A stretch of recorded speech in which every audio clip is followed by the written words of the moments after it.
live? Hey, it's Jordan with Status Coup. We are live on day 7 of the ICE prisoners' hunger and labor strike, and things have grown extremely chaotic inside the prison, what I call the camp. In recent hours, I've been here for about an hour. We were live for 4 hours last night, over 4 hours, but I been shooting footage because prisoners in the most recent hours have been beaten by Geo Group employees inside. Several have been taken by ambulance out to local hospitals, and we are currently getting that footage up. So we'll be posting that on our Instagram, our Twitter, Blue Sky, etc. This comes after last night when we saw during our live that we were ICE stormtroopers were literally bum rushing unarmed protesters into the middle of the busy street, where one protester, our cameraman and photographer Will Allen Dupraw, got. There's no words for this video and photos of a unarmed protester, literally their foot and some of their leg being crushed by an 18-wheel truck. So that person, miraculously, I literally will read you what I was told from a friend of that person. That person who had their foot literally ran over by an 18-wheel semi. By some fucking miracle, they were fine, just bruised up. Their foot did go under the wheel, but nothing was broken. And now Congresswoman Ana Lilia Mejia, newly elected, just came. So she just arrived. They're trying to go in and inspect because in recent hours, here's the details. Somebody's chanting. It's very chaotic here. And smash the like button, share this live stream so we can get it out to more people. The more people that press the like button, the more people that share this live stream, the more people that will see it. We need to get this out to as many people as possible because things are really, really, all hell is breaking loose. Let's put it that way, inside and outside. And I fear for what's going to happen tonight. So the more eyeballs on this, hopefully the less severe the violence will be. Typically when a live stream or video, when there's, tens of thousands of people watching, then ICE DHS starts monitoring it. And I wouldn't say they're on their best behavior in those cases, but at least sometimes they scale back if there's massive audiences. So please, please smash the like button, share this live stream, create your own social media posts. Let me give you some bullets here. So prisoners have been beaten inside. Several were beaten so bad that they were bloodied. They were bloodied. Footage that I took of a prisoner being taken out on a stretcher. I can't confirm it, but I was told by some of the organizers who know what that prisoner looks like that prisoner might have broken his nose, and that is why he was being brought into the ambulance to a local hospital. They have been beaten by Geo Group, either Geo Group, the for-profit prison operator, their employees in there, or ICE agents. That I don't know because I'm not inside, but many have been beaten and many were threatened as recently as yesterday with physical violence when they were chanting Libertad. Sorry for my bad pronunciation, but Libertad, freedom. When they started chanting that, they were threatened by the guards yesterday with physical violence. We are also told that some type of chemical has been released inside. I don't want to give you the wrong information, so I don't know if it's tear gas. I don't know if it's pepper spray. I don't know if it's pepper balls. But I did talk to some of the organizers by the what they call the Radical Hospitality tent. That's where the organizers are. They have been out there at that tent before this hunger strike for months, protesting this camp. I was told by some of the organizers that their eyes started to burn from something being released inside the prison. Let that sink in. Their eyes were burning from something released inside. And loved ones, some journalists have posted on Instagram and other social media platforms audio of loved ones of some of the prisoners inside stating that they're releasing gas. So again, I can't confirm what they're releasing, but there is some type of chemical that is making people inside struggle to breathe and burning people's eyes outside. And I can just tell you anecdotally, for me, even when I got here and I was walking up, my eyes started to burn a little bit, and that's pretty far away from the actual prison where I parked. So it is really, really concerning. A loved one told a journalist that prisoners are, quote, choking on gas they're deploying in one of the units. So that's what's going on. I mean, the best way to explain it is basically they're beating hostages inside for the crime of waging a hunger and labor strike and, frankly, inspiring all these people. Hey, do you mind coming on for a minute? I know you broke the news of this, so I want to give you credit. Say your name again. Kevin Ortega Rojas. Kevin Ortega Rojas has been here for 7 days. Yeah, 7 days. And I want to give you credit because you are how I found out about this on Instagram. I think you got audio from a loved one. Yeah. Tell people when you first heard about some of the things going on inside and what did you hear first? So this started at around 1:30 p.m. or so, but I didn't get the first message until about 1:50. I had several people message me, some on Instagram DM, and then some family members who've been here who have my phone number because I'm trying to cover their stories, and they all said the same thing. Some of them were on the phones with their husbands who said that they heard screaming in the background all of a sudden. They heard the men pleading for help, and some said that their husbands just witnessed it because they were in other units. And I think it is really important for people to remember that this happened in Unit 2B, which is where Martin was being held, Martin Soto, who was one of the initiators of this hunger strike, which is what set all of this off. And also, one of the family members who gave me a call had called me a little bit earlier to let me know that this afternoon at around 12 o'clock, the GEO group requested that all detainees give them a list of their family members that they want to be able to visit them, but not just share their names, but their birthdays, their addresses, and phone numbers, which made people really nervous that their families were going to be retaliated against somehow if they gave up their information. So at around 12 o'clock, 1 o'clock, they were asking for more information from these families, and at 2 o'clock, they were attacking them. So it just feels like a big escalation. And also, one more thing, folks need to remember that ICE does not operate out of this facility. I've been covering Delaney Hall for a year. ICE agents are not typically here, and I think people don't really realize that. And by the way, just for those watching, I know that this isn't our normal mic. John, our normal camera person, is coming back later with the mic, so bear with us. If you're only hearing out of one ear, I apologize, but we wanted to get live right away so you could hear what's happening. I mean, do we know what kind of sparked this? Because I was told that the prisoners were being threatened, like yesterday, today, with physical harm, particularly when they were chanting "Libertad." My bad. Libertad. What led up to it this morning? I'm not sure what led up to it, but I was told that there were random instances of violence toward detainees yesterday. And again, that wasn't the case. At least ICE agents never used to come into the units where they are sleeping, right? They never used to come into those quarters. And now that they've been here for a couple of days, it looks like they're getting pretty comfortable and they're going in.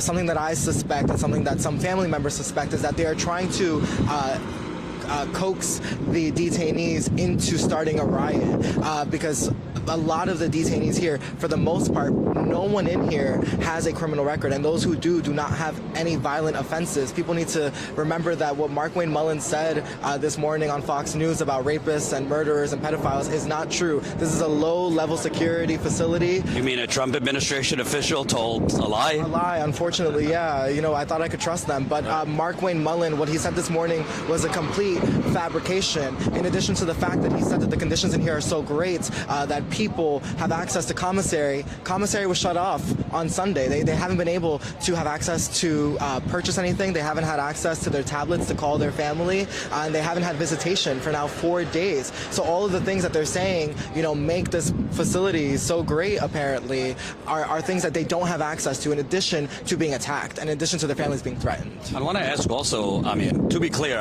we're not inside, so I can't confirm what type of chemical, but loved ones were saying something was released, some type of chemical. I don't know if it's pepper spray or some pepper balls. People were having trouble breathing. Yeah. There were organizers out here saying their eyes burned from something released inside. What were you being told? I'm not sure about what anyone felt out here, but what was described to me is that it was pepper spray and that it was getting in their eyes because the Geo Group security guards, once all of this was over, apparently started pouring milk on the faces of the people who suffered burns from the pepper spray. And you were here last night, you were pepper sprayed, I was here last night, so we know sort of what the response is. And so what they're describing, it seems to be like everyone was pepper sprayed, and at least out here when that happens, people run and they try to get water and there's fresh air. You're pepper spraying people in an enclosed area.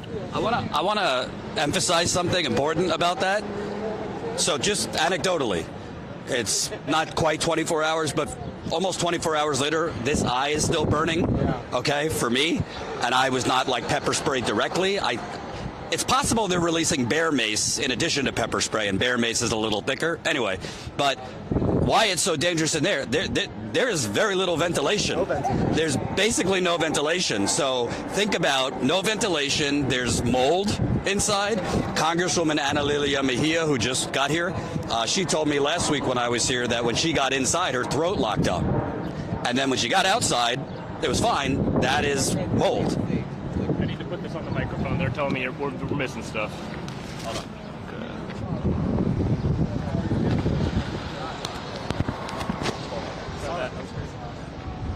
All right, sorry about that. So why that's so important? If they're releasing pepper spray in there, it might as well be like putting them in a, I don't want to be dramatic, but putting them in a gas chamber because there is no ventilation inside.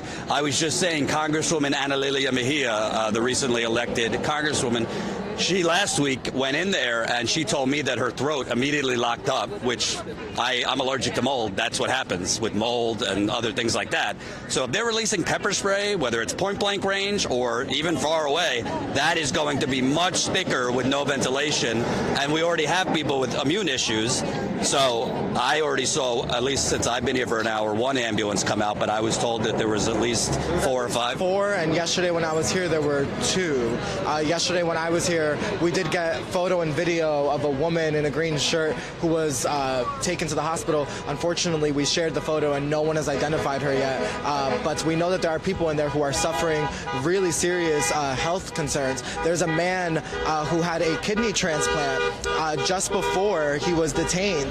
And when you get a transplant, you're supposed to take daily medication and you're supposed to maintain that. And this gentleman, apparently, according to a member of Congress who met with him, his stomach is turning completely black, and he thinks that his new organ is starting to fail on him, and they won't take him to the doctors because what I've been told is that the only access to medical care that they have here, you have to fill out a form, and it takes a couple weeks for you to be able to see a doctor because the only medical attention that's in here is given to new detainees when they're bringing them in and they do, a review.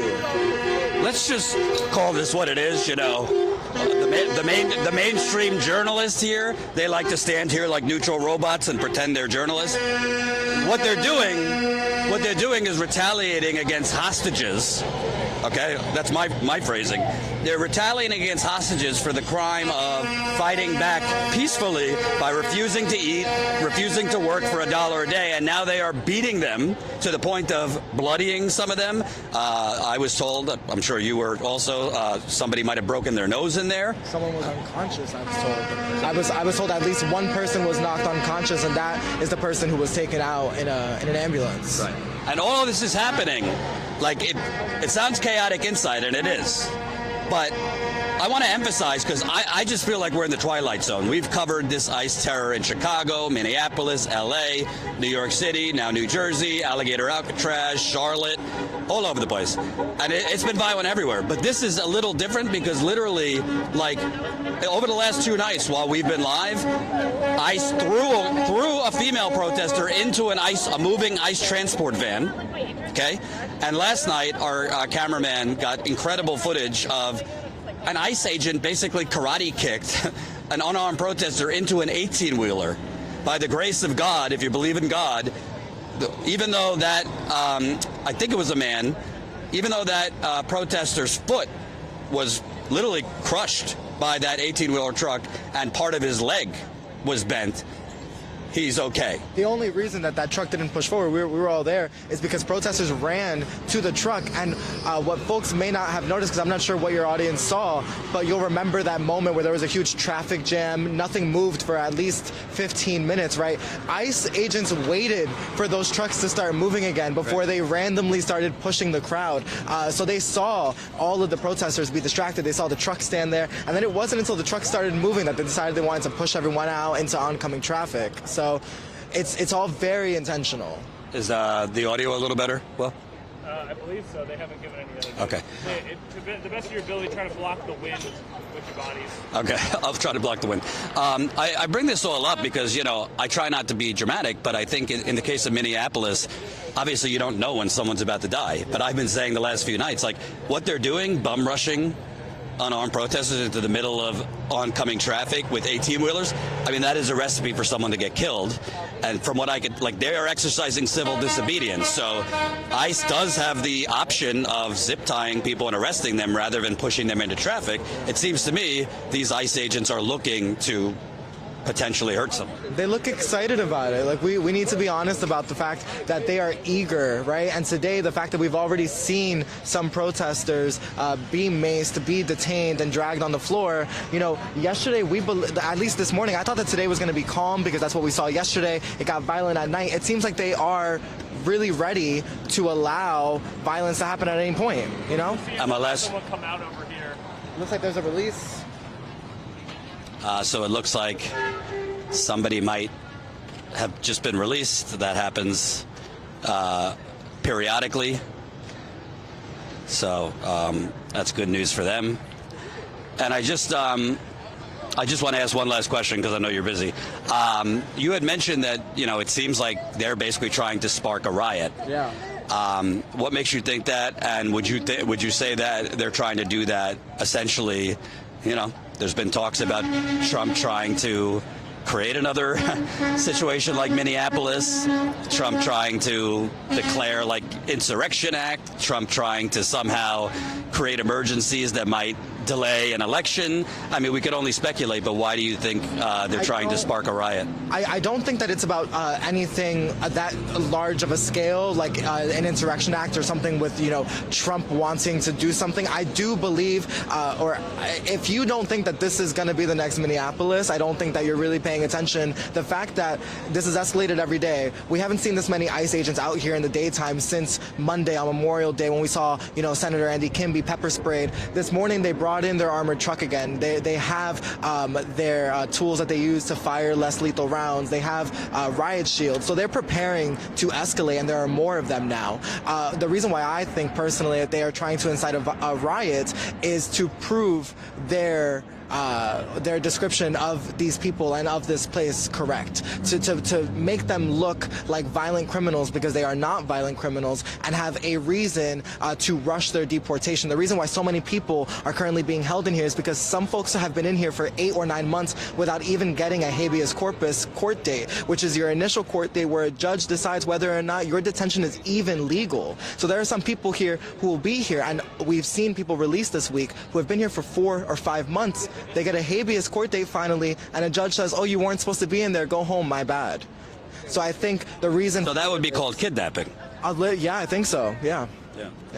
Tell people, because, you know, there's a sea of content, if you haven't noticed, but very little actual reporting. Tell people your name, where they could find your work, because you've been doing great work out here. I really appreciate that. Thank you. My name is Kevin Ortega Rojas, and you can follow me on Instagram, Substack, YouTube, at Here's Why Kevin. And I've been sort of on the ground, same as these guys, trying to capture everything. And you guys are doing great work. You are the only people who are actually like telling people what's actually happening out here. I appreciate it. Hey, Will, take the camera. Take the mic first. I just want to exchange info. Okay, folks. So, if you're tuning in for the first time, you haven't seen a lot of the Delaney Hall content yet. So this is the building, you know, surrounded by incredibly large fences, barbed wire, etc. This is a private detention facility run by the Geo Group, which is a company known very much so in the private prison world. They run private prisons for the U.S. government, essentially. And this entrance that we're at here is primarily the employee kind of entrance exit. I think it's mostly employee parking over there. But as you saw, we did just see someone who, I mean, I'm just guessing here. I don't want to, present facts that I don't, present something as fact that I don't know. But from that scene that we saw just a moment ago, someone exited the facility here and seemed to hug a loved one in a way that, I read as they were able to be released from detention. So that seems that sort of thing is happening over here. And then as we turn this way, you'll see kind of the street continues and these fence continues down. And further down that way, there's another entrance, and that's where most of the aggressive action you were seeing yesterday was taking place. That's been the main site of kind of the gathered protest, because that's the entrance through the fence that that the ICE vehicles that are actually detaining people seem to be coming in and out of. And so that's where I'm sure we will move down. I see there's a crowd down there right now. And that's kind of just giving you a sense of the layout of the space. In the opposite direction, you can see that's where kind of the mutual aid site has been set up. I'll zoom in a bit for you here. You can see there's a huge amount of mutual aid over there. The tents set up for families that are families of people who've been detained. There's pallets of water bottles, paper towels, wet wipes for people who are getting tear gassed, snacks, food, all sorts of things to keep these the protesters and the families of people being detained who are trying to keep an eye on things out here and support their loved ones, to keep them fueled and allow them to stay out here as long as possible. Then, of course, we have this simply incredibly busy road that is where we saw yesterday someone get their leg run over, as Jordan mentioned, and these giant it's a very industrial area back here. These 18-wheelers, these enormous cars and trucks keep driving right by. Here's Jordan again. So I think I'll reset over here for those of you that came late, tell you what's going on. Again, any audio issues, we apologize. We're all slapping things together very quickly. You can stop. I just want to show, actually, let's show here. So a little while ago, I shot video. Ambulances have been coming here in that loading dock area pretty much throughout the afternoon. I'm told that at least 4 or 5 hostages, that's what I'm calling them, after they were beaten by either ICE agents or Geo Group. I don't like to say concretely because we're not in there, so I can't tell you confirmed, who did what. But I do know, based on loved ones getting calls from their loved ones who are inside, prisoners, hostages have been beaten senseless. Several were bloodied. One has a broken nose. Another was unconscious. So while I've been here for a little over an hour, we saw an ambulance here, them carting a hostage out in a stretcher. So we'll have that up on our social media soon. We recorded that. Also, there is some type of chemical being released. We believe it's pepper spray, which, because of the violence of capitalism and United States police force, people being pepper sprayed is nothing new. But I want you to just think of something. Imagine if you were in like a sealed chamber. I'm not trying to compare it to like the 1930s, but just imagine if you were in a very poorly ventilated chamber and they released pepper spray. That's basically what the inside of that prison is. There have been plenty of reports about horrible ventilation, black mold. So by releasing pepper spray, even if it's not point blank in people's faces, you might as well be tear gassing them in their face. And there are autoimmune issues in there. There are people with diabetes in there. There are people who are HIV positive. There are people with flu. There's been reports of COVID, flu spreading inside. So basically, they are retaliating to try and basically kill the spirit and end the prisoners' hunger strike and labor strike. As of this morning, I was told the labor strike is still in effect. So all of the hostages are still doing a labor strike. Every day that goes by, less are doing a hunger strike, which makes sense. I mean, if I don't eat for like a day, I'm not someone you want to be around. So think about how hard it is to continue a hunger strike while you're already held hostage So less people are involved in the hunger strike. But as of yesterday, at least, I was told that at least 200 of the hostages are still engaged in a hunger strike, and that's why they are beating them senseless, threatening them. I was told yesterday the guards inside threatened to physically harm them if they didn't end the hunger strike. We have heard from Mark Wayne Mullen, the DHS secretary, who's basically Kristi Noem, just a little less stupid. Well, actually, maybe it's the same stupid. But he has said if they have to, they will force feed them. Tom Homan, who took over for, Greg Bovino, who apparently is tweeting about coming here. The tossed border czar, or whatever his term was. We've heard from Tom Homan that if they deem prisoners are ill, they'll force feed them. Yeah, because you really want ICE and Geo Group determining who's ill and force feeding them. So that's what's going on inside. Some type of chemical release. Prisoners being beaten senseless, bloodied, and taken to the hospital. We do know. We want to call this out. Governor Mikey Sherrill's office, New Jersey Governor Mikey Sherrill, her office is aware of this because organizers have talked to her office and they're aware of what's going on.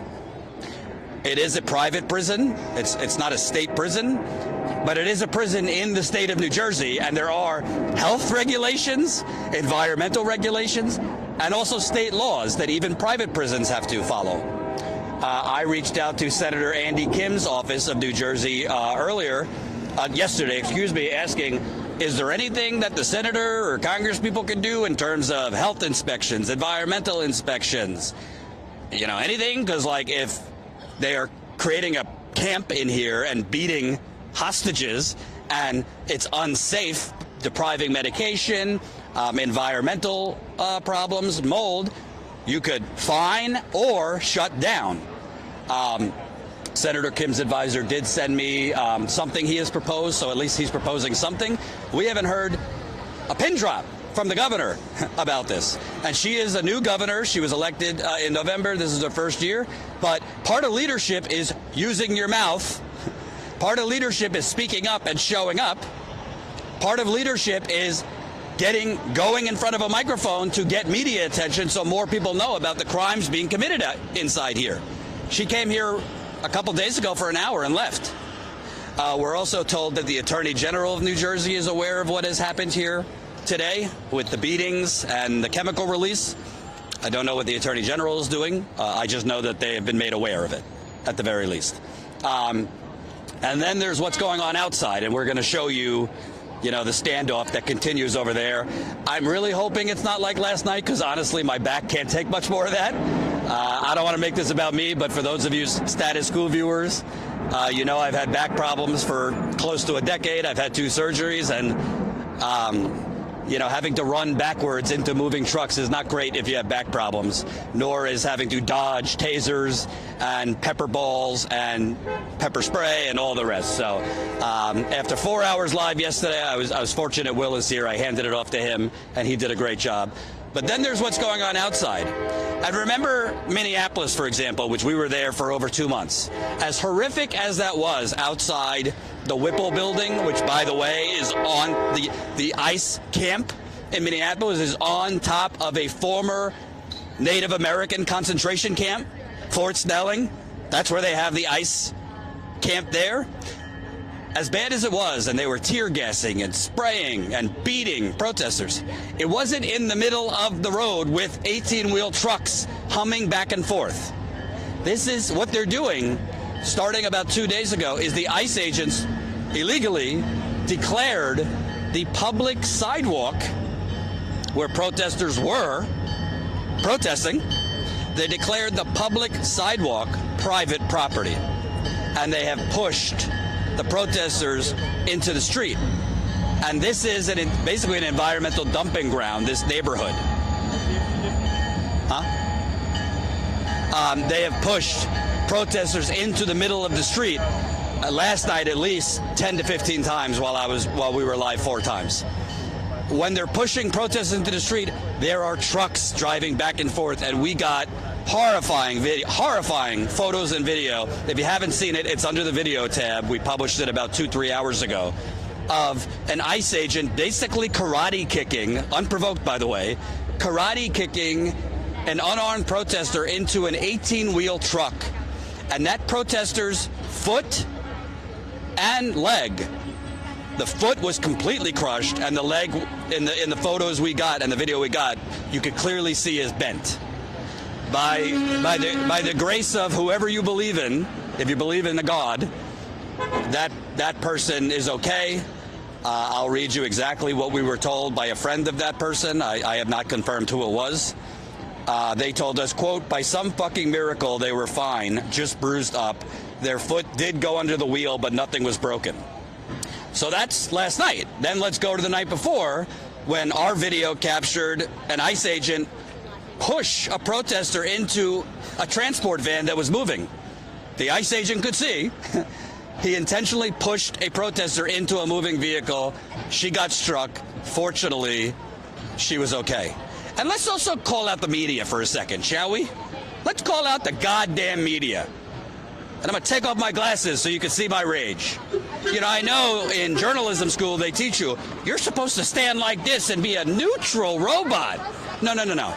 You're supposed to report facts, not stand here and pretend there's two sides to a story when one side are literally beating hostages senseless, when one side is pushing unarmed people into the middle of semi-trucks. That's not two sides. Now, if you want to debate the border or immigration, fine, we could have that debate. But that's not what this issue is about right now. What this is about is somebody is going to get killed if they keep pushing people into the middle of the street with semi-trucks. And I want you to remember I said that. Not so like I go viral, but, you know, we did not have a crystal ball before Renee Good. We did not have a crystal ball before Alex Preddy. I could tell you, because I've been out here for a few nights. We've been here for 7 days in a row. When you repeatedly are pushing people into oncoming traffic and shooting them with pepper spray and shooting them with pepper balls and tasing them, we also saw, time is a blur at this point, 2 or 3 nights ago, they chased protesters onto a train track. Not like an old historic train, like an active train track, and they tased a man onto a train track. And why I want to call out the media, Will, are we in the Twilight Zone? I don't think so. It certainly feels strange these days, though. Because why I say, are we in the Twilight Zone? You would think that if there is a massive hunger strike at a prison of 1,000 prisoners and hundreds of people are on a hunger strike, day 7, this place would be flooded. The evening news anchors would be here, right? All the morning news anchors would be here. All the reporters would be here. This place is flooded. You know with who? Independent streamers. Independent journalists. There's a couple local news journalists, and guess where they are most of the time? This isn't speculation. I've seen it with my own eyes. Sitting in their fucking cars. They're sitting in their cars as ICE agents are bum rushing unarmed protesters into the middle of the street. And they come out for their local news report to pretend that they've been reporting the whole time. They're sitting in their cars, folks, as independent journalists are being pepper sprayed, shot with pepper balls. My eye still burns from almost 24 hours ago. It looks like ICE might have been pushing protesters. We'll go over there in a minute. So the media is absent. And I pitched our footage that Will got of of a protester having his foot and leg damn near run over.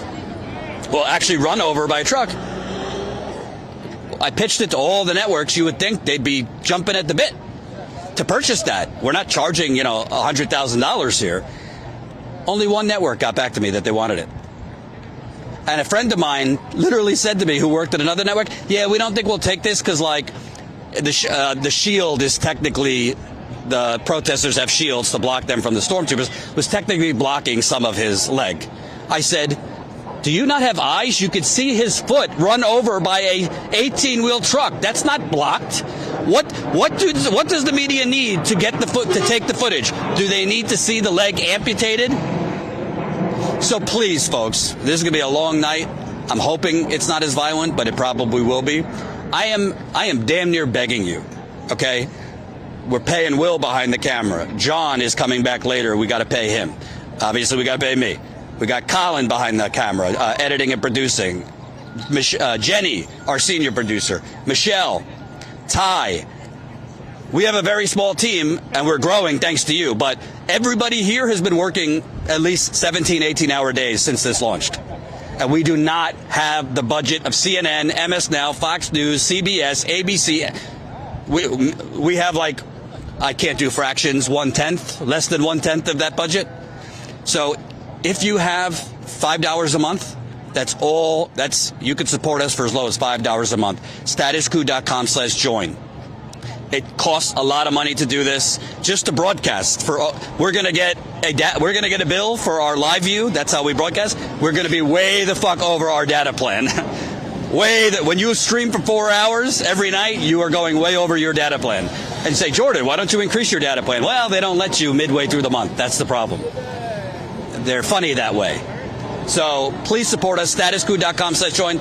We need to end every night seeing at least 100 to 200 people signing up. And I know times are tough, and if you can't, there's no shame. But I want you to really think there's got to be some subscriptions you have that you might have forgotten about.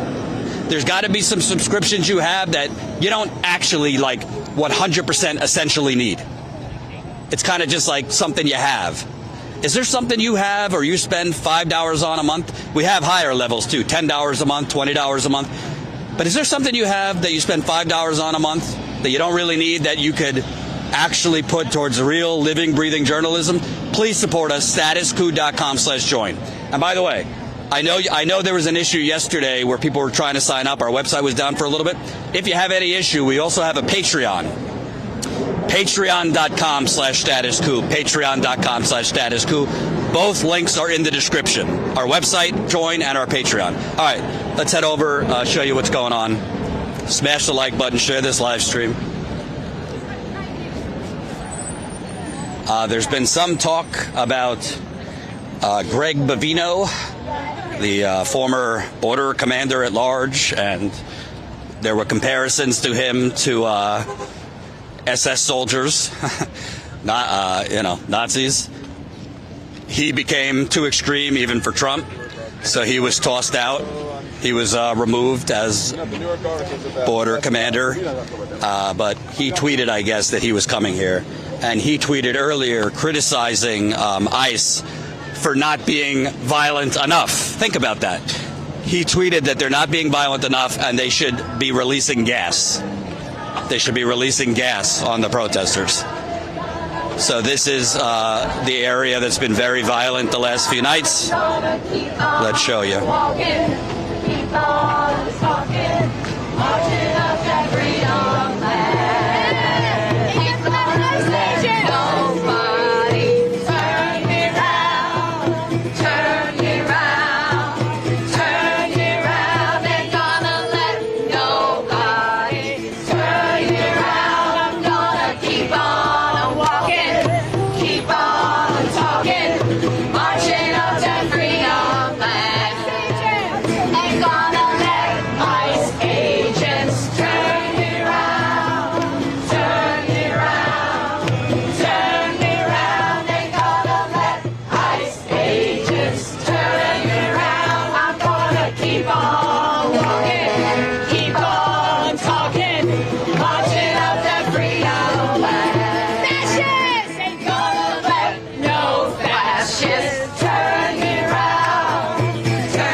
messages. Feel free to share them. So, you know, Very creative in the moment. what's Racist. amazing about this is Ain't gonna let look at the violence over there, the intimidation over there, the paramilitary troopers over there, compared to the beauty over here. Keep on walking, keep on talking, marching up to freedom land. ICE agents ain't gonna let ICE agents turn you around, turn you around, turn you around. Ain't gonna let ICE agents turn you around. I'm gonna keep on walking, keep on talking, marching up to freedom land. We're a good time on this side. You should really come on this side. Really.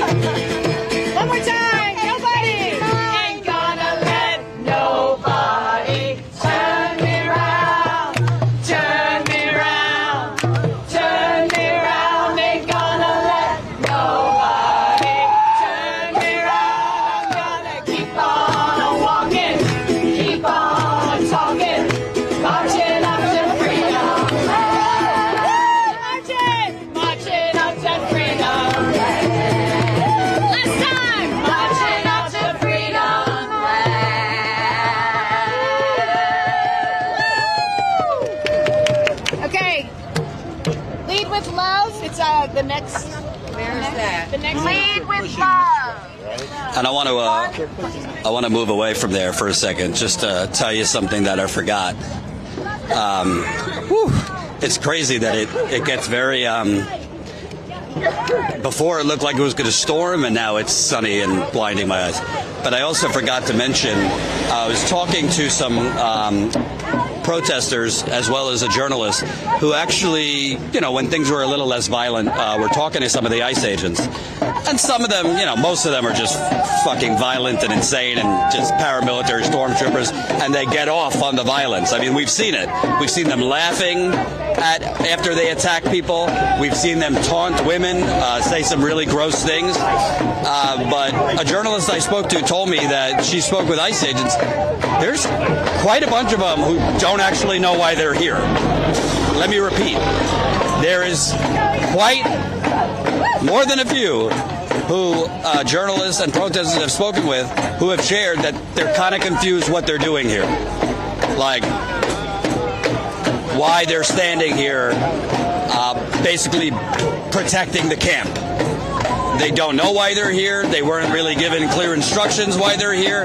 They're kind of just, it's like a whack-a-mole game, and they're just kind of dispatched from one horrible place to another. And we've seen reports that there are divisions in the ICE ranks. Obviously, there are some that are just totally down with the cause of white nationalism and colonialism and, you know, the Stephen Miller white supremacism. But there are others who are against kind of the shift from going after child sex crimes and things like that. And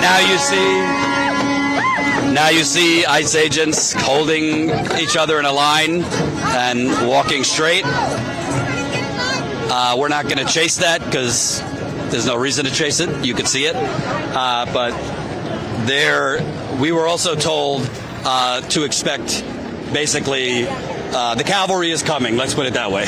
More ICE agents are coming from other parts of the country here to Delaney Hall. As a reminder, it is day 7 of this Deport Melania. Somebody's wearing that hat.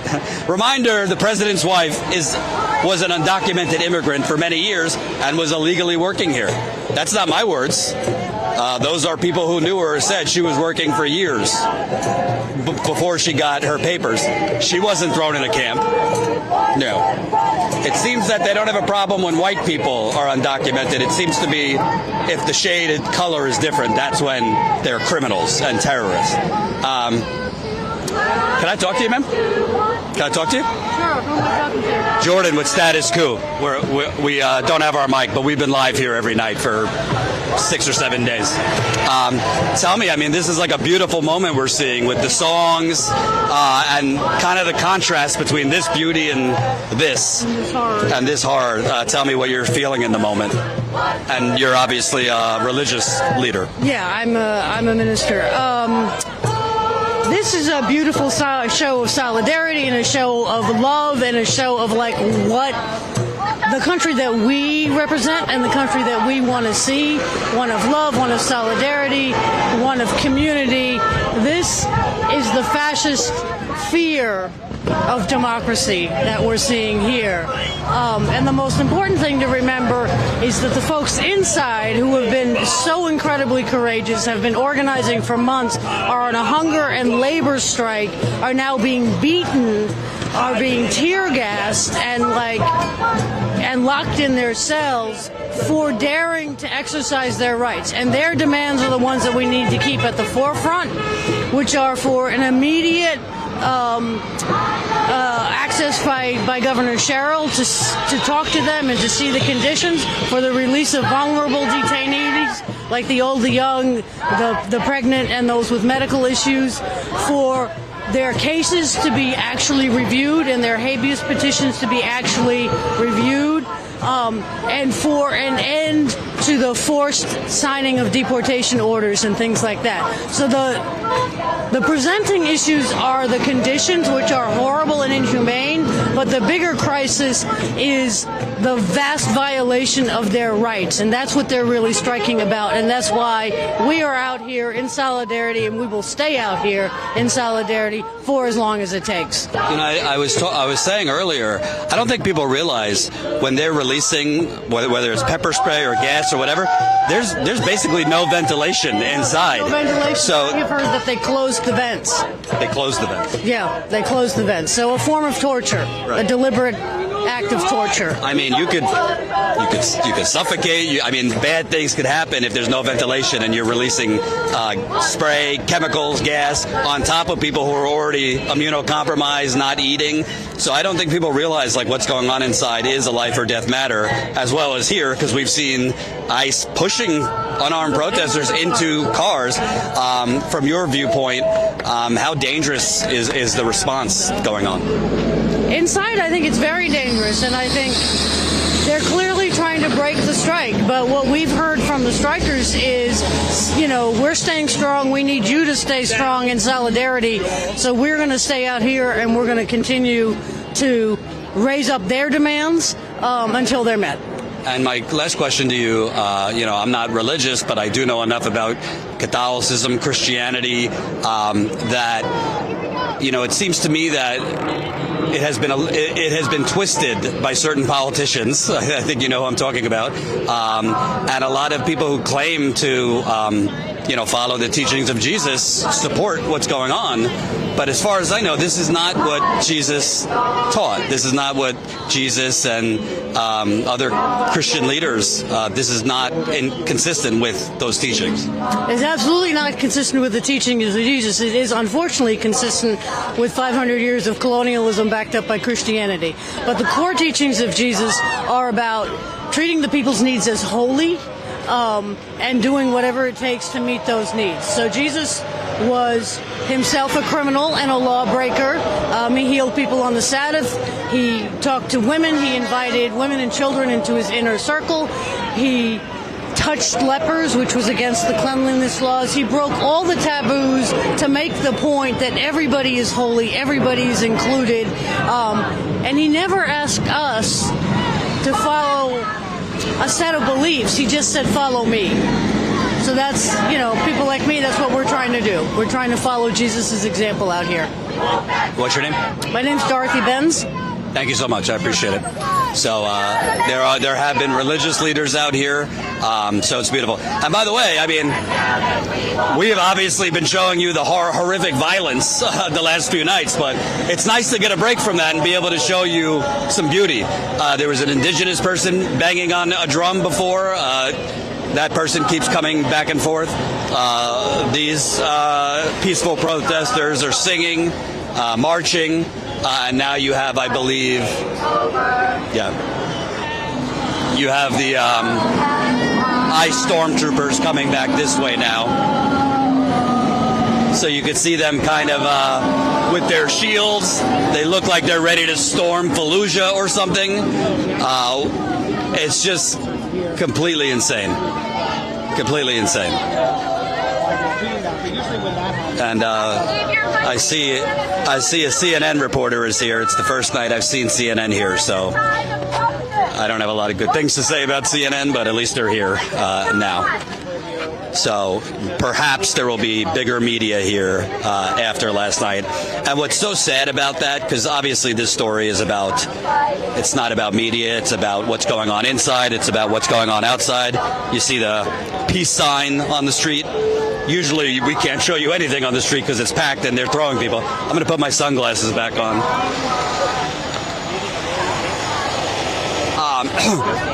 Okay. What is so sad and disgusting about the media in this country is they'll really only show up when it gets chaotic and violent. They don't care to show up before then. I will toot our own horn a bit. We were here before the hunger strike. We were actually here a year ago, the night that a few prisoners escaped because of the same kind of conditions. We were here 3 weeks ago, I believe, on the 1-year anniversary of this camp being open, when it was relatively calm and peaceful, and it was just organizers who have been fighting for over a year to shut this down, doing a drum circle. And we interviewed loved ones who have spouses inside. So we've been here when there's not violence. And I know that's a lot less sexy, right? It's a lot less viral, but it's important. It's important to be here, not just when things are on fire, but when things are quiet, to make clear that it should be breaking news what's going on. But the incentives for the media, they always say in local news, if it bleeds, it leads. If it bleeds, it leads. That's why independent media is so important. And honestly, a lot of independent media sadly only show up when it's chaos too. And a lot of these platforms like Google, which owns YouTube, only push content through the algorithm if it's chaos. So it's very, very difficult to get things to break through. Here we go. So we're seeing already, even before dark, they're pushing protesters into the middle of the street for no apparent reason.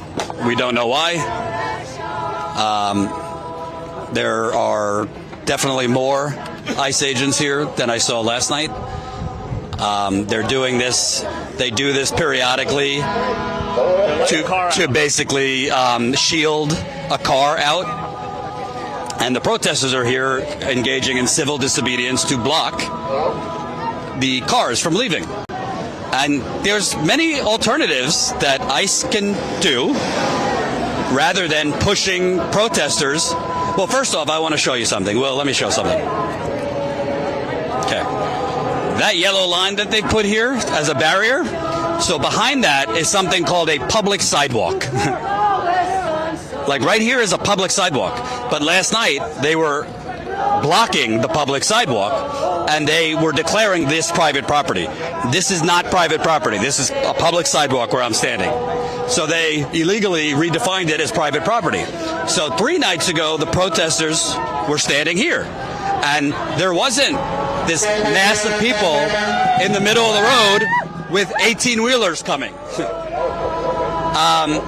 But since they pushed protesters back, because I think they want violence, I think they potentially want people to be struck by cars and trucks, that's why this situation has become chaotic, all by a simple choice to not allow them to protest on the sidewalk.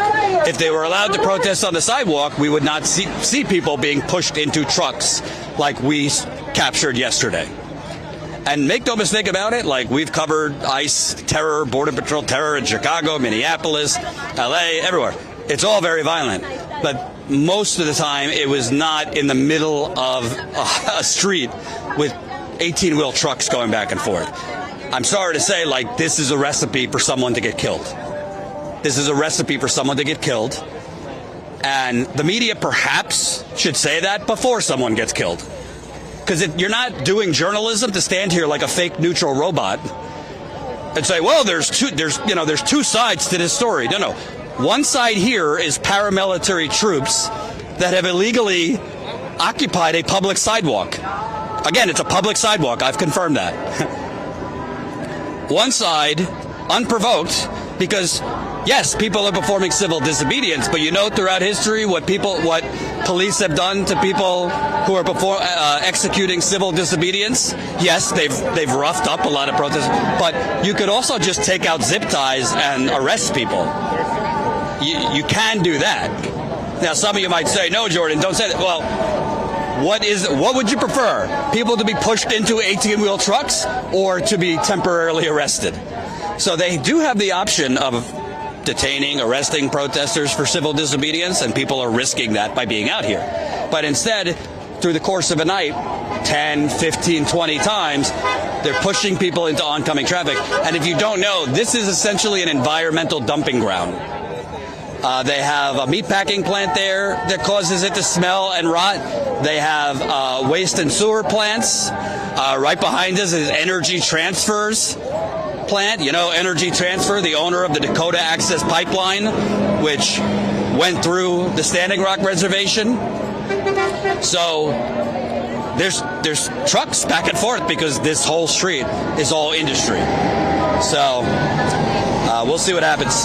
Please smash the like button, share this live stream. Again, I'm a broken record, but please smash the like button, share the live stream, leave a comment.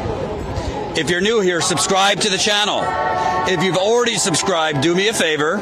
Next to the subscribe button, there's a little bell. A lot of you have clicked the bell and chosen all notifications so you get notified when we're live, or you get notified when we have a video. YouTube, interestingly enough, often deselects your all notification. So you clicked all, and then you're not getting notifications, and if you go back, you see, wait a minute, why was I moved to personalized notifications? Why was I moved to no notification? Why was I unsubscribed? So click that bell and make sure it's clicked to all notifications, because we don't have to only combat with the paramilitary, we have to combat with big tech. Super chats are very appreciated, but even better than super chats, donate. Statuscoup.com/donate. When you leave a super chat, we only get 30%. YouTube takes 30% of your super chat, of course. When you donate directly to us, we get almost all of it. And let's show over here. You see cars honking. So, by ICE essentially pushing protesters into the middle of a street, they are basically creating not only a very dangerous situation, like we saw a protester's foot ran over last night.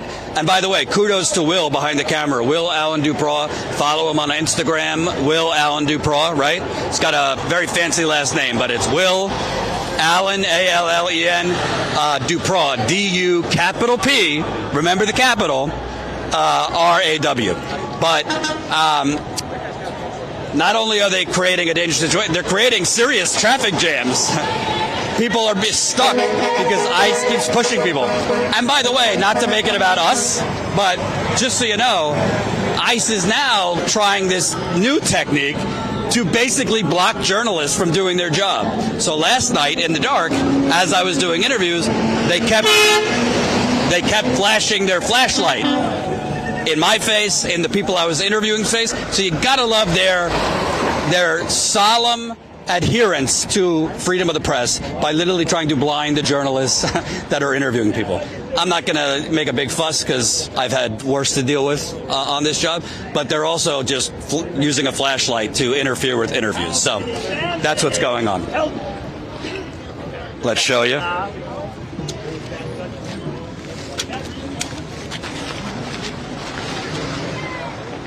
Maybe you do. Maybe you do. Trump's answer is hate.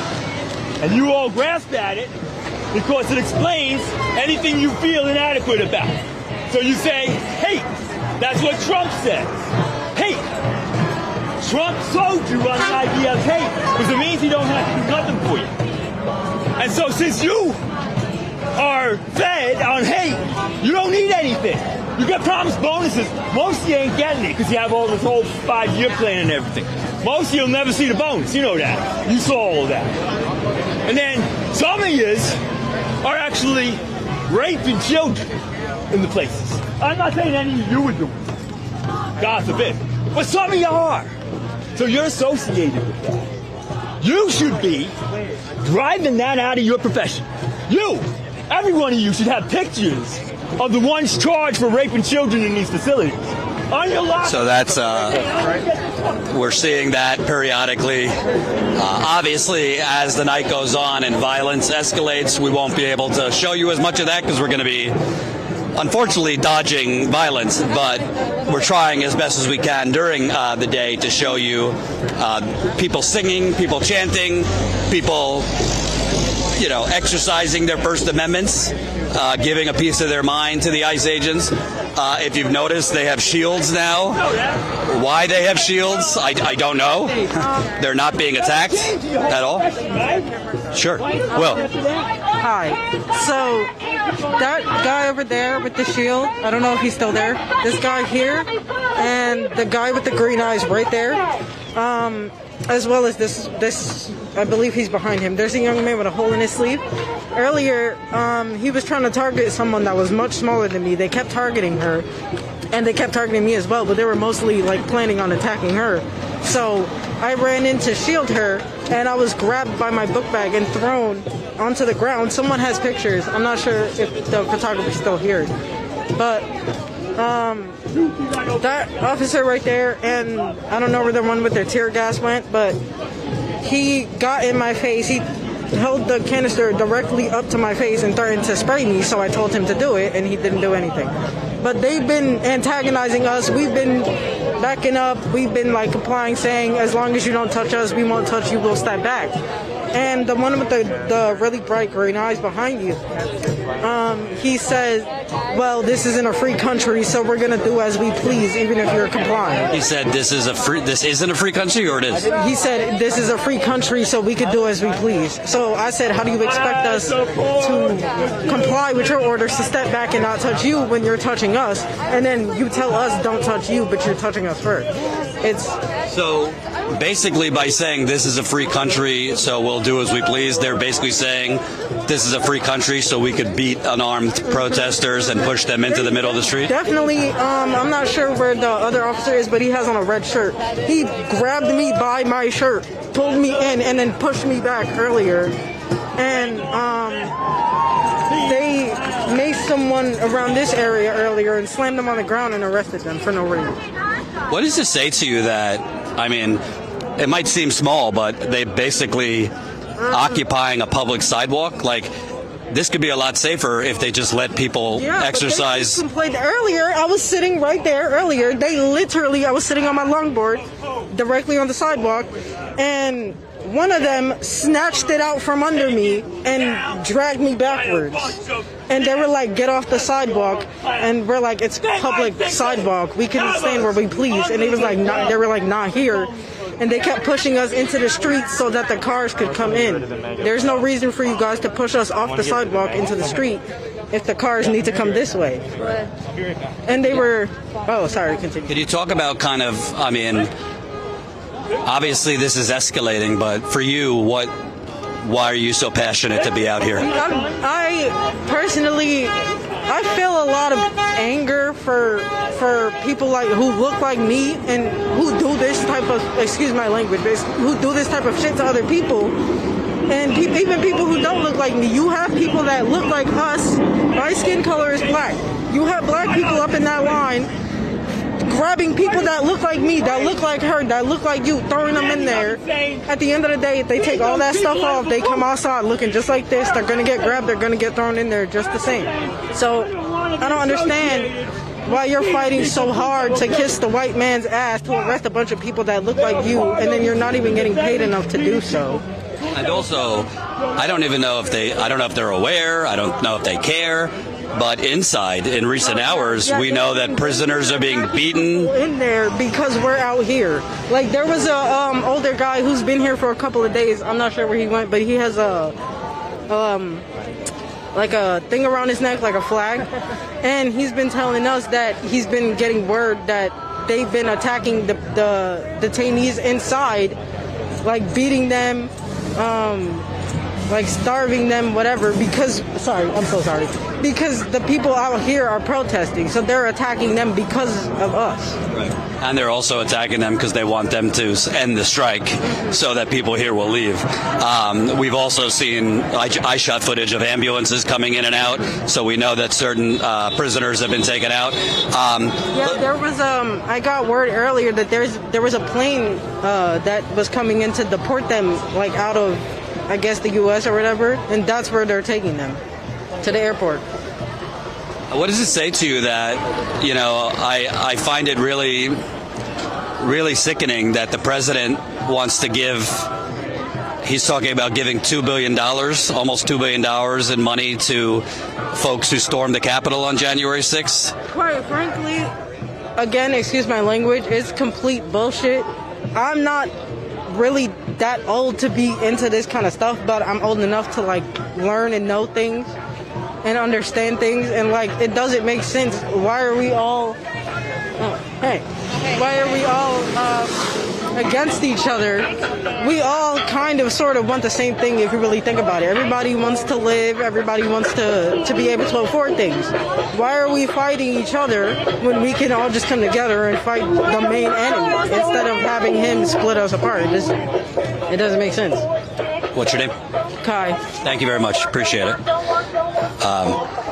So we see New Jersey says, stand down now. We demand immediate halt to all U.S.-Israel hostilities against Iran. Green Party. And I heard you expressing your opinions. Tell me about. No, here we go again.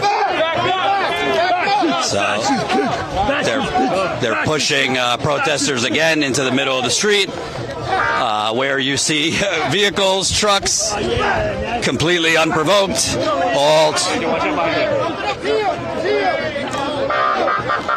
all to help.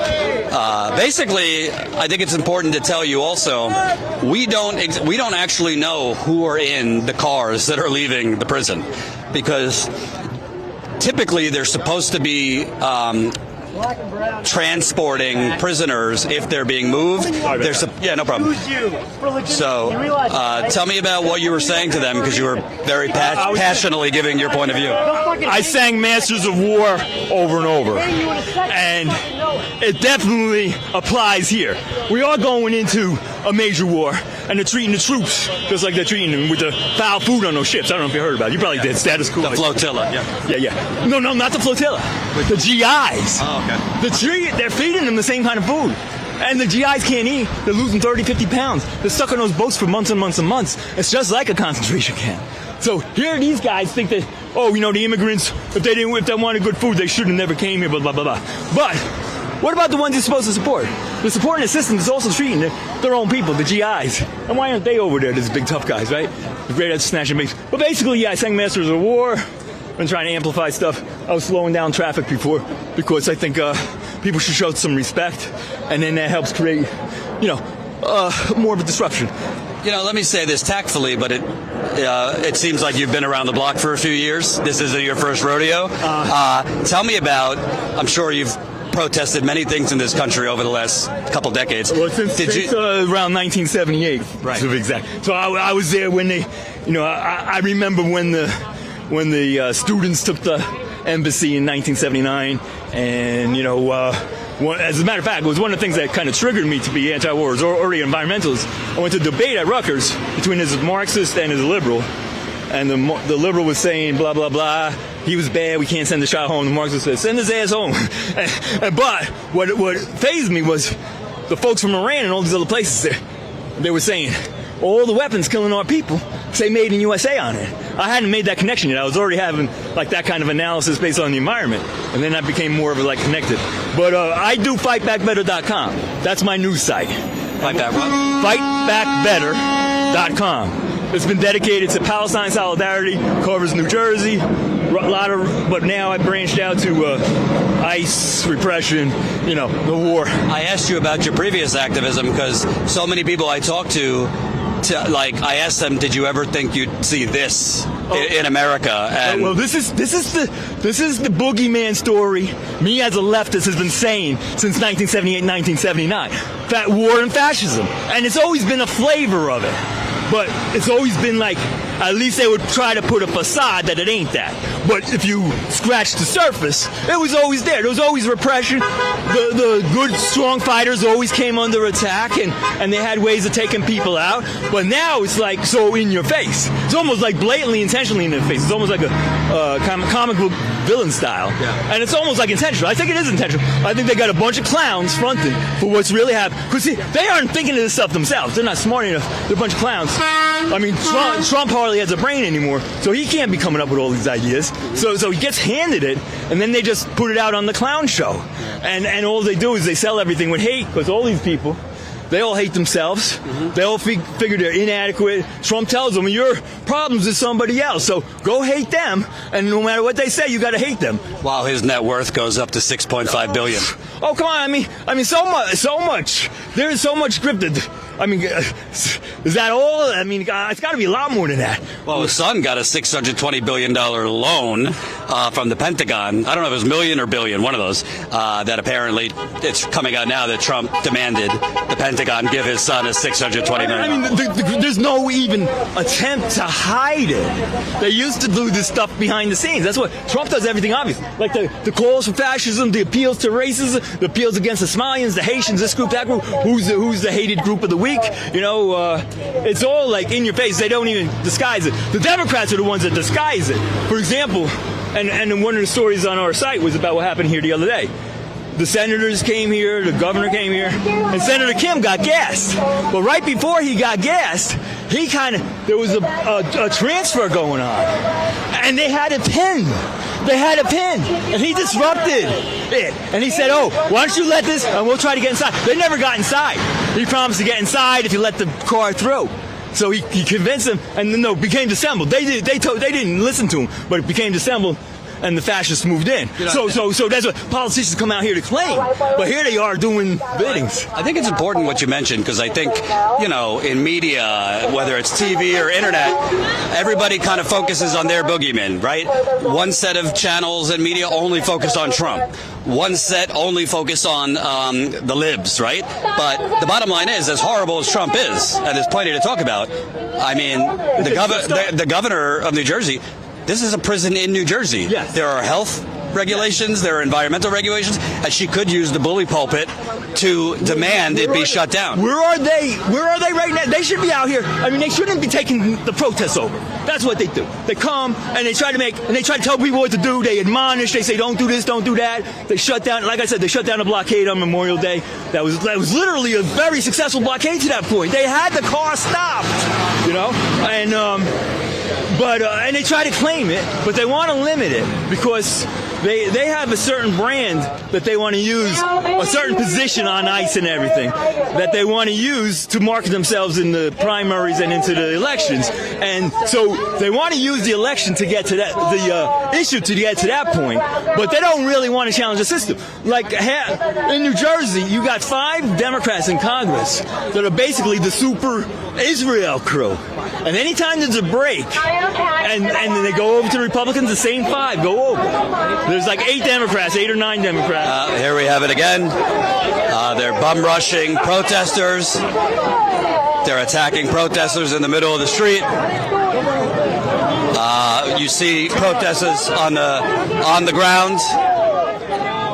You see the batons are out. Everyone, whoever's behind, cutting right now. Cut this for social media, please. Do you have this, Google? Is that how you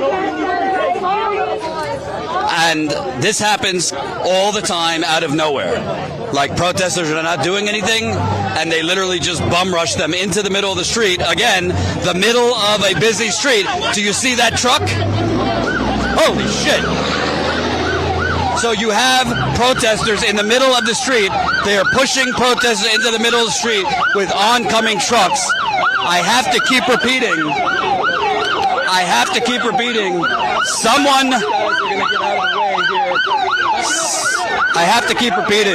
Someone is going to get killed. It's not an if, it's a when. Somebody is going to get killed if the governor or the local police do not come here and stop the paramilitary troopers from attacking unarmed people in the middle of a busy street where trucks are going back and forth. I don't know how else to say it other than someone is going to get killed if they keep doing this. Thank you. You're very They literally pushed us into the cars. Say that again? They pushed us into the cars, pretty much. They have no idea what they're doing. And you were doing nothing. There was no... They like kept us here, and then we're like, oh, get back, get back. And it's like, it's crazy. And I was just saying, like, when you're pushing people, bum rushing people into trucks, Yeah. typically someone's going to get hurt or killed. I mean, yesterday they pushed they pushed like 3 people into a semi. Yeah. That's crazy. Tell me, if you don't mind, what brings you out? Why are you so passionate? Honestly, people in there are human beings. At the end of the day, everyone should give a fuck about that. They're human beings just like the rest of us. Like, forget like all the, the majority of them are United States citizens and stuff like that. They're still human beings, regardless if they were here legally or not. They're human beings. They deserve to be free. So that's why. Thank you very much. Appreciate it. Jesus. And by the way, I want to point out, we've been out here, I'm losing track of the days. This is day 7. We have been out here every day, and I can tell you, credit to independent media that has been out here every day, but there's also been, I've seen that young woman here several days in a row. A lot of these protesters have been here several days in a row. And if you notice, we don't have anywhere to go. I have to report to you from the middle of the street because they're pushing people into the middle of the street. It's madness. And I got to ask Will behind the camera, because you were in Minneapolis covering this for us with John, without John. Is this something? It seems new to me that they're attacking people in the middle of the street with massive trucks. Yeah, this is definitely new. You know, in Minneapolis, a lot of the actions that were taking place were, specifically at the Whipple building, and I guess in some ways that space was similar in that it was kind of away from other parts of the city on what was essentially a frontage road. But that Whipple building had its own dedicated road that really did not serve industrial traffic. You'd have sedans going by, regular cars going by, but you wouldn't have, literally industrial. I mean, this truck is carrying a cargo container. These are all, standard size, 16, 18 wheel trucks. And there's only one lane in each direction and then one lane of parking. So there's really nowhere to go. And as Jordan mentioned earlier, and we showed you as they were spray painting that yellow line kind of across the driveway here, essentially, creating a demarcation line that one can only assume they're essentially saying you cannot pass this line, even though, as Jordan's reported, that excuse me, it's a lot of that space is still a public property, and people have a right to assemble there. So things have not improved from yesterday. And I just want to do something. I just want to say something in the calm before they bum rush us again into trucks. What are you waiting for if you're watching? What are you waiting for? Do I need to streak and beg you to support us? I see we've gotten 10 new paying members. I'm not asking you to support us so I can go eat steak. I'm trying to lose weight, by the way. I'm asking you to support us so we could expand and be on the ground here and everywhere else, okay? Trust me. Will behind the camera, the small team we have could be making a lot more money if we just sold out a long time ago and went to work at CNN. Went to go work at the New York Times. If I would have stayed in corporate media where I was a long time ago, trust me, I'd be making well over 6 figures right now, and I am making way less than 6 figures right now. Okay? We're not doing this for money. We're doing this to cover what the corporate media covers up. So if you're watching, we got 1,600 people watching, okay? First I want to say... There's something more about what I'm saying. Thank you. First I want to say, I know times are tough, so for those who literally don't have as little as $5 a month, well, I get it, okay? But I know of the 1,600 people watching right now, that there's a good percentage that could afford to support this on-the-ground journalism as we're being pushed into fucking trucks. And reminder, last night our cameraman, Will, shot incredible video and photos of them ice karate kicking an unarmed protester into an 18-wheeler by the grace of God, if you believe in a God. Poorly, not a black belt. Not a black belt. By the grace of God, if there is one, that person did not lose their foot or leg, and they're doing okay. But we check out the video. It's on it's under our video tab. They're pushing people into 18-wheel trucks. Okay? What would the United States government be calling this if it was happening in the Congo? If it was happening in Somalia? They'd be calling it third world terrorism. That's what they'd be calling it. So I'm begging you. I will not beg United Healthcare. I will not beg Goldman Sachs. I will certainly not beg Geo Group, who owns this camp. I will not beg the remaining Koch brother. I will not beg the corporate vampires buying off the Republican and Democratic politicians, because Democrats are corrupt too. Sorry to tell you. Santa's not real. There is no tooth fairy, and Democrats are corrupt too. So if you're a vote blue no matter who kind of person watching, I might not be your flavor. Trump is a fascist, I'll say that. And we could make a lot more money if we just put on a blue hat and said, yay, rah-rah Democrats, like a lot of the rest of the independent media. But Democrats are corrupt too. But all I ask, please support this on-the-ground journalism for as low as 16 cents a day. 16 cents a day. That's what $5 a month is. And I got to tell you, this is not to toot our horn, but just to tell you factually, I can't tell you how many people are coming up to us here in Minneapolis, in Chicago, everywhere we are, to thank us because we are doing what the corporate media refuses to do. Do you know this? For several nights, as protesters are being pushed into trucks, we're looking in media cars and seeing journalists sitting in their cars. Let me repeat that. Mainstream media journalists, hold that for me. Mainstream media journalists are sitting in their cars as unarmed people are being pushed into 18-wheel trucks, and then they go on the 10 o'clock news for their report and act like they've been reporting all day. So please, statuscoup.com/join. You could support us for as low as $5 a month. That's 16 cents a day. We give great perks to our members. We do a monthly video call with our members. You get behind-the-scenes videos from on-the-ground reporting. You get merchandise discounts. If you're already a member, thank you. You could also donate. statuscoup.com/donate. If we're live for 4 or 5 hours, we should be ending our lives with 100 to 200 new paid members every night. Every night. And I want to ask you, think about it. Is there something, if you have a subscription or something that you spend $5 on a month that you even forgot you have? Look through your subscriptions. Look through your budget. There's got to be something you don't desperately need. And for those that are on SSDI or just broke as a doorknob, don't worry about it. I don't want to make your situation worse. But for those of you that can, please, because frankly, since June of last year, when we started in LA, when Trump set the National Guard there to terrorize those people, we've been in LA, we've been in New York City, we've been in New Jersey, we've been in Alligator Alcatraz in Florida, we've been in Charlotte, we've been in DC, we've been in Chicago for 2 months. You know how expensive it is for an independent outlet with zero corporate funding to be on the ground for a week, much less 2 months? We've been in Minneapolis. We were there before Renee Good was assassinated. Okay? We've spent nearly $100,000 on staff, on freelancers, on travel, on safety equipment for our staff that is getting pushed into trucks, food, all of it. Travel is very expensive. So please support us, statuscoup.com/join. I'll try to shout you out, but I want to see a lot more people, if you can, signing up. statuscoup.com/join. What's that? Okay.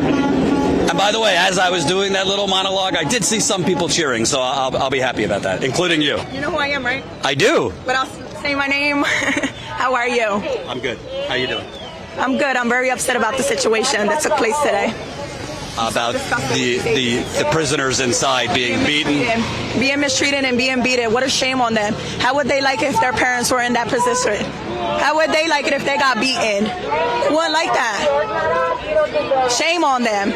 Shame. And if you want to share, you have a loved one inside, and he himself, he's got medical issues, and he's been very poorly treated. Yes, he has diabetes. His sugar had dropped today to 50. As far as you know, is he okay? Was he? Yeah, he's okay. But there was people in his particular room who have gotten removed, and that they said they had called us and said there was blood everywhere. They called you and said there's blood everywhere after they were beaten? Yes. As a wife, I mean, I hate to put this thought in your head, but do you fear like this could get worse for them inside beyond just being beaten? If it happened today, it can continue to happen, and it's only going to get worse. And for you, I will on a happy note. Your daughter kind of went viral. We spoke with her the other day. She's 10 years old and had more courage and brains than most of these idiots. She demanded to the ICE agents, hey, if you're such a big guy, why don't you take down your mask? If you don't know what I'm talking about, the clip's on our Instagram. I think it has like over 5 million views. But tell me, not only for you, but your kids have to be just destroyed right now. I hope they don't know what's going on today, but with your husband being in there for so long. They definitely are aware. They're very smart kids, so no matter how much I hide it from them, I can't hide it from them because they know where I'm at, and they know that I'm going to continue to fight not only for her dad, but for other innocent people. And just logistically where we're standing, how horrific is this that they are literally pushing protesters into oncoming traffic, and nothing's been like, you think that the governor, senators, somebody could do something to change what, like, I gotta say, I think somebody could get killed if they continue to push people into. Yesterday, there was an individual that had his foot literally under the wheel of the tractor trailer. It's unacceptable. Do you know how you know? Do you know how you know about that? Yeah, so I seen it. Yep. That guy behind the camera shot it. Yes. Which is why you should support us. That is coup.com/join. Yes, I support you guys. I love you guys, and continue to do what you guys are doing, because we need to rise justice. And my last question for you, when we spoke, I think like 2 weeks ago, you shared that not people here, but ICE agents that were harassing you, like, had threatened to sexually assault you. And I've seen in recent days here, these agents taunting women on the front line, saying some pretty disgusting things to women, giggling as they attack everybody, but specifically women. In your experience being harassed by these agents and seeing how they're acting now, I mean, it seems that it's not just that they're untrained.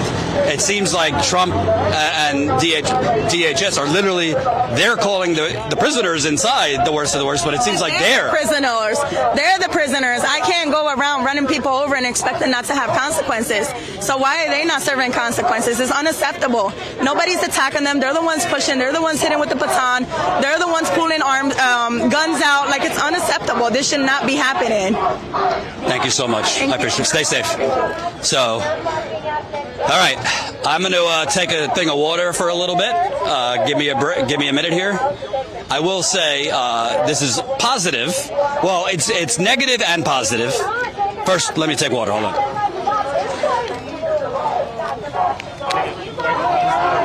What's that? We're going to wipe the lens too, so hold on.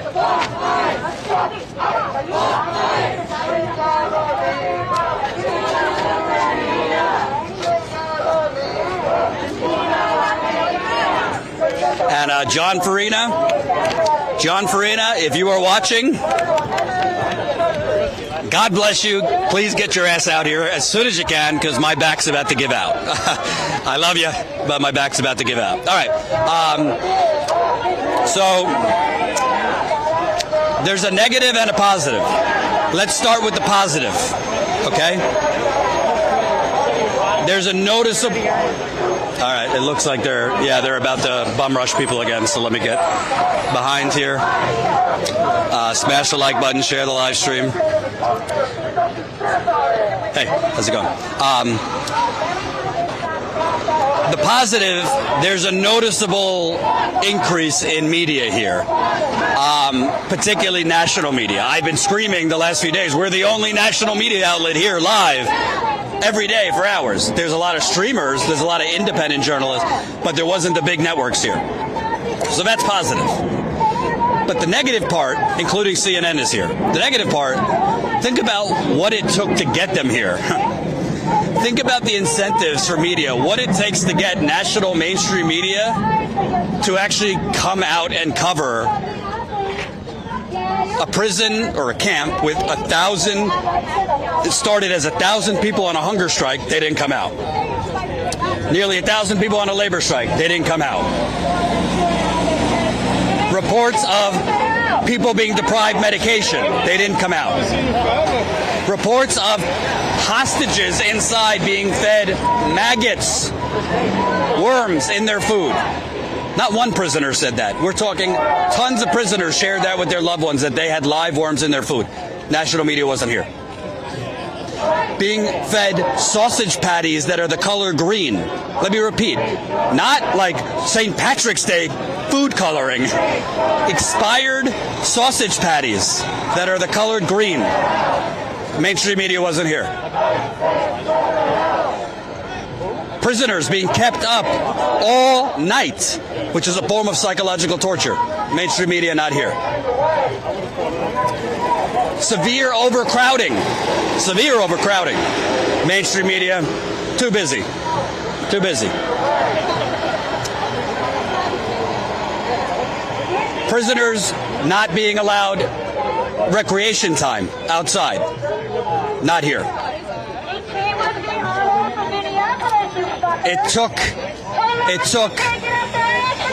Frankly, it took us being here, and I am going to toot our horn. It took us being here live and showing a woman being pushed into a moving ICE transport van, pushed by ICE. It took last night us showing protesters bum rushed into the middle of a fucking mega truck. Mega trucks going back and forth. It took that much to get CNN out here. It took that much to get, I believe, MS Now out here. Do you think that they're struggling for money and they can't afford to send people out? Or do you think maybe they're just kind of violence whores? Maybe they're just kind of violence whores. Maybe they're just kind of, if it bleeds, it leads. And, oh, the prisoners being starved? That's not newsworthy enough. That's the sickness in this country. It's not just the paramilitary troopers. It's not just Trump. Our media has been hijacked by phony journalists. Our media has been hijacked by corporations. Thank you, Bill Clinton, for the 1996 Telecommunications Act. Look it up. It might sound boring, but that's where it started, the deregulation of the media.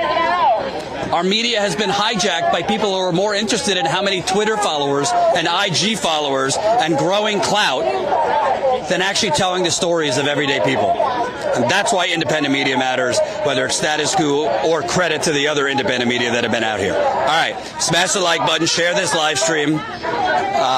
Let's get this out to more people. I want to show you this. Do you want me to open this for you? Hold on. Folks, the dildos are out. The dildos are out. Protesters are waving dildos in front of the paramilitary stormtroopers. You gotta love it. I'm just interviewing the dildo, excuse me. The dildo says many asses have been had with it. She just said the dildo said many asses have been had with it. Sorry to be crass. That was her words. But she's waving the dildo in front of them. And to be clear, I want to say something that I maybe people who are watching don't know. It takes a lot of courage and bravery to do what that woman's doing, even though it's like kind of joking and funny and it's a dildo. What she's doing right now, she's making herself a target. What the people who are getting in the face of ICE, non-violently, they're not physically hitting them or anything, but shouting at ICE. These people are itching to rough up anyone. like they're chomping at the bit to rough up protesters. And they are looking, I know that they've been watching me too, to be honest. They're looking for specific people to rough up. So when the protesters here get in the face of ICE, some might say, hey, that's dangerous. Well, they're making that choice because they believe what's going on in America is wrong. So credit to them. Let me look at my phone quick to make sure I'm not missing anything.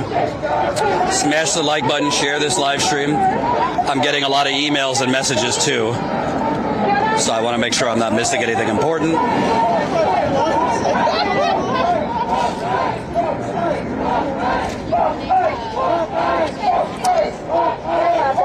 Hold on, hold on.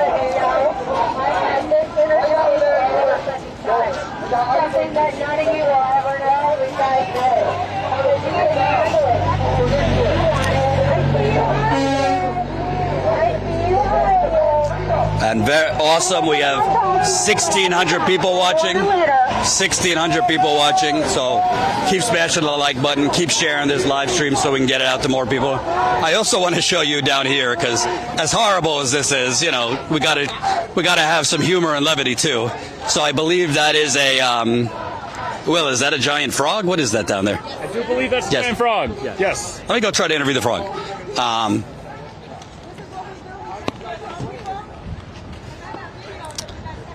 Can I speak with you, Mr. Frog? You mind if I speak with you, Mr. Frog? Is that a no? Okay, I think they're saying no. But liberty and justice for all. So beautiful. At least you got a giant frog out here. And we have seen this in other protests across the country. Chicago, where we were, Minneapolis, LA, that people dressed up in costumes. So, you know, you got to have a mix. There's a lot of horrible things going on, so you got to have a mix of kind of humor, levity, lightheartedness too. Here we go.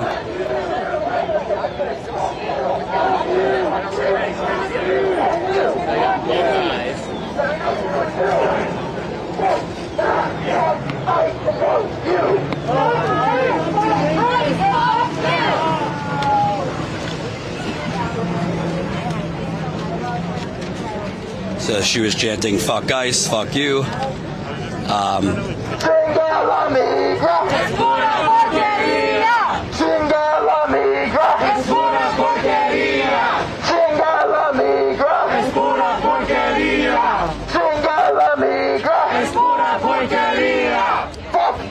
Fuck ICE! Fuck ICE! Fuck ICE! Fuck ICE! Fuck ICE! Fuck ICE! Fuck ICE! Had the easiest job in the world, fucking snatching people up when they buy diapers from the store.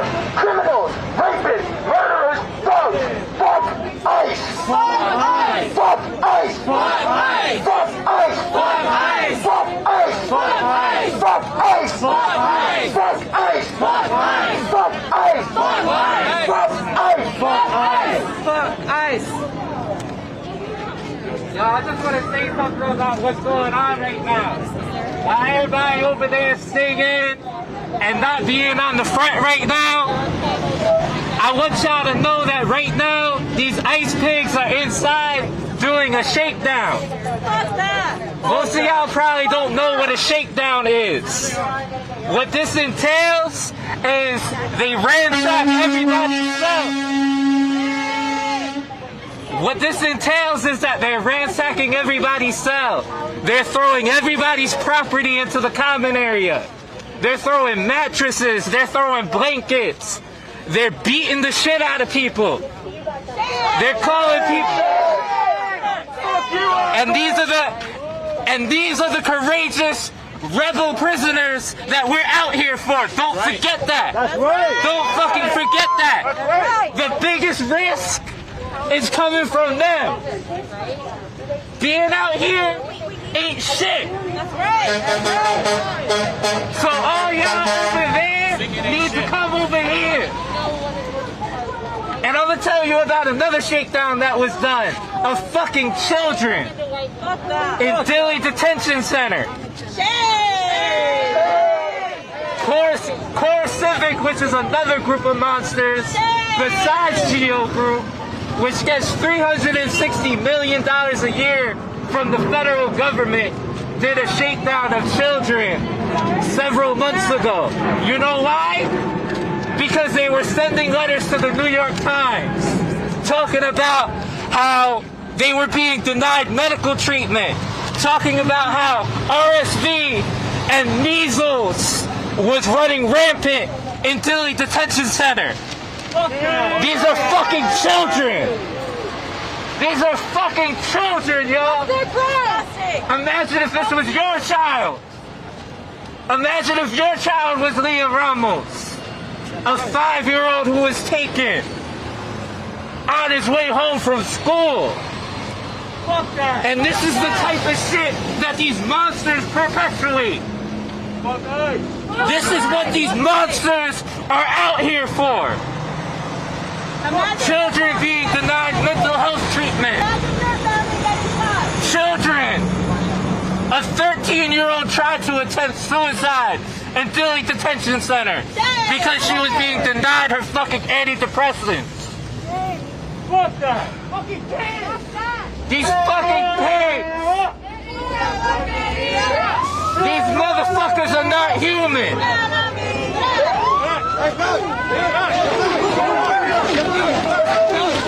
So they're pushing protesters again. They're bum rushing protesters into the middle of the street, right into the middle of oncoming traffic. I mean, at some point, is the governor of New Jersey going to do something here? These are public streets and a public sidewalk, and these stormtroopers are attacking unarmed people, unarmed protesters who are exercising their First Amendment rights into the middle of oncoming traffic with mega trucks going back and forth all day and all night. Like, I know I sound like a broken record, but someone is going to get killed if this continues. And these protesters have every right, based on the Constitution, if it still exists, to be out here.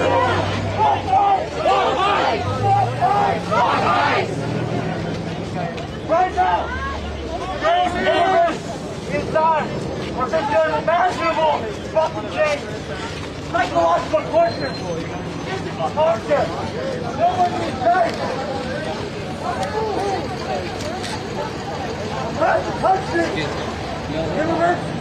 Hold on one second.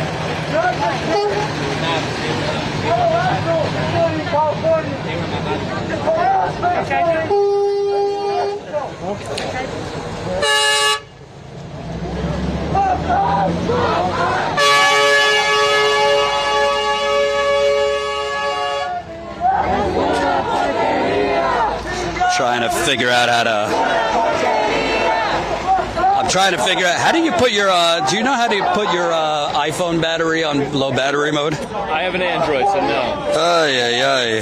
Any tech people out there who want to let me know how to put your iPhone battery on low battery so my phone doesn't die? Because it's important that my phone is on so I can get messages from the team. All right. Hold on.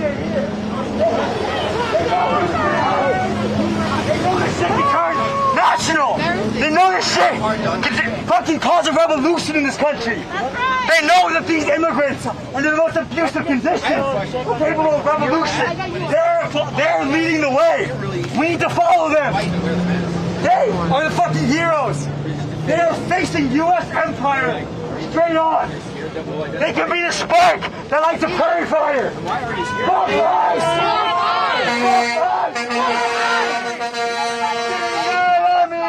Es pura porquería!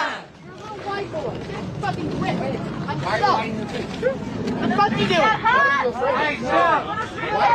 So they are continuing to give these paramilitary troopers, because that's what they are, untrained, unvetted paramilitary troopers, a piece of their mind, and the paramilitary troopers continue to push them into trucks. And Will, I don't know if we've done this enough.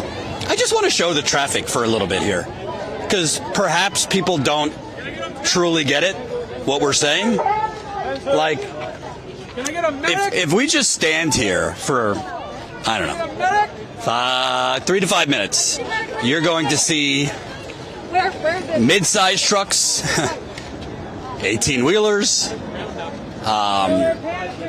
mini SUVs, and it's not exactly like the largest road. It's not a five-lane highway we're talking. So, I think this has been normalized, and I don't really understand why the mainstream media isn't talking about this. But they've literally pushed protesters. We're in the middle of oncoming traffic. Here's another truck. I'm sorry, but I understand it's a private prison and the governor can't wave a wand and shut it down. But this is a public road, and they're standing on public sidewalks. So I just want to know, where's the governor of New Jersey? Where are the Congress people, the senators? I know they've come down here, and great for that. But they can control the public sidewalk. They can mandate that ICE allow protesters to be on the public sidewalk so that they are not in the middle of a highway. More cars, mini truck. Coming up here soon is another massive truck. I mean, I'm kind of confused about it. Not that I have a lot of trust in politicians in general, Republicans or Democrats, but there are legal powers that the governor has to demand that they are allowed to exercise their First Amendment. Here's another. And by the way, as the night goes on, it seems that the trucks accelerate. There's more trucks because this is an industrial area. So I don't know. It's just madness to me that this is being allowed for them to push the protesters to begin with to be in the middle of the street and then continue to bum rush them into the middle of the street. And to be clear, because I know there's some MAGA trolls that like to come in here. I thought you were the Don't Tread on Me crowd. I thought MAGA was the Don't Tread on Me crowd. Is that only for white people? Is it only Don't Tread on Me whitey? Because I know MAGA's going to say, well, Jordan, this wouldn't happen if they weren't out there doing this. Hey, MAGA, you ever heard of something called the United States Constitution? You should read it. Because MAGA, you were the ones who said the January 6ers, free them. They had a right. So the January 6ers, they had a right to try and topple the government violently. Thank you. They had a right to try and topple the government violently, but these people don't have a right to protest outside a camp, an ICE camp. Here's another one. There's another one across the street. This is what I'm talking about. This is nonstop trucks. And this is not normal to allow the federal government and stormtroopers to push protesters into the middle of the street. It ain't normal. It ain't normal. Do you have anywhere to put this? I don't. All right. Thanks. Thank you, though. I appreciate it. So, for the MAGA who says, well, Jordan, tell them to go home. No. That's not how protest works. That's not how protest works. Some of the greatest change in United States history came from protesters that did not have permits. Martin Luther King did not have a permit. They didn't have a permit to cross the Selma Bridge. They didn't have a permit, a lot of the indigenous rights protesters. LGBTQ, women's rights, environmental rights, anti-trade, the WTO protesters. Okay, so they're allowed to be here, and they're allowed to be on the public sidewalk. And they're also allowed, by the way, to execute or engage in civil disobedience. And if that civil disobedience is in violation of local or federal laws, then the protesters are choosing to risk arrest. And instead of pushing them into the middle of trucks, you could get zip ties and arrest them if you choose. I'm not saying that would necessarily be legal, but I think it's a lot preferable to continuing throughout the night to attack people into the middle of a highway. And I should also point out, not to be forgotten, in addition to pushing people into the middle of the road, they're pushing people. 2 nights ago, they chased protesters onto a train track that's across the road. Do you think these numbskulls know the train schedule to know, hey, will chase them, at least a half hour before the train comes. So what if they're chasing people when the train is coming? And they tased a protester on the train tracks. We got that footage too. It's just, I'm sorry. It's madness. Absolute madness. I've seen a lot of horrible shit from Standing Rock to Flint, Black Lives Matter protests. I've seen a lot of just normal police, not ICE, just being absolutely vicious. But this is just a different level. And by the way, even as bad as the police in this country are, they're bad. They literally, I see people behind the line there at ICE. Some of them look like they're 17 years old. Some of them look like they are 17 years old. No disrespect to teenagers, but I don't want a 17-year-old with a gun and with the power to kill a protester. I don't want anyone with that power, but particularly teenagers. Some of these people look like they are very, very young. And by the way, we've already seen reports that a lot of these ICE officials were approved with no background checks. Here you go again. Here's another one. So let me ask you a question. If ICE decides within the next 30 seconds to bum rush all these people with that big ass that looks like an 18-wheeler, what do you think the risk there is of somebody getting hit? All right. Smash the like button, share this live stream. I want to give some shout outs here before things get hectic again. And by the way, thank you for everyone who's heeding the call, because after I went on my little rant begging you to sign up, we have gotten quite a few people signing up. Welcome, new Status Coup member. The name here is Consequences. Welcome, new Status Coup member Terry, Deepak, Dawn, Stella, Arch, Braden, V, Andre, Rebecca, Shea, Crisp, Morgan, Amy, Alyssa, Deborah, and Fred. So thank you. I see it looks like since I've been live, we have 21 people signed up. So we are on that trajectory to get that 100 new members I have asked for during our live stream. So we got 21. Let's get another 21 in the next half hour to an hour. And again, I just want to repeat, because, believe it or not, it's not my preferred thing in life to ask you to give us money. I would much rather not. And if you don't know, here's another truck. If you don't know, I'll just tell you a quick story. About 4 or 5 years ago, I got an offer for a significant amount of money.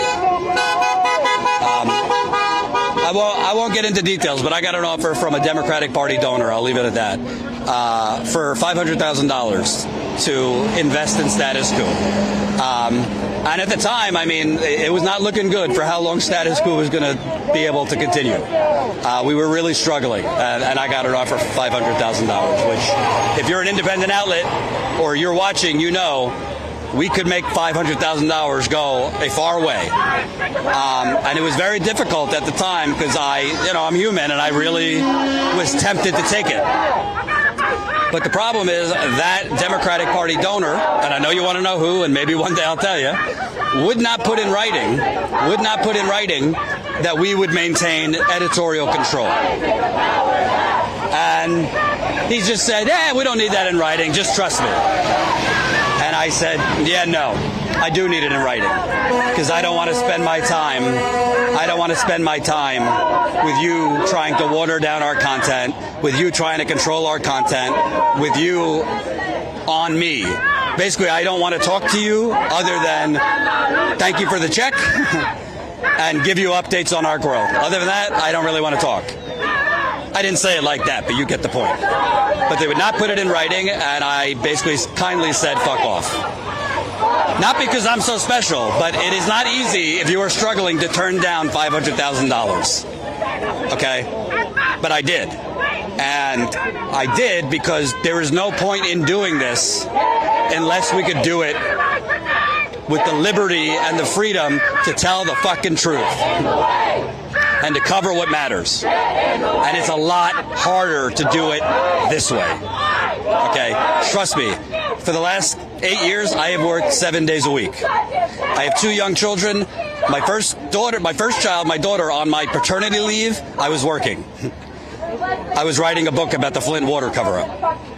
I have missed a lot of important things for my kids, not because I'm a deadbeat, but to build this. There's been fights, frankly, with my wife, who I love, but I'm just keeping it real. All the people that work here, JT, our reporter in Wisconsin, he had a newborn, and he was out on the ground in Chicago, not because he's a bad dad, but because he was covering something bigger than himself. And he's been out on the ground in Minneapolis, in Chicago, for us, even with a young kid. John Farina, our cameraman, who's going to be here in a little bit, he's the one who got that historic footage on January 6th with the Capitol officer's head rammed into the door. He has been out here. He's basically lived on the road for us for over a year. Many, many important periods away from his child. Our editors, we only have 3 or 4. They work around the clock, and they take a job knowing that they're going to get paid less because they know what we cover matters. So you're not supporting something just so we could have a business. You're supporting something so we could stay out here on the ground with the people. Statuscoup.com/join. Help us fund and cover what the corporate media covers up. All right, let's get back to it.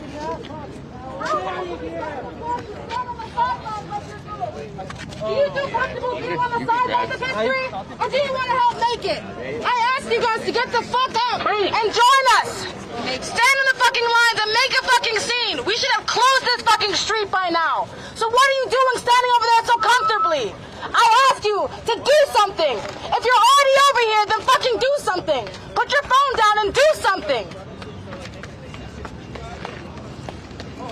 And I think it's kind of important to point out, not just here, but any protest movement I've ever covered through the histories of time, but just in my career over the last decade.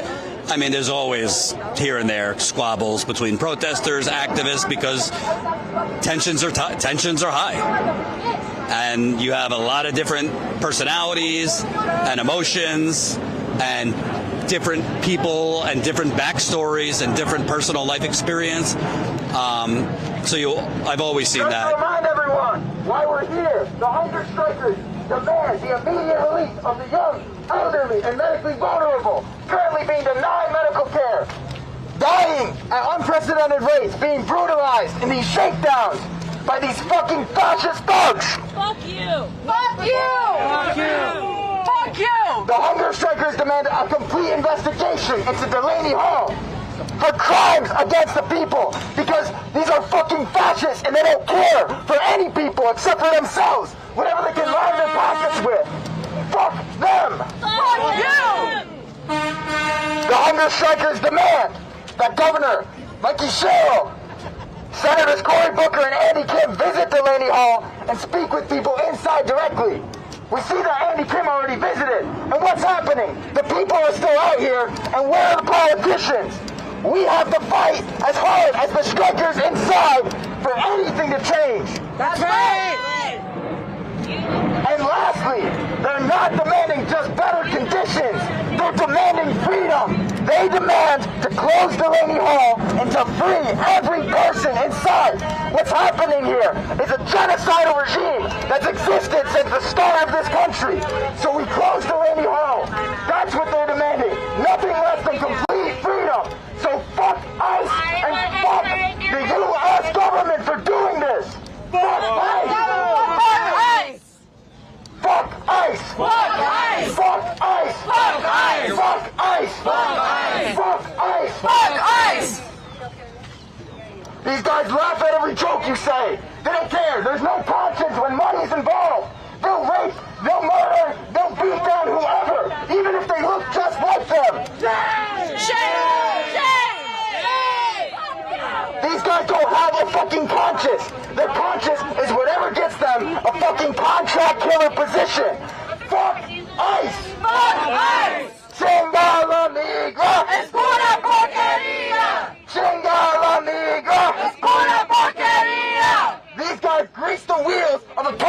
machinery of death every single fucking night. And they do it with the tears of people oppressed and downtrodden by U.S. imperialism. With a smile on their face. Fuck you. These guys are the engineers, the machinists of destruction of the people of the world. So fuck them and fuck their goddamn $100,000 contract. Fuck you. Taking an easy bribe to sell out the people of the world. So fuck you. Fuck you. What the fuck are you protecting besides private property, you fucking pig? They would feel shame, but there's no fucking conscience here. Look at their eyes.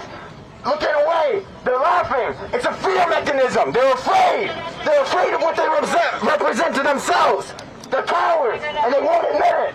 They're afraid of what's going on inside because they know they're stronger than them. The immigrants inside are stronger than every single fucking one of these cowards. That's right. That's right. That's right. They have more of a backbone than all of you motherfuckers do. All the people that are fighting for their own survival, for fighting for their life, fighting for the liberation of all the people in there being abused and brutalized by y'all. And who's fucking surprised? These guys train with the fucking IOF. Who could be surprised at all? Who could be surprised when these fuckers training with the IO motherfucking up are genocidal too? It's in the blood of the U.S. And these guys run that machine. They run that blood machinery until it's fucking ground to until dust. They don't care. Hooligan cunts.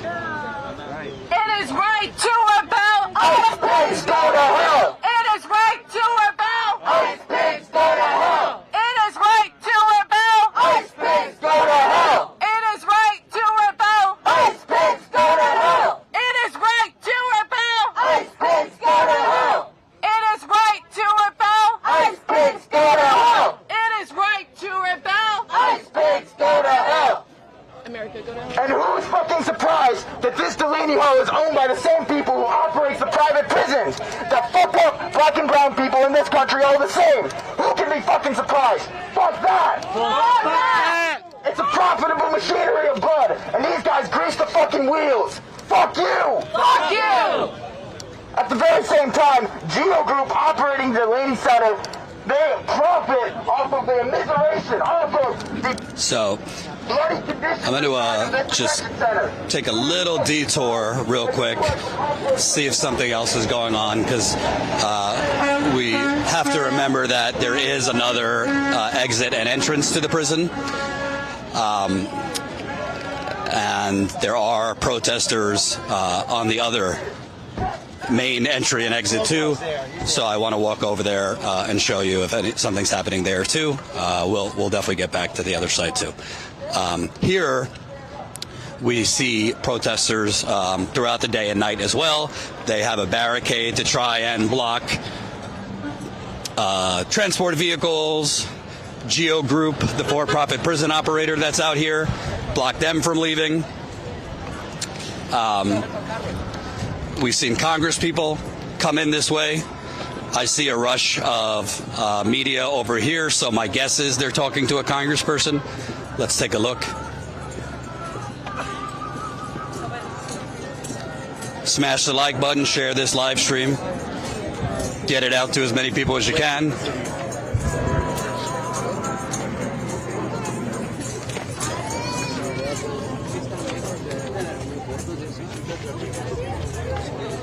So, do you know? So I think what's going on over here is somebody was released. So we see this here and there, people being released. And what's so messed up about this is in almost all cases, when people are released, and I can't say for certain, but I think it might be the woman holding that baby. In almost every case when someone is released here, it's because they finally got a habeas petition before a judge. Hey, Hey, Kathy? Hey, Kathy? Hold on one second. Well,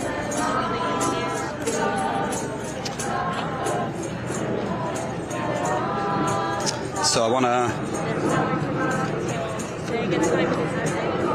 So what I was saying is I believe most of the people that are released, it's because they finally got before a judge for their habeas petition, and a judge says, wait a minute, you should have never been in there.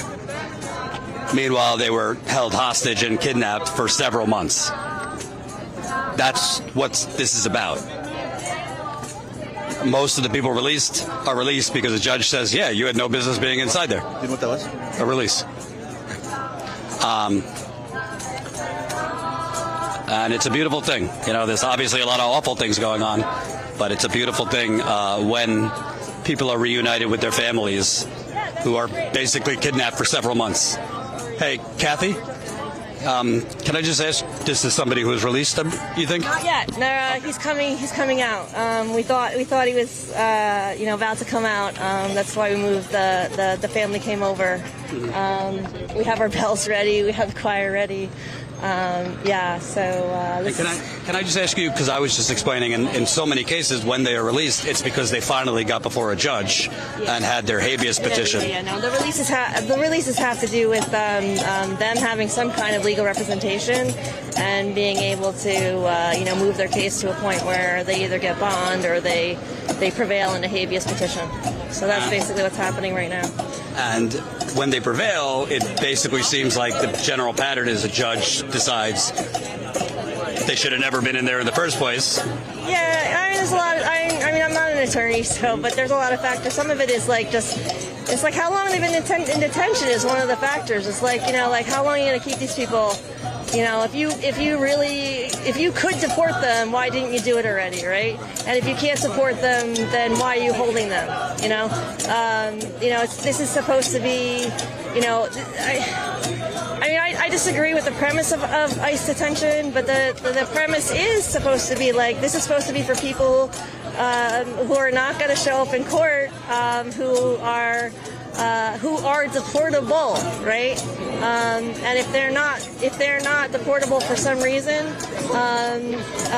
or their case is taking too long, you cannot put them in a situation where they're detained indefinitely. That's torture. That is one of the definitions of torture is indefinite detention. In addition to sleep deprivation, they've been keeping lights on 24/7. Intentional denial of medical care. That's also torture. So releasing chemicals when there's no ventilation. When there's no ventilation, beating people. This is what we saw this just today. Let me ask you, because I know you're busy. Also, you can't release people if you need bodies in the bed for the for-profit prison to keep making hundreds of millions of dollars. They need prisoners, they need hostages to make money. Here they call them the bodies when they bring people down, but I understand in Elizabeth they call them the money. They call them the money? The money, yeah, that's the other CoreCivic, the other private prison company that operates in New Jersey. And my last question, because I know you're not shy to call it like you see it. I don't know. I feel like I'm in the twilight zone because, I know there's a lot of differing opinions about whether the protesters should be there, but the bottom line is the governor of the state of New Jersey, they are refusing to let protesters stand on a public sidewalk, and they're pushing them into the street. Shouldn't the governor or politicians be kind of like controlling the traffic and what's public and what's private? Because I fear someone could get killed because they keep pushing people into oncoming traffic. The governor does have the authority to. I'm really concerned right now about pushing the governor to do what she can, and I want to talk about the people inside. The people inside just got, a chemical attack. They just got a physical attack. They were tear gassed. The tear gas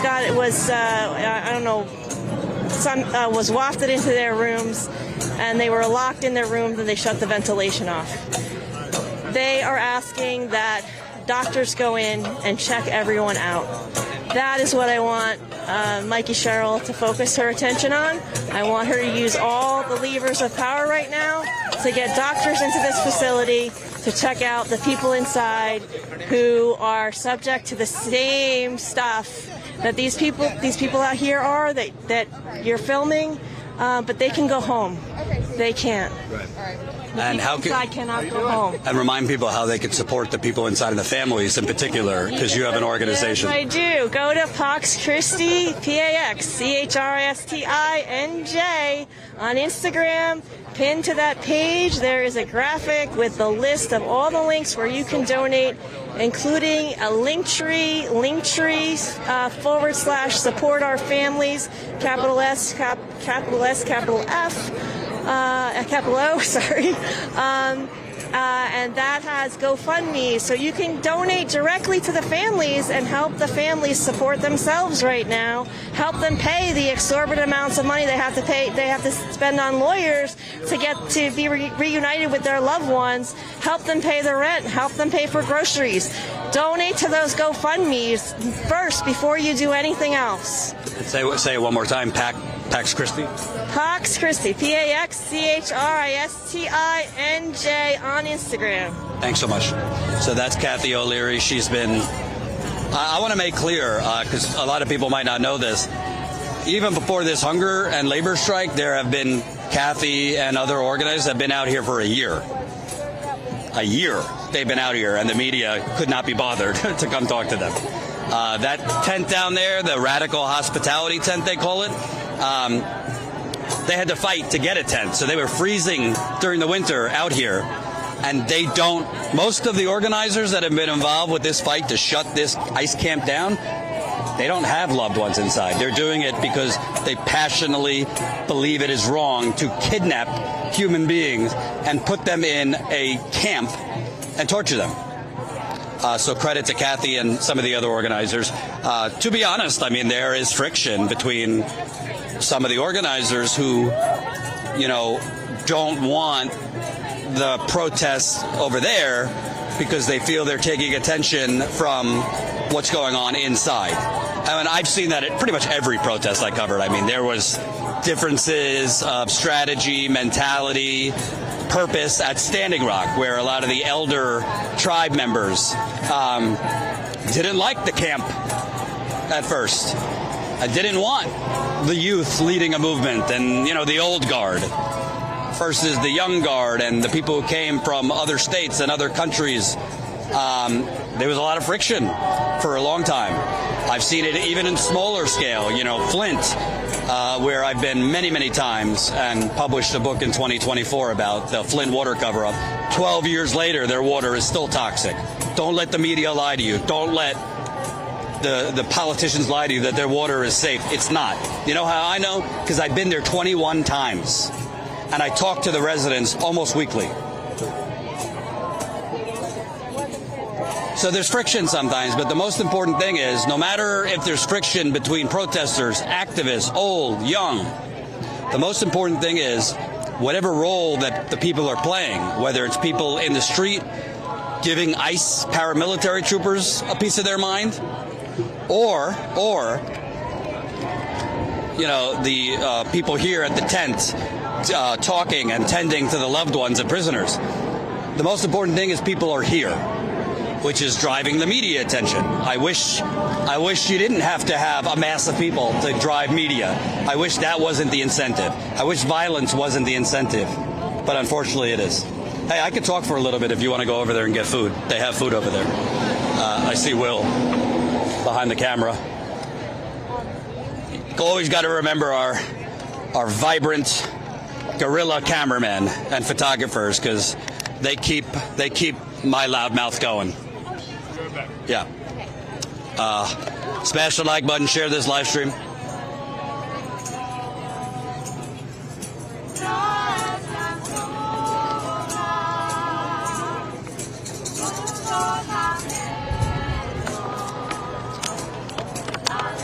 And I'll move the camera a little bit so you can see the songs and the singing going on. Hold on.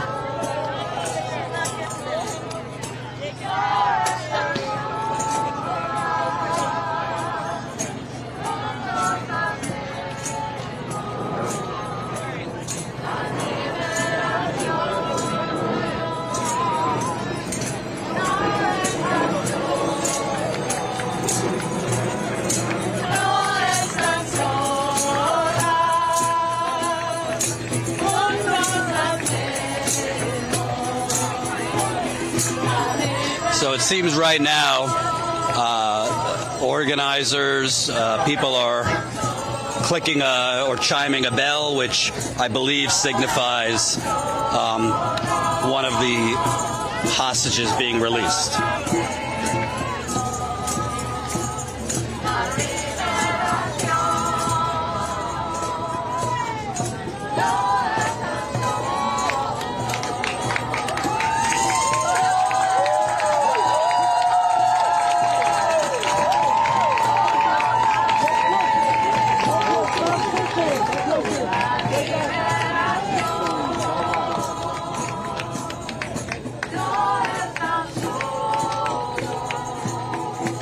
So, beautiful moment. I know it's probably hard to see because there's a swarm of people, so I don't know if Will is able to show it, but somebody has been released.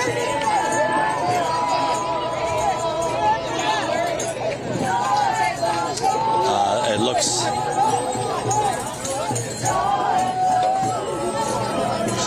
Oh, it's a release. So. I don't know. Well, we don't need to follow it.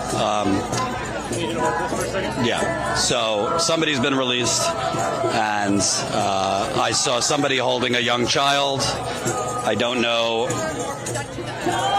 It's kind of hard with that many people to see who was released. And to be honest, you know, I think media-wise, and to be sensitive, we don't particularly know if that person released wants to be on camera, wants their identity known. So, you know, I think it's better personally to just show the crowd, but not necessarily show the person who's been released, unless they, you know, choose to stop and, you know, signal that they want to be shown. But hold on, Will's collecting himself here, and then I'll give him back. If you ever see the camera really bad or shaking, it's because I'm holding it, and I'm a terrible camera person. All right, give me a second, and then we'll kind of go back to the other area.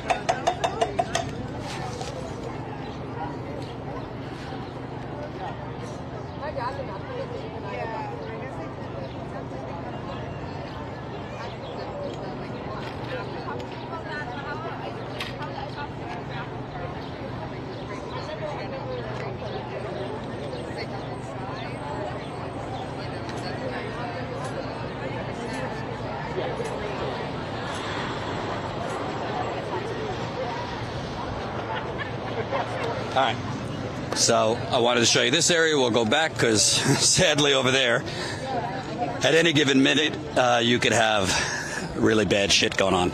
And also, I mean, selfishly, I just want to give myself and Will a break from being pushed into oncoming traffic. It's always nice. You see trucks honking. I don't know. Hold on, what time is it? 7:30, so I think we've been live for now, I don't know. I lose track of time when fascists are attacking unarmed protesters. I think we've been live for about 2 hours, maybe 2.5 hours. Last night we were live for over 4 hours. Everyone's exhausted. The plan was to go live later, but, you know, I started hearing from sources and seeing on social media that they were essentially beating hostages inside. Can I ask you a question? I saw you with the merchandise there. Never mind. I wanted to talk to the... Oh, do you mind if I talk to you? Because I saw your hat, and I love it. Well, I saw your hat earlier because I think it is so amazing that MAGA wants to call these people criminals.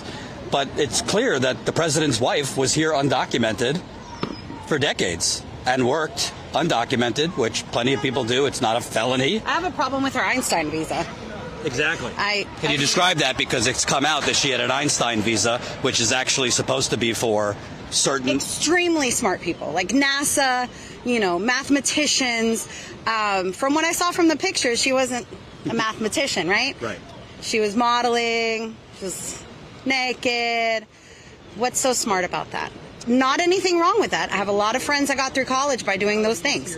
But, you know, when you're putting people in cages for a certain those things, then I don't understand the hypocrisy. The problem is the hypocrisy, right? Yeah, and I'm curious what you think, because it seems to me that a lot of MAGA don't mind, like, white people that perhaps come here without papers, or the Irish, but it seems that they have a problem with a certain type of people that come here or flee. Well, that's why we call it a concentration camp, right? Because the majority of these people are black and brown people. And when you look up the definition of a concentration camp in the dictionary, it is a political form of putting the same religion or race of people in a prison. That's what's happening in there. It's about, 85% Latino in there? Mm-hmm. You've got a little bit of black mixed in there, maybe some Asian. I'm not real sure. But I'm pretty sure there's not a bunch of people from Eastern Europe in there. Right? Mm-hmm. Although they're here non-documented as well, trying to make their lives better because they're fleeing a war in their country or whatever it may be. And a lot of them, frankly, are fleeing their country, which was made chaotic because of American policy. America, through drug war and other policies, created havoc in a lot of these countries. I mean, obviously there were problems in their country also, but America, through the drug war and imperialism and coup attempts, a lot of them had no choice but to flee because of violence against them and their families. Right. I mean, we are complicit in selling guns to their country. We're one of the biggest arms dealer in the in the world.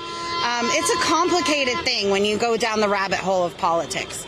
But I wear this hat because I feel that the hypocrisy of what's going on in America, it is funny, but it is serious as well. It's a light-hearted way of looking into seriousness, and it's an easy way to start a conversation with somebody that says, why do you, people ask me, why do you feel that way?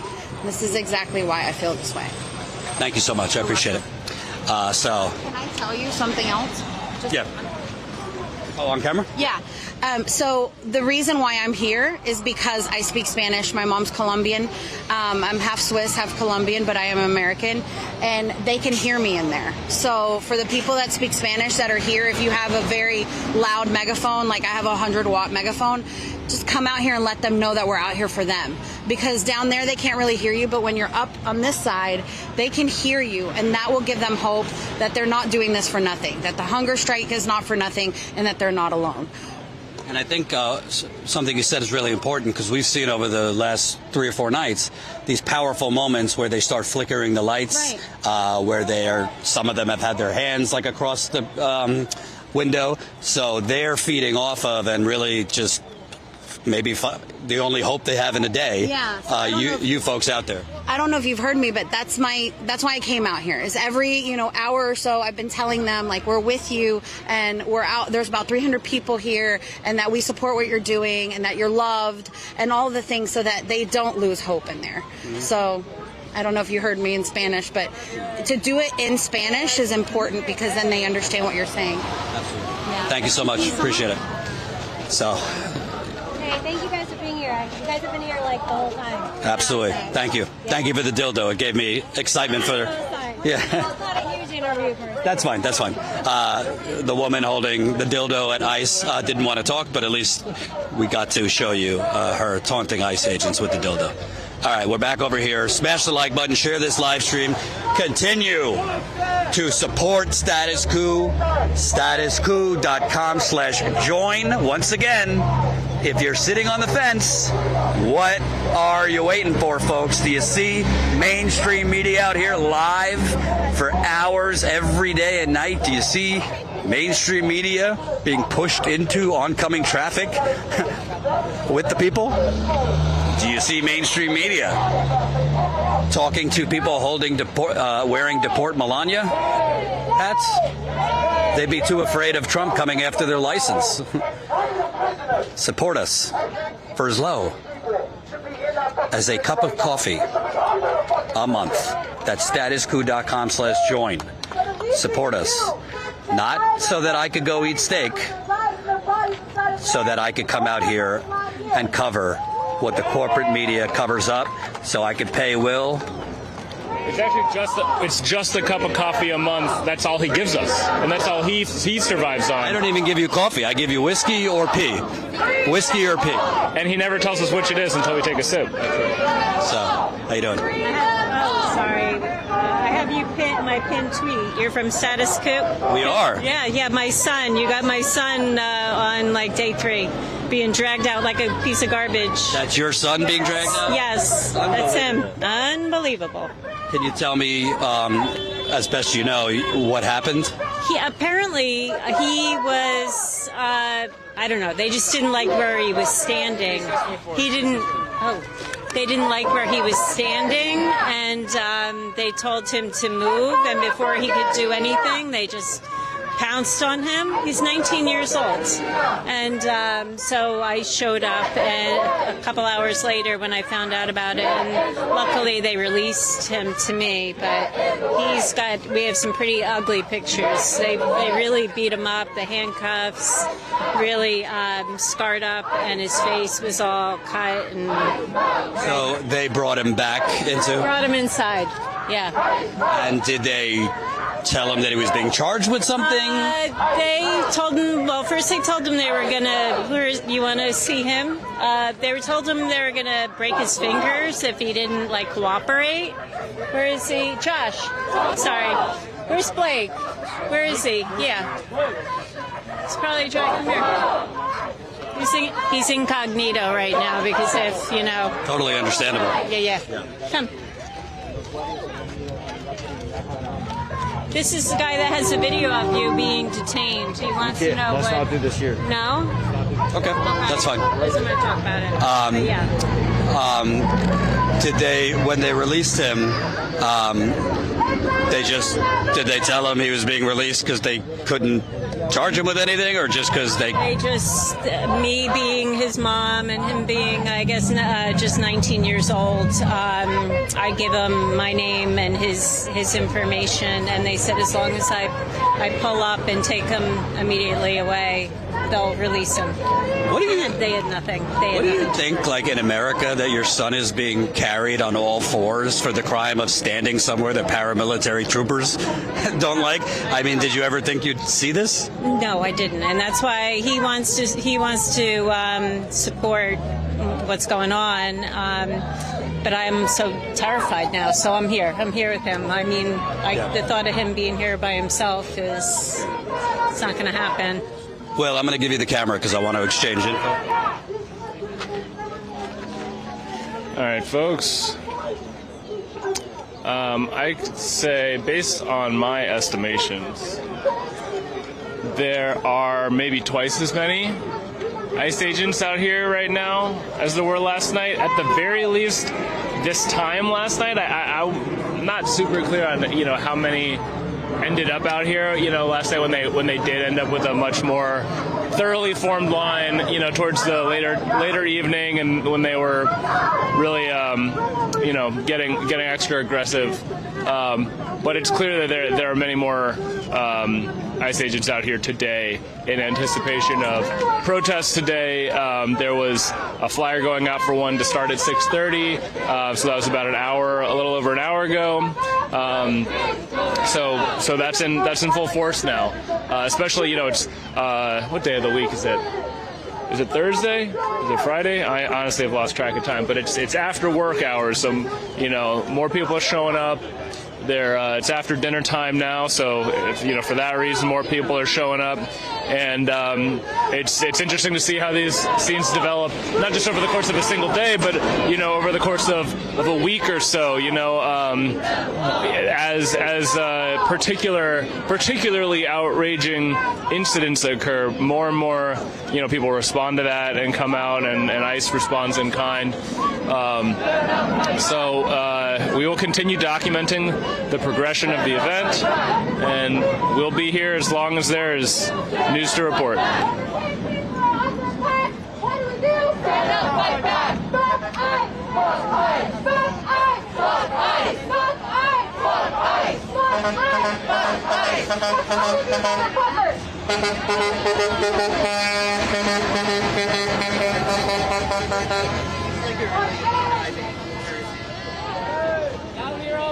It's not too late to quit your job. It's not worth it. It's not worth it. It's not worth it. It's not worth it.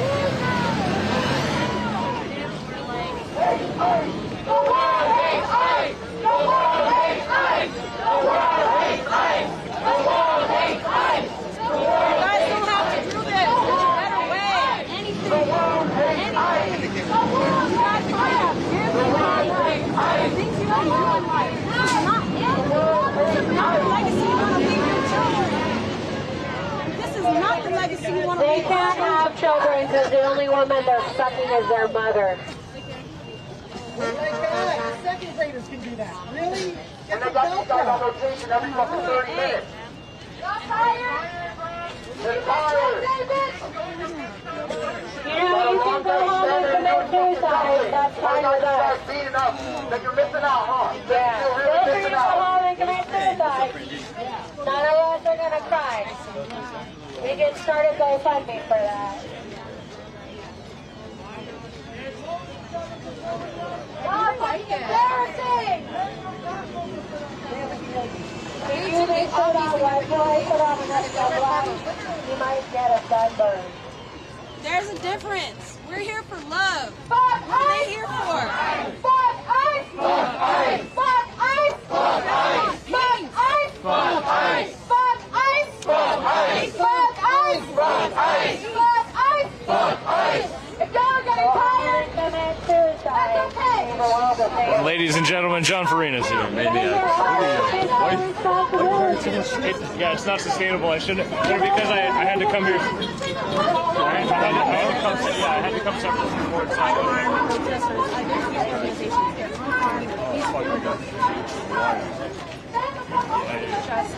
Keep that going. I love my friends. Hold that for me.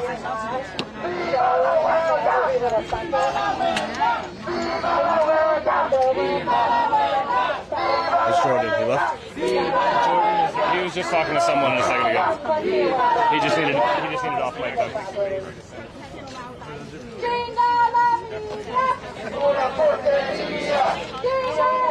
Folks, bear with us as we do some technical adjustments to the live stream. Yeah,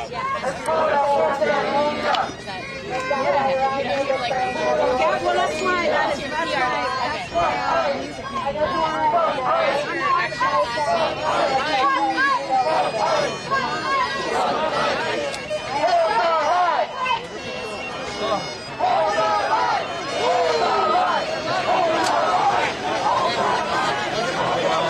Come over here. This way. I'm with you. Right.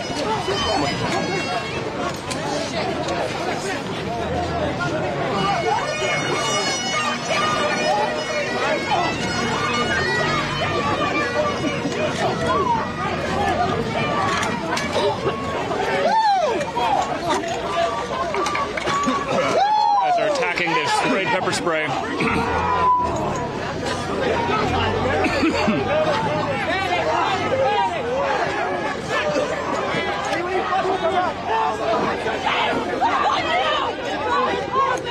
There's a microphone.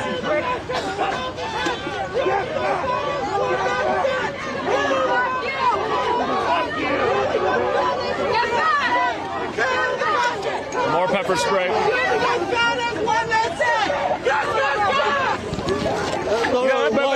Other way.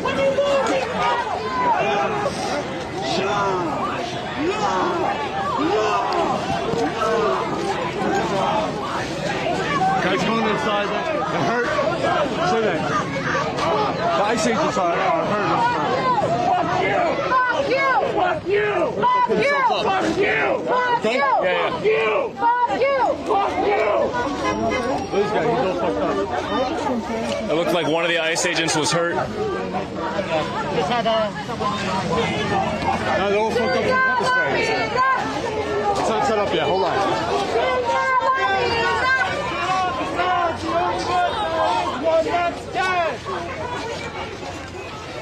You are fuck you! You are fucking worthless! Okay, all right, let's get this set up now. Is the audio working? Not yet. We gotta. Hold on. It should be working. Check the live. Make sure it's working.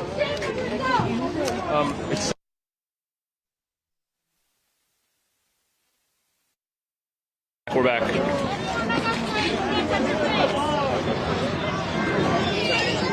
Yeah, it's on this. Yeah, we're good.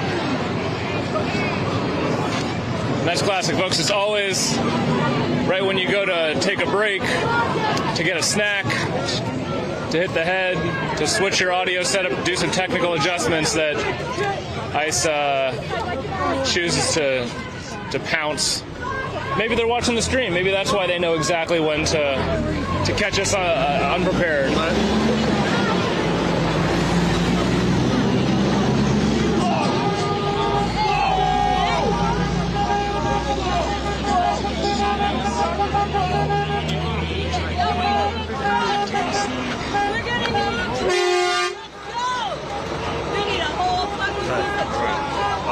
You want me to stay here? You get the. Yeah, I gotta get you the wire. Give me your bag.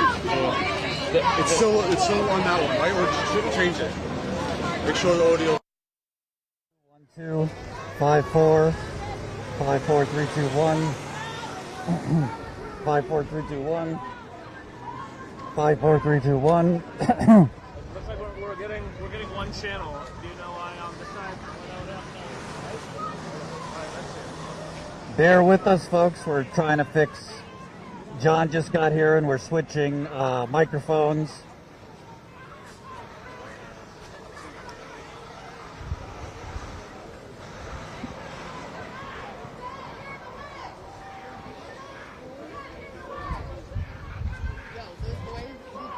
There's a little gang of boys, like maybe 3 of them in the front. They're targeting someone here. They talked about killing him. I have it on film. I'm gonna kill him. I told these kids over here. I know John. Can you say? My name's Emily. See these kids in the front? You should really film them. Those 3 little kids in the front, right there. They're targeting someone in here, right here. Look. I got it. Get this shit on film. Can you get a? Hey. Right here. They're targeting someone in the crowd. These 3, right here. 1, 2, 3. Okay. Kids. I got it. 1, 2, 3. We're watching Hey. you. We're watching you. It's on you. It's that time. So they were saying that the ICE agents over there were saying, "I'm going to kill you."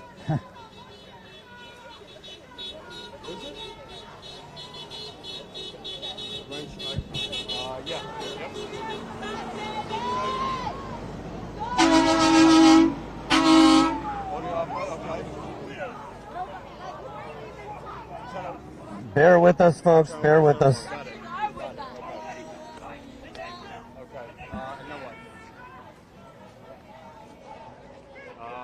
only coming out of one.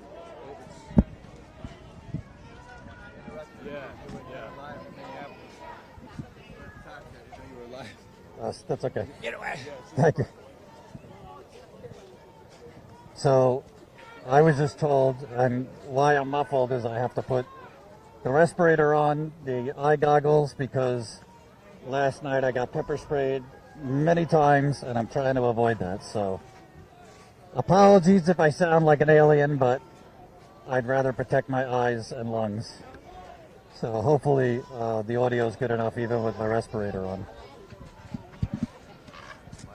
They're already releasing the pepper spray. I saw several people have to get water poured into their eyes by medics. And it's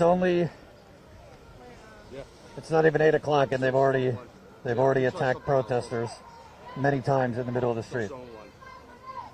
And I understand that the audio right now is only in one ear. We are working on it to even it out so you'll have audio in both.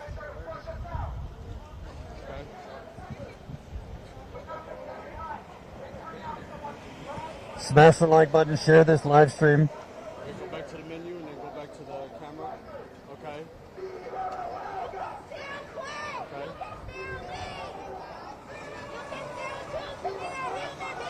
Yep. Put 1. Okay. Gotcha. Okay, we're rocking. I got it. Okay. Alright, good. Yep, we're good. Thanks. So now we gotta adjust it to even it out. So you don't have headphones, huh? smash the like button, share this live stream. Alright, Jordan? It's calm right now, but it could accelerate at any given second. Yeah, it's good. Okay. Yeah, you need better headphones. Let me go get the battery. Give me your bag.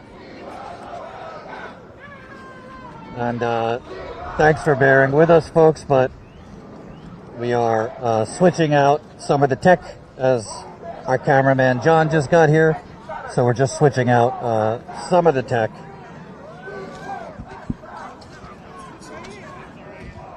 And I'll take the mask off briefly. Hold on.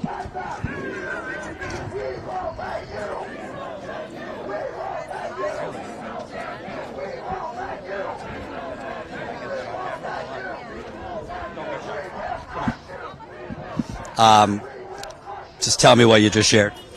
So I don't watch mainstream media because I don't trust it, but Status Coup I watch. And this is the reason I drove up here from Baltimore, Maryland, is because of this protest, because I heard it from you. And I even posted, which I'm not a poster, but I posted that everything you say I've seen. It is real. The media were in their vehicles and they are just pushing people and people aren't doing anything. Isn't it crazy that so-called journalists are sitting in their cars as that this is happening? It is. Thank you so much for coming out. Thank you for driving up. I appreciate it. What's your name? Dawn. Thank you, Dawn. Appreciate it. So that's, listen, I ain't going to toot our horn, but she did it for us. And I will tell you, some of the most gratifying moments I've had in my career, is when people came up to me at Standing Rock to say, I got in my car after I saw your report, or I got in my car after I saw you live. We're talking not like from down the street. We're talking from like many states over. Or I saw what you were covering. I didn't even know about it. We've covered so many stories that are in other states. And people in the comments say, I live in this town where X happened, you know, the water is poisoned, or a chemical plant exploded, and I didn't know about it because I didn't even see it in our media, in our local media, and I didn't know about it other than you, Status Coup. And a woman drove up from Baltimore because she saw us live yesterday. That is why we need your support. It's not just us, you know, dramatically entertaining. We're trying to activate people to do something. Our activism, we don't organize. We're not like with the protesters. We don't organize. We don't protest ourselves. Our activism is this, the journalism, and hopefully inspiring people to take action themselves. So that's why we're asking you to support us. Statuscoup.com/join.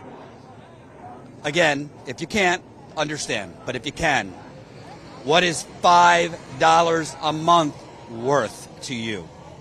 We have other levels, $10 a month, $20 a month, $50 a month we have. And we appreciate those that support us at higher levels too, because obviously it takes a lot of money to do this.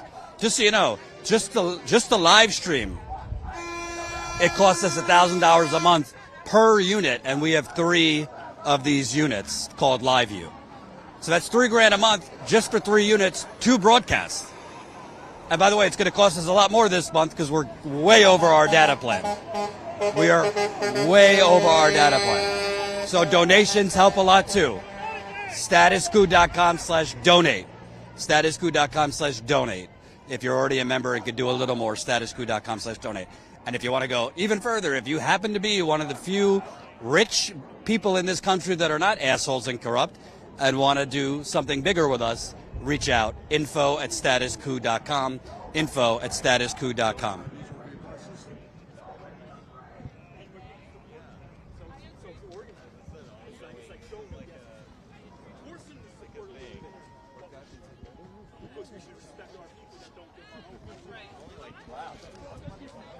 Hold on. So here they come again.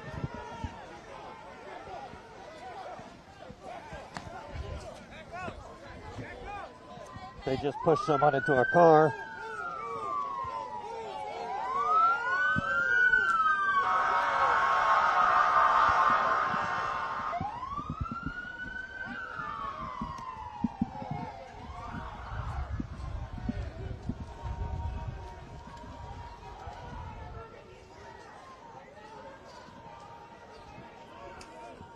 So this is happening every day, every night.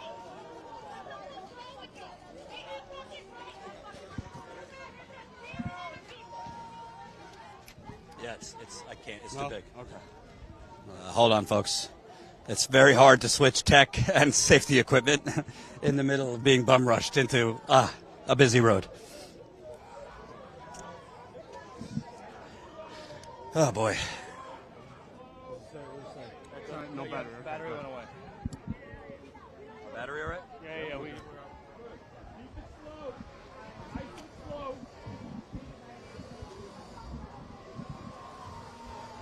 And just so you know, over the last, I'd say, 45 minutes, it seems to escalate every night, like towards this time. But they've started releasing. They've started to release pepper spray. They've started to increase the attacks of protesters into the middle of the street with trucks coming. And I want to be able to show more of the trucks if we can, because people need to understand what they're doing. People need to understand what they're doing. They are pushing people into the middle of a street with 18-wheelers and trucks coming. That's what they're doing. It's so dangerous, and we saw it last night through.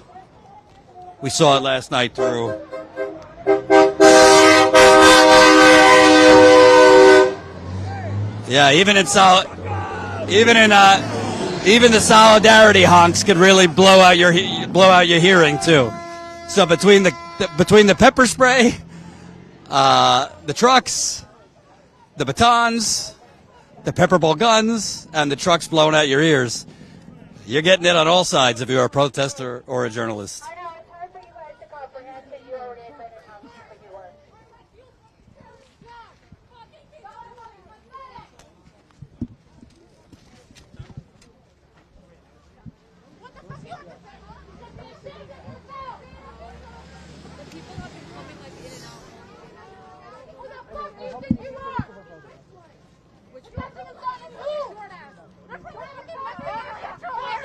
You're a fucking shame.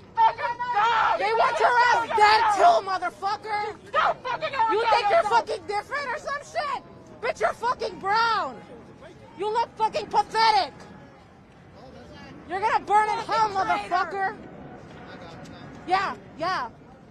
How you like that, you fucking Nazi scum? You know who the fuck you are, right? You know exactly who the fuck you are.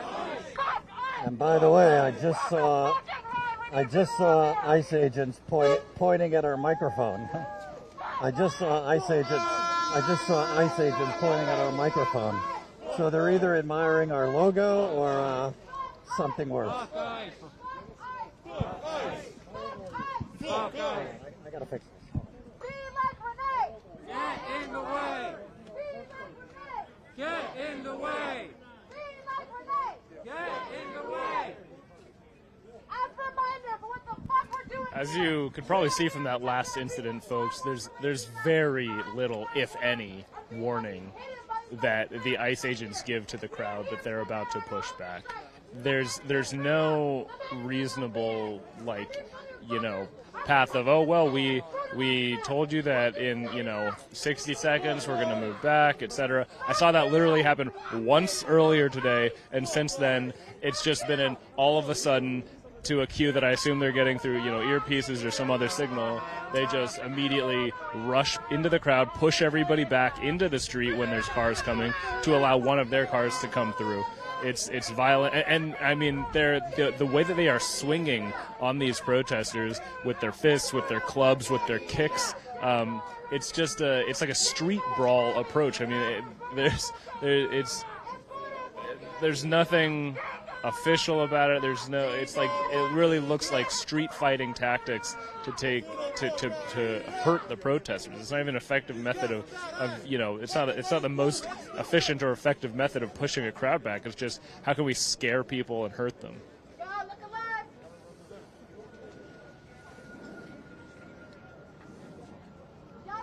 So I'm probably just going to keep this on because it's just too difficult to keep taking it on and off, and my glasses keep falling off. So apologies to the audience if I sound like an alien.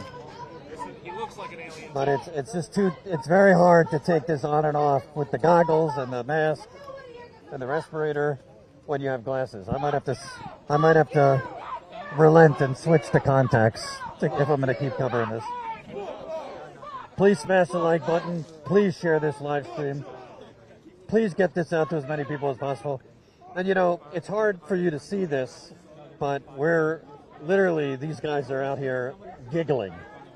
They're out here giggling like fucking high school jocks that enjoy bullying, those that they bullied in their high school. They're out here giggling because they're getting kicks, shits and giggles off of attacking unarmed protesters. It's really disgusting.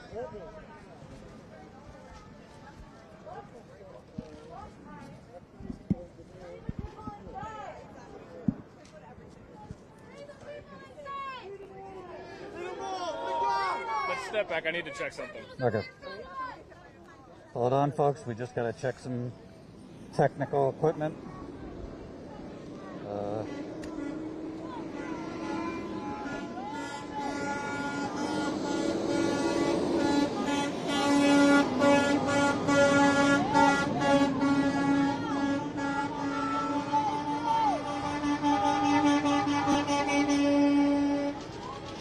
All right.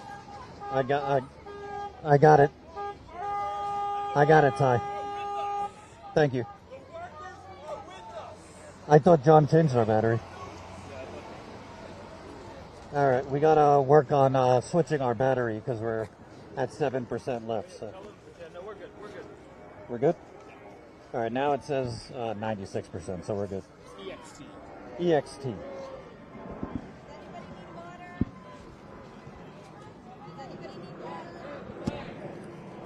Okay.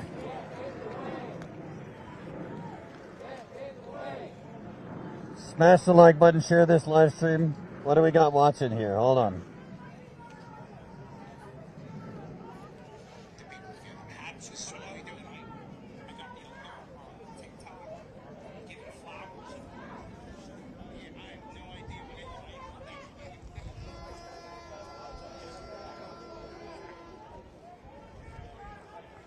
$1,500 people watching. Let's try to get these numbers up.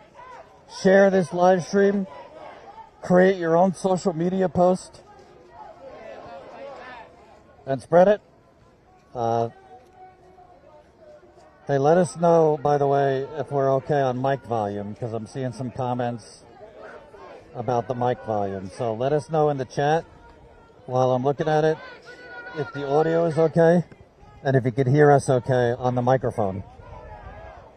Oh, he's wearing a mask. I don't know how much turning up the mic volume will help. Yeah, sorry to tell you folks, but you're going to have to just put it on max because I'm not really trying to inhale pepper spray and gas all night. I did last night, and it was not pleasant. I'll take it down for a minute. Yeah, so if you're having trouble hearing, it's because I have a respirator on because they're releasing pepper spray. They're also mixing in bear mace. I love this job, but I'm not trying to burn my eyes and lungs for the next several hours. So I'll try my best to alternate and take this down when I can. But when the respirator's on, just obviously turn up the volume as loud as you can. There's nothing we could do on our end for that, right? In terms of turning up the mic volume? I've made some adjustments here. I was just looking at it when you had the when you put the respirator back on. I'll take a look at the levels again. Yeah, I think also part of the issue here is the wind. So even if you're not directly in the line of pepper spray, the wind is basically moving it all over the place. So it burns your eyes, your lungs. Even today, I was struggling 14 hours later. Heads up. Okay. Heads up.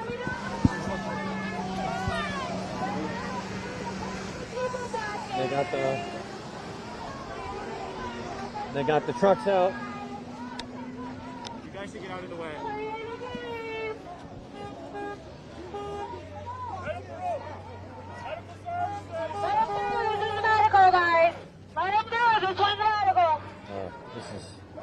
Watch out for ambulances. They might be on the way. So there's trucks coming, there's ambulances, and again, it is extremely dangerous that these paramilitary stormtroopers are pushing protesters into the middle of a busy highway.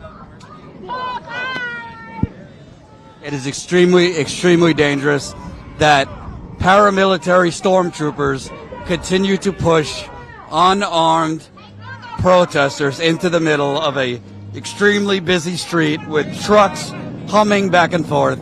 Somebody is going to get killed. I don't know how many times I have to say that. This could only end in tragedy if they continue to push people into the middle of the street.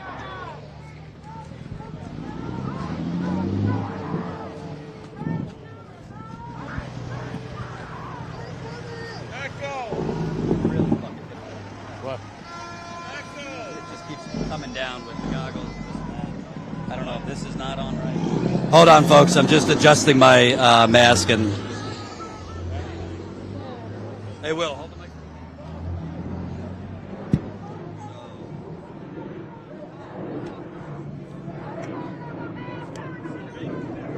Now we've got a Newark police car here, which is something we didn't have yesterday. You know, we was wondering if the incidents in the road in the city, the city road would kind of bring Newark police to become further involved.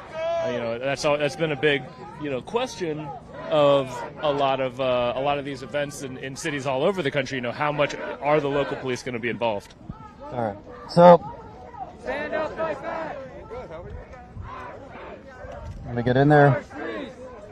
Our streets. Our streets. Our streets.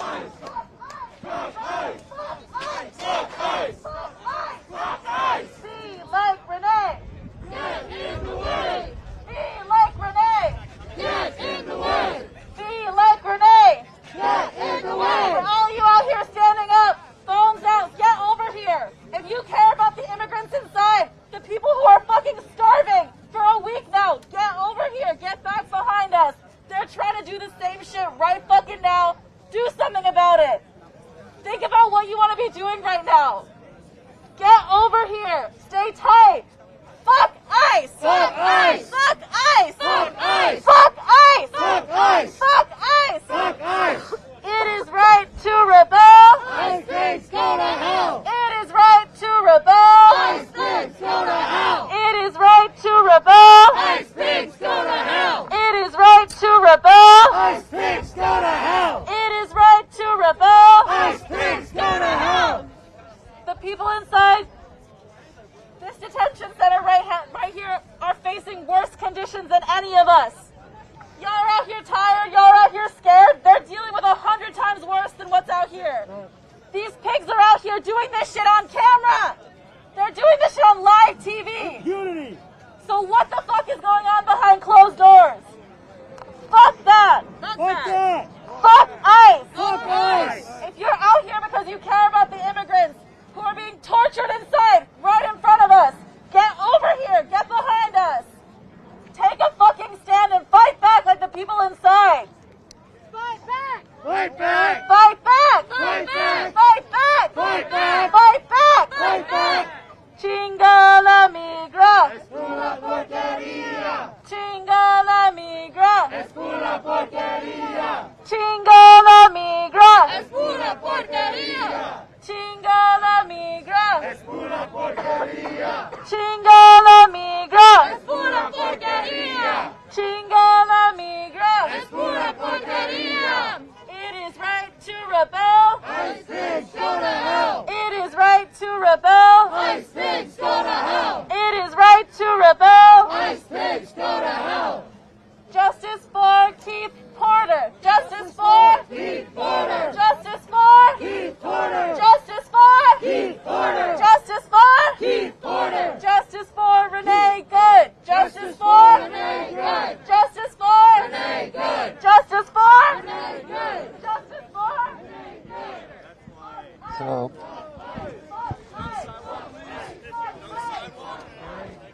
I want to mention something that I think is important. They were just saying justice for Keith Porter. His name has been completely ignored by most media. Most media talk about the Americans that were killed and stop at Renee Good and Alex Prede, who obviously we should speak of their names, and obviously it's heinous that they were killed. But Keith Porter was a black man in Los Angeles who was killed on New Year's Eve last year by an off-duty ICE paramilitary trooper. And he was killed by reports, I believe, running away.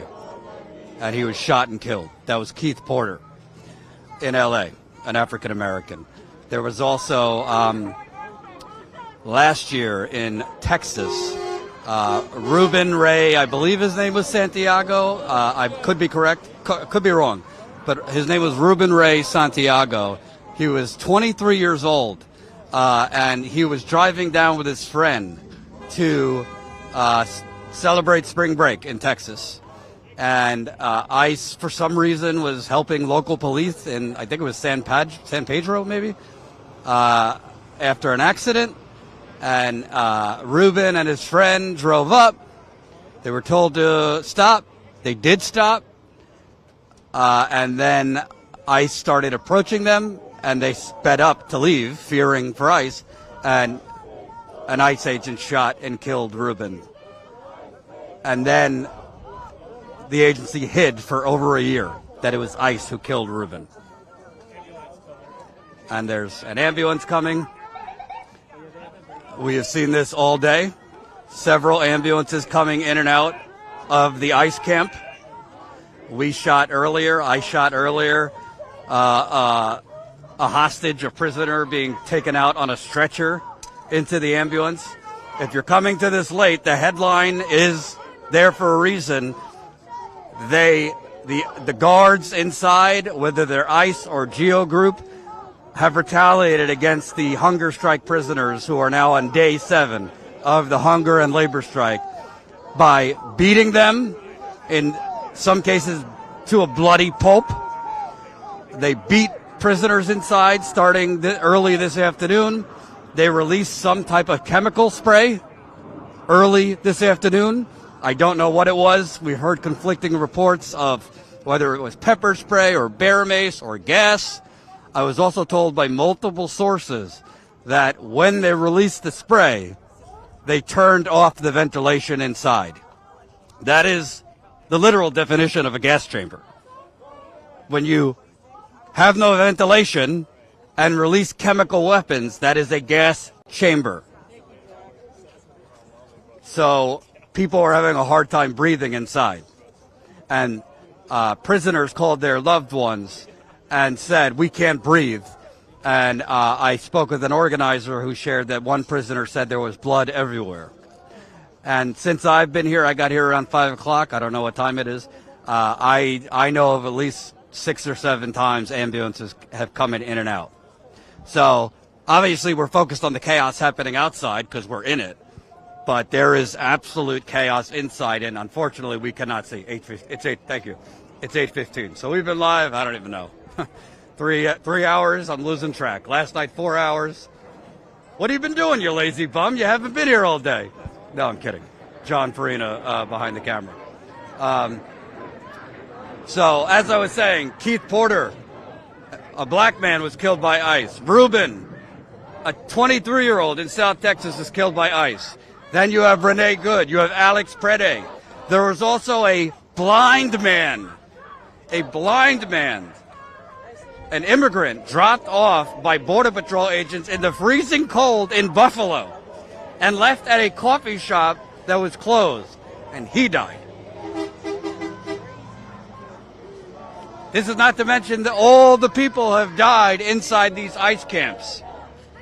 I've lost track of the number. So it's not just Renee Good and Alex Prede. As horrific as those deaths are, there's so many other people dying.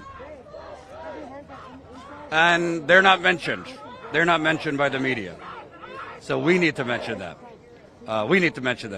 And by the way, I've reached out to Keith Porter's family a few times for an interview. No shame on them. I haven't heard back from them. That's totally fine. But we've tried to put focus on the others too. All right.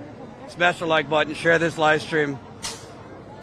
What are you thinking? How's the weather, John? It's wonderful out today. You're usually good about predictions. What's your forecast for the evening? Cloudy with a sign of fascism? Yeah, yes, exactly.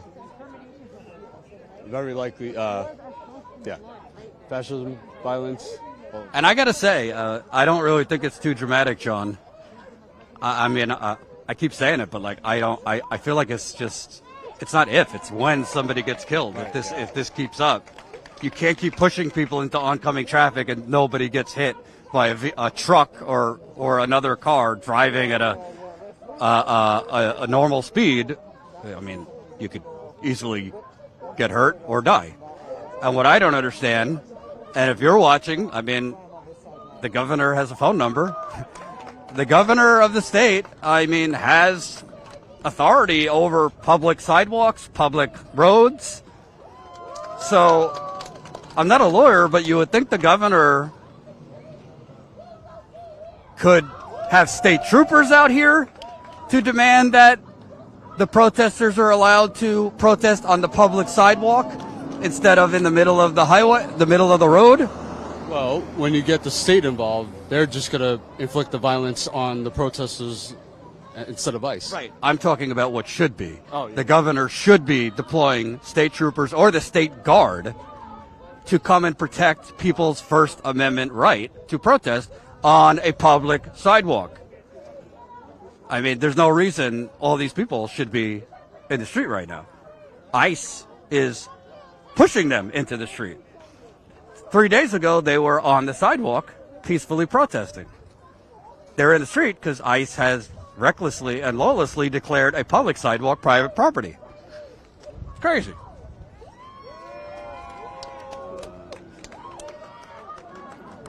Here we go. He comes back. He's interviewed a few times too. And I just want to show you, because it's always good to show kind of characters at a protest. I've interviewed him. I interviewed him, I don't know, an hour or two ago. But this guy who looks like he just got out of Woodstock, with the yellow shirt, the vest, the sign, he's basically directing traffic. So protesters are doing the job, frankly, that police should be doing, of trying to direct traffic so that nobody gets hit by a car and, you know, cars could get through safely and protesters could protest safely. And, yeah, I'm seeing a lot of the same ICE agents that we've seen in recent days, and the same shit. They're giggling amongst each other. I saw 2 of them pointing at my microphone, so that's not great. Hopefully they're just admiring the logo rather than choosing their next adventure.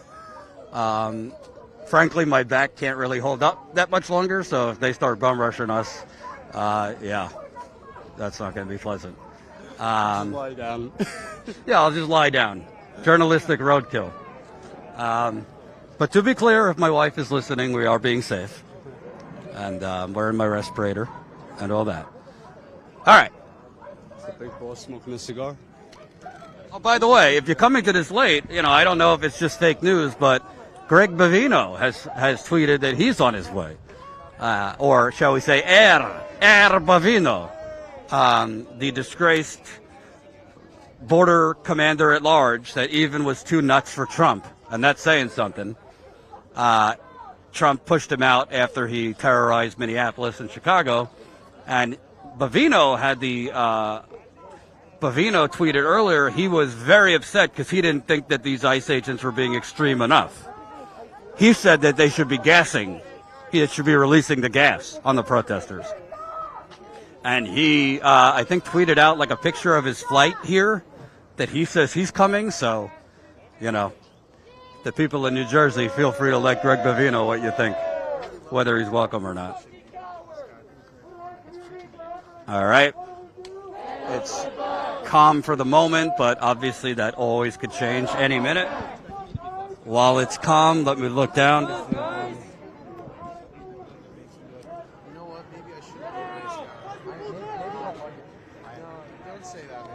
causing it. Ty said you should. Oh, never mind. Fuck 12! Nothing.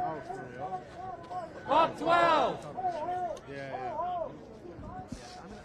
I guess that was a little bit ago, so it should be fine.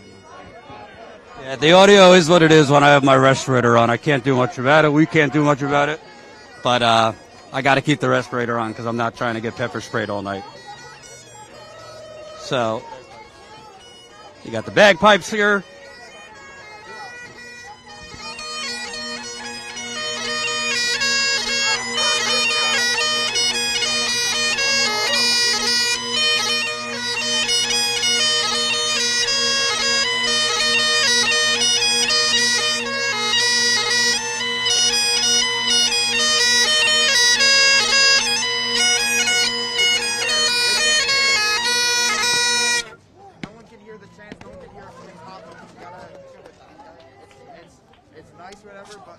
People are chanting for a reason, right? They want to get people moving a certain way. Strategically, you're trying to... So somebody was playing bagpipes earlier. We showed you.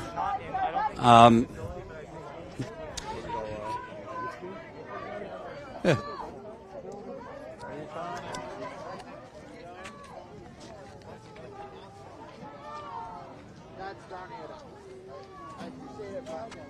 Can he go more in the background? Don't worry about it. I'm here to get beat or killed. I'm ready to die for it. Can I, you mind if I ask you a couple questions? Okay.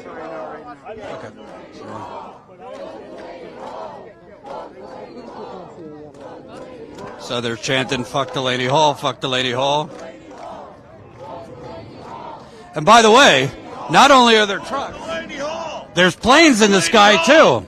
So we're right near Newark Airport, which Trump is threatening to shut down.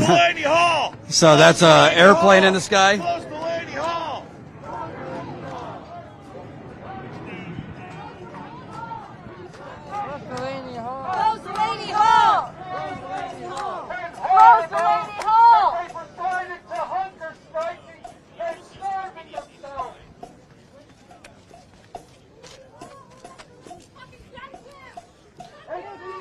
So the chants are changing here.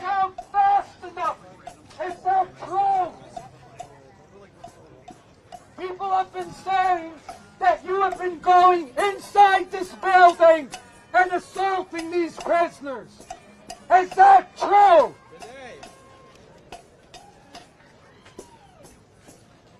Are you a despicable coward with a mask who goes inside a building full of helpless people who are desperate and on a hunger strike and just assault them? Is that true?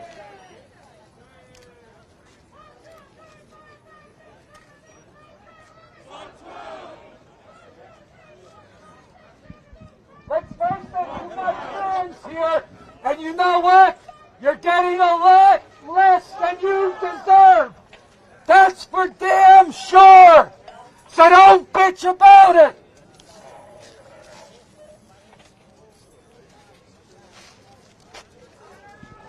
Get behind me, get behind me. There we go. So they're about to bomb rush protesters again.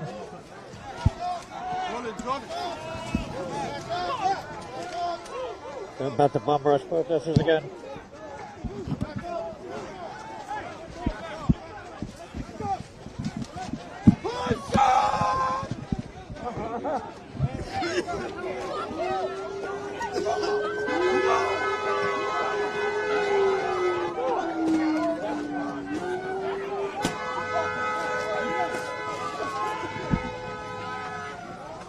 They're attacking protesters.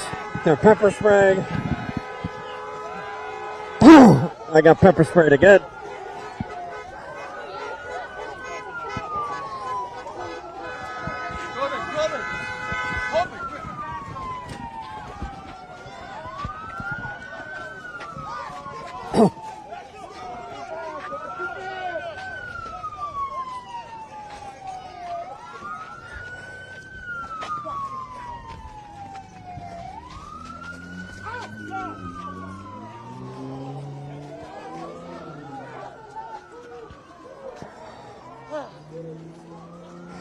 again, someone is going to get killed. And people are coughing, people's eyes are burning.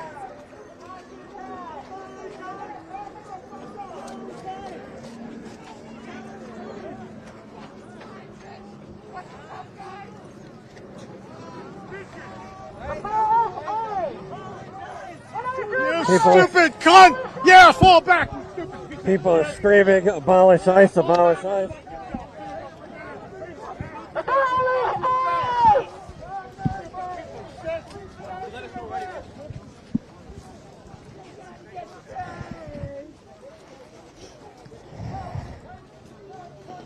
Oh boy. That just occurred again for no reason at all. No reason at all.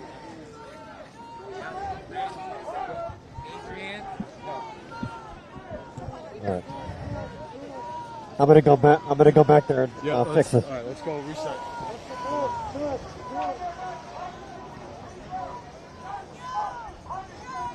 Hold on, folks. I'm just gonna adjust my goggles and mask. You okay? Yeah, this is. I gotta adjust this. Go get water. Wipe it off.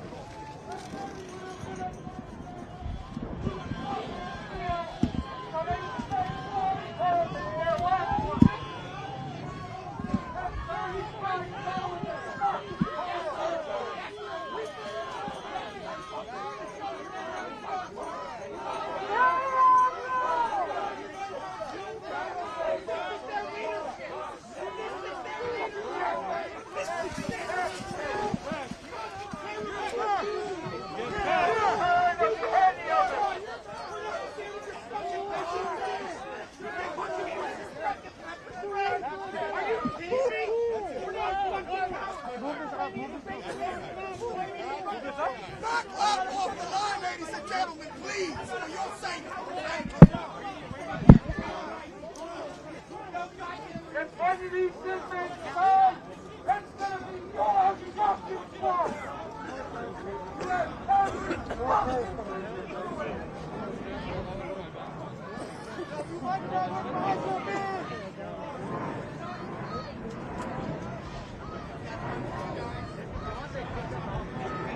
Will, good? Yeah. Well, this thing is fucking loose. I think they're just barrier making Yeah. It's tight. Okay. Is Jordan still here? He's pepper spray off.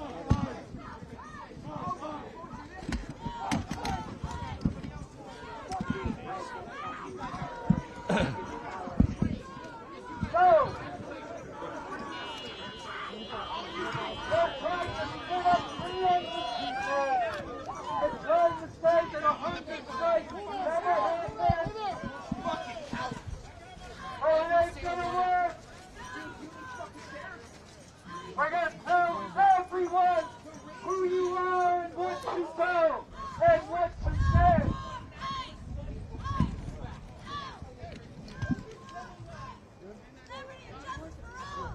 Shut down the Lady Hall! Liberty and justice for all! Shut down the Lady Hall! Liberty and justice for all! Shut down the Lady Hall! Liberty and justice for all! Shut down the Lady Hall! Liberty and justice for all!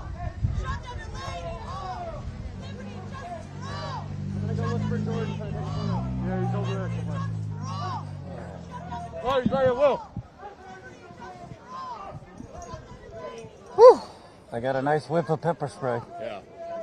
My nose is on fire. All right. We got a nice whiff of pepper spray, but we're back. Apologies again for the muffled sound, but I got to keep my respirator on because that is some thick-ass spray. Are you good to be on the band? Could you take it for like a few minutes? I just need to smoke a little bit. Because I got your event. Ty said to make sure the microphone battery is fully charged so we don't die again. So we're going to change our microphone battery to make sure. Okay. So, as you see, that's, by the way, guys, At some point, I need to walk over to the tent because I need to get an update on a few things. Okay. But I won't go for long. Last I heard. Water? No, I'm all right. No, my water's in the car. Hey, John, what's water? What? What's water? Water. Water. Water. You want water? No, I'm good. Thank you. John is his own Brooklyn language. He said, "You want water? You want water?" All right. The paramilitary troopers are calm for the moment, but that could change any minute. And I will tell you that the smell of pepper spray is extremely thick. I think they just sprayed again. And I think my nose is burning a little bit.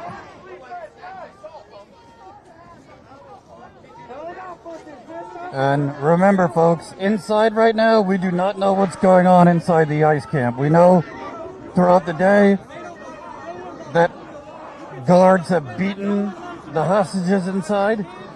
We know hostages have been bloodied. We know that one of the prisoners / hostages had their nose broken. We know that there's been at least 7 or 8 ambulances I've seen since I've been here at around 5 o'clock. There could be more that have happened throughout the day. And they've been taking prisoners that they beat to a bloody pulp to the hospital. We also know that they released some type of chemical inside the prison. I've heard pepper spray.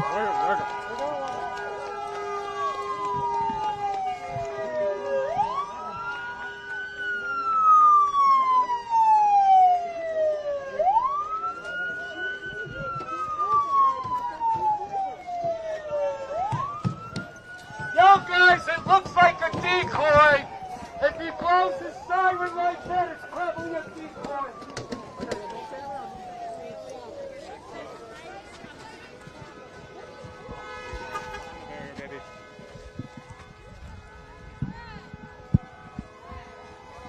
Medics this way! Medics this way! So they're spraying again, pepper spray. I just got hit again.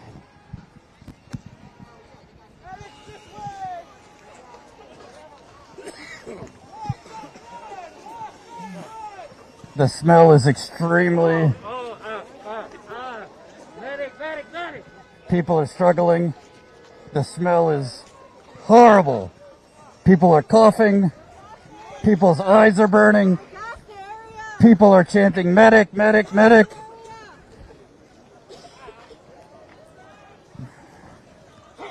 It is horrible. Absolutely horrible. Donald Trump's America, folks. Donald Trump's America.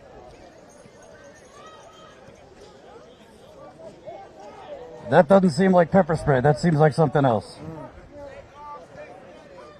You okay? Yeah. I'm good. See, that's what I gotta get. It's smaller than this. All right.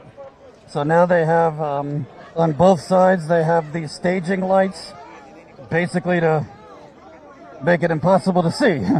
So on top of spraying people and pepper spraying people and hitting people with batons, they now have staging lights.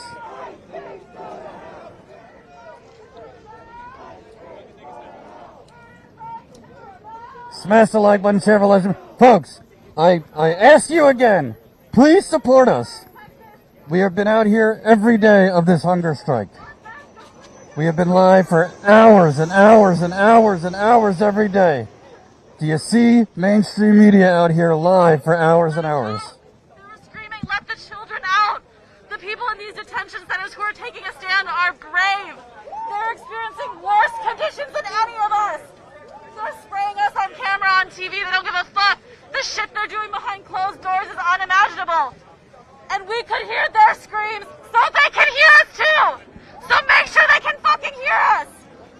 Chinga la migra, pura porquería. Chinga la migra, es pura porquería.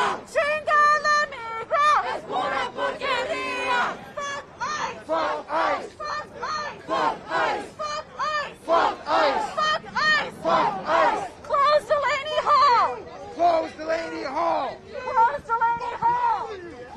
Delaney Hall! Close Delaney Hall! Close Delaney Hall!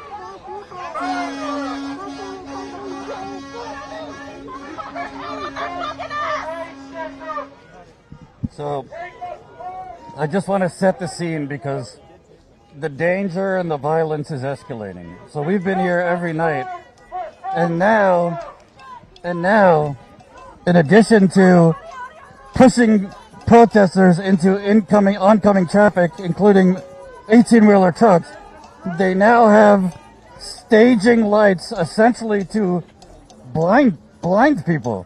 It's really difficult to see because we have lights, extremely strong lights, in our faces, so you can't see really in front of you, and as they rush you, you can't really see behind you.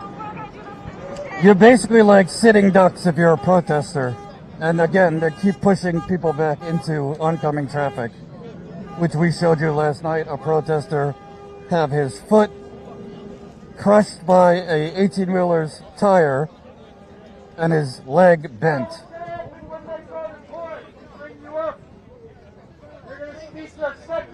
And there are people still, thank you, Ben. There are people still getting medical attention across the street because of the pepper spray in their eyes.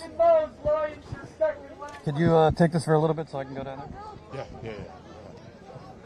Yeah. All right, guys, we're going to do a little switcheroo here. All right, I am giving the microphone to Will. I'm going to take the camera from Will, and Jordan will be right back. Okay. I got the lay off the fucking steroids!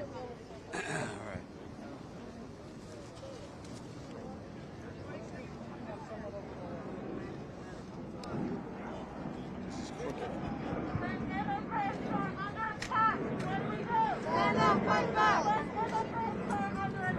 What do we do? Stand up, fight back! When immigrants are under attack, what do we do? Stand up, fight back! When immigrants are under attack, what do we do? Stand up, fight back! It is right to rebel! Ice pigs go to hell! It is right to rebel! Ice pigs go to hell! It is right to rebel! Ice pigs go to hell! And folks, you might notice, in addition to the static floodlights that they've put on the crowd, that occasionally one or two ICE agents will shine a very bright but small flashlight at the crowd, and there's different uses for that. Sometimes they're using it to blind a camera like us. Sometimes they're shining it in the face of a journalist. I've seen them use it to target and blind a protester leading chants at a particular time. That was last night that I saw that, and I've seen them use it in addition to not just flashlights, but the taser has a little green light laser thing on it and yesterday I witnessed and heard with my own eyes and ears 2 or 3 ICE agents, one of them pointing a taser into the crowd, and the other 2 kind of saying, "Oh no, not that guy, the one next to him. No, no, the one behind that," as they used the light of the taser targeting system to specifically, point out a protester that they were going to target on the next push into the crowd.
They're coming in.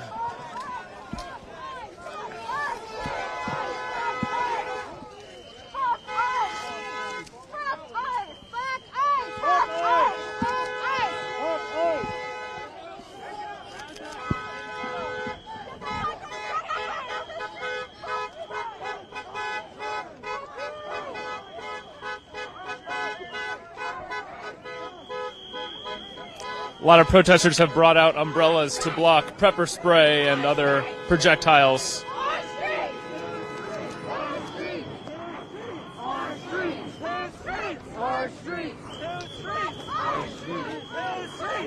They're coming back. I'm with you. I'm with you.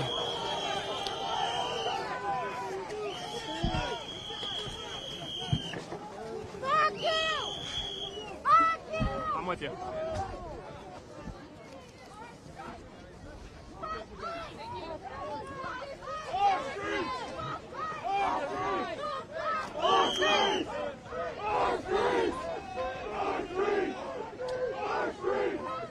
Yeah, so you think, man? I'm gonna say right here.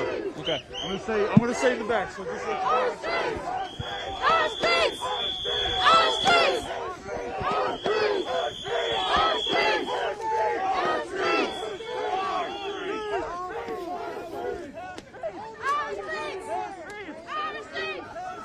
Our streets! Our streets!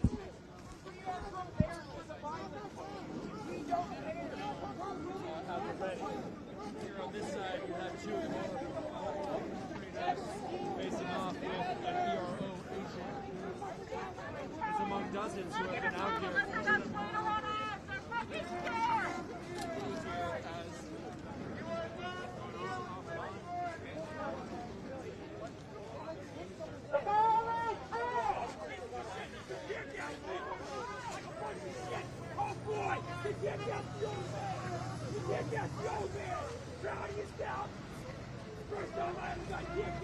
You shithole! You piece of shit! Yeah, fuck you! I just want to tell them all. I'm gonna fucking shit yes, yo, man! Yeah, that makes you feel good! I'm gonna post on Facebook and say shit yes, yo! You know who's giving those for not negotiable? For me? For you? For them? You are me! It's not that hard, it's for you! What the fuck are you guys doing to this fucking country? You're all going to be in prison by December! No, we can't. Kill yourself! You're fucking dead!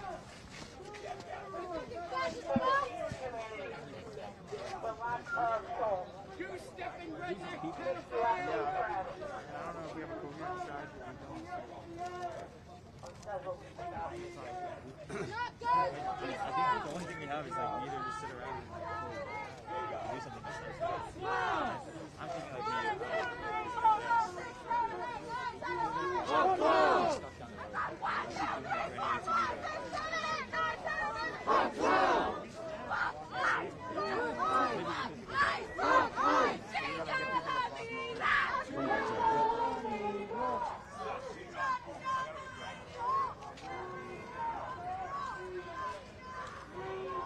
Give me that. You could do what you gotta do. I'll wait.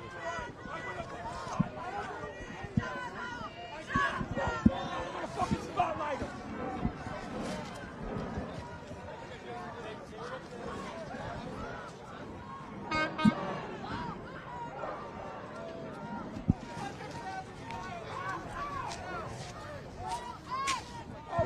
Yep. I started the 65-year-old man. pocket and my backpack. I don't have a weapon. That's why I get under your skin. Because you recognize that I used to be you. And that's proof that people can evolve. But you guys are 40 years behind the evolutionary curve of humanity. You don't even understand what empathy is. In fact, you probably listen to fucking Joe Rogan and Elon Musk and think that empathy is a weakness. Because that's how much ego and fucking macho-ness runs your lives. That's the only way you could be doing this right now. You're so unevolved. Oh, did you get a boo-boo? Oh, guys, look, this guy got a boo-boo. You need some... We got medics. You need emergency care? You need some help? You got a boo-boo?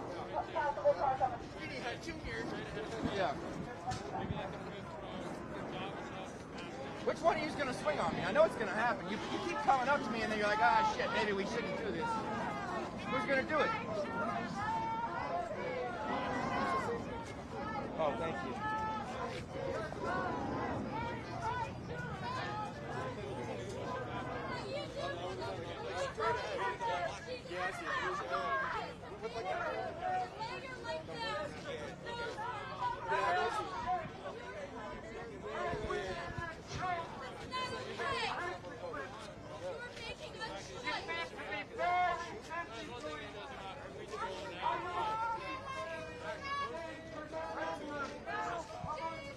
What is it like when you guys are picking out your targets? Is it just by who you like? Because like there's no crimes happening, right? So what is the discussion? Is it like, oh, that guy made me mad? Or is it like last night where it was like you guys tried to shove somebody over and he didn't fall over because he was stronger than you, so you just started beating him with a stick just for standing, right? So what is your plan? What are you guys strategizing about? What are you going after the people for? Who are you targeting? You guys seem to like to target veterans and women.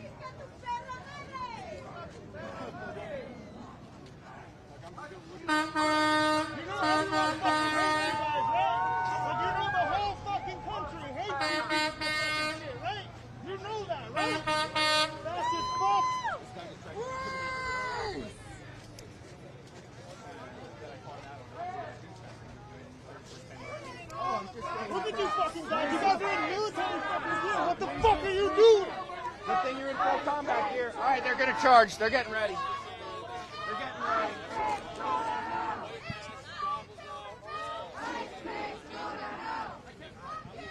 Your dogs aren't following your orders, Captain.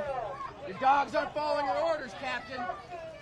Or wait, are you actually, you're ordering them to attack? Is that what it is?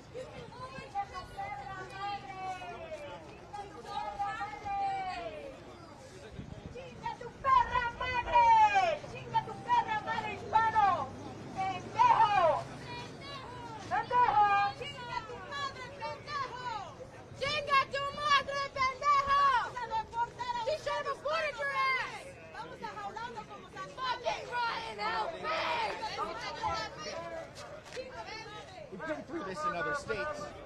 It never goes well for you guys, right? Because you're just attacking people. You're just attacking innocent civilians using their First Amendment right, right? The right to disagree, right? What you guys are doing, you guys are enforcing. Soul band is on too. The right As you see, he's got bandages.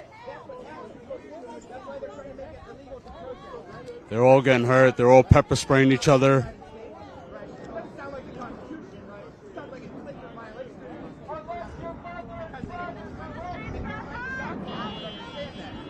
If you were a fucking coward, you might understand that and be able to stand on your own 2 feet. Actually stand for something, right? But you don't stand for shit. If you don't stand for something, you fall for anything, right? You guys fell for fascism. You guys fell for fascism. It's okay to admit that you've been bamboozled, right? You're idiots. You fell for it. Now you're fascists. You're right next to the Nazis. And no matter how cool you feel, no matter how much you deny it, bro, history will remember you.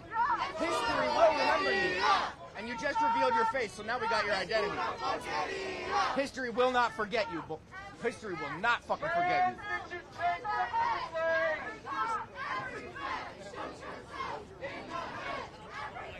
Every fat, shoot yourself in the head. Every cop, every fat, shoot yourself in the head. Every cop, every fat, shoot yourself in the head. Part of what you're doing, right? Yeah. So instead you joke about it, right? And you act like nothing real bad is happening. While people are starving, while you're terrorizing children. Terrorizing children, let me say that again, right? Separating families for fucking fun, right? Yeah. All right, they're getting ready, it seems. This guy seems to have decided he's just going to hold a light on permanently. My words are very frustrating.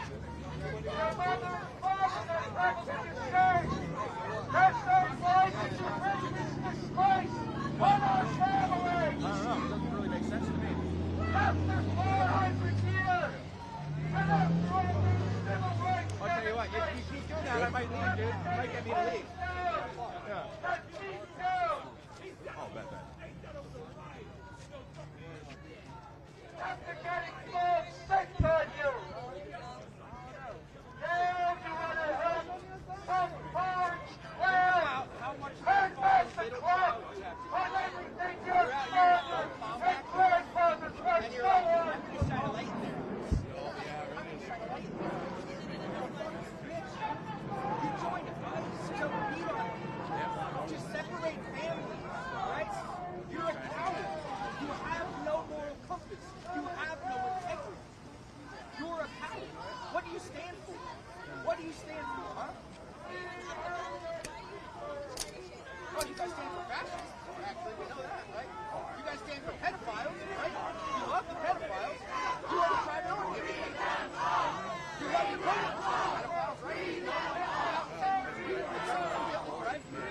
So we know some people in this line are racist. No. Why are the girls getting pregnant? How are the girls getting pregnant in 10 years? How's it happening? Because you're fucking racist. That's how. Putting a new light. All right, they're setting up more lights on the perimeter around here.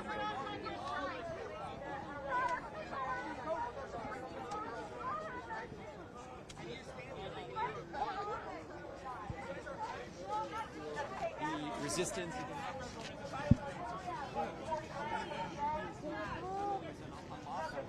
Inhumane. And we'll see here if things devolve. We'll see the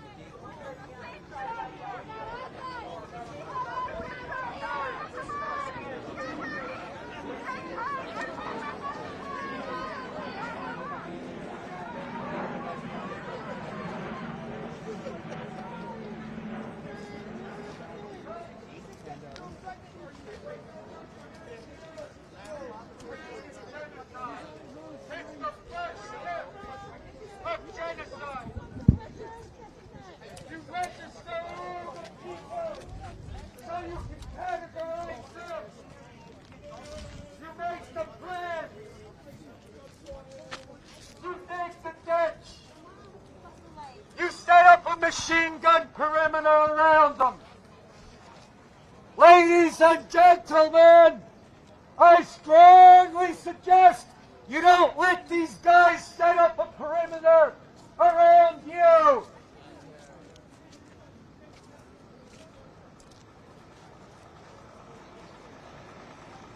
And then you pin them up in one place.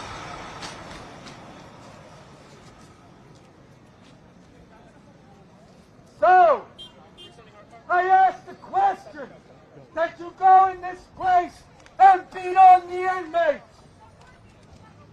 Because we're fucking hearing that's what happened. You got anything to say? Good.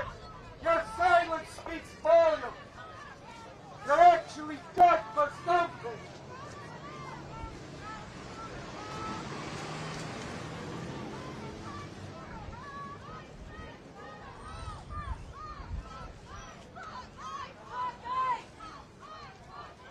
Your bosses are telling you to step it up, right?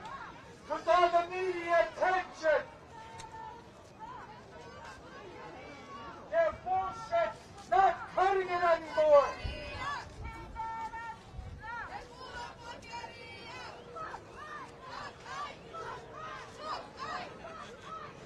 You tried to break up a 300-man hunger strike. Good fucking luck. It seems like you're not having much success at all. And you know what? When you execute full force against us, it's just gonna bring more fucking people out against you.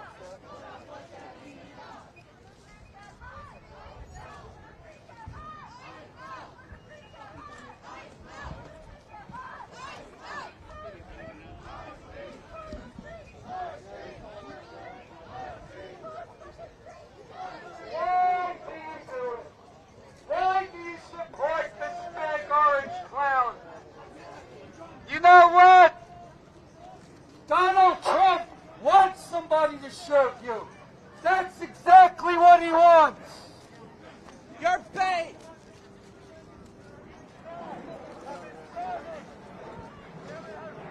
So you can kiss our ass that no one has yet so far given you what you richly deserve.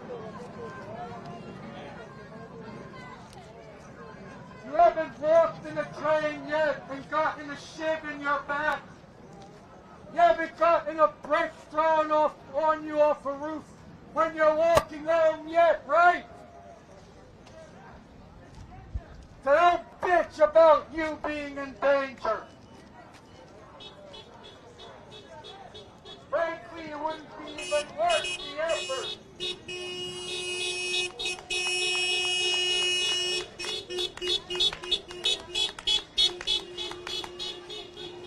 And you're stupid enough to play along. You're stupid enough to allow situations that don't need to be escalated.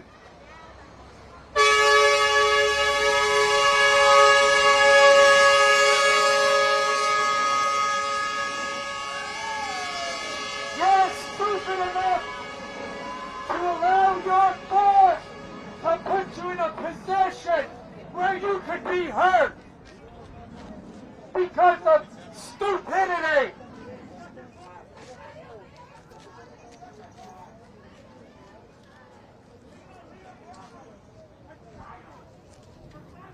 It's very doubtful you're gonna bust this up. We have laws in this country that still protect us.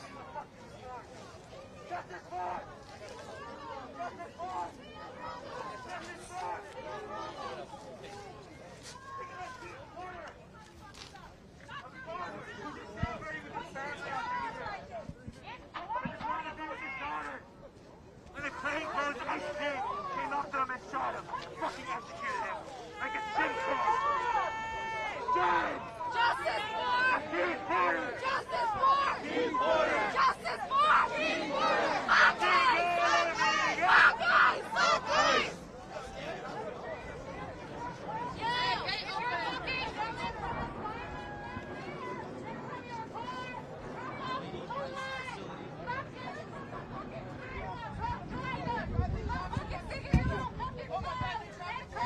Alright, so everybody's aware when the gate opens, that means either cars are coming out or getting ready to come in. Gate is now closing. This is a concentration camp. No doubt about it. And there have 300 bodies starving.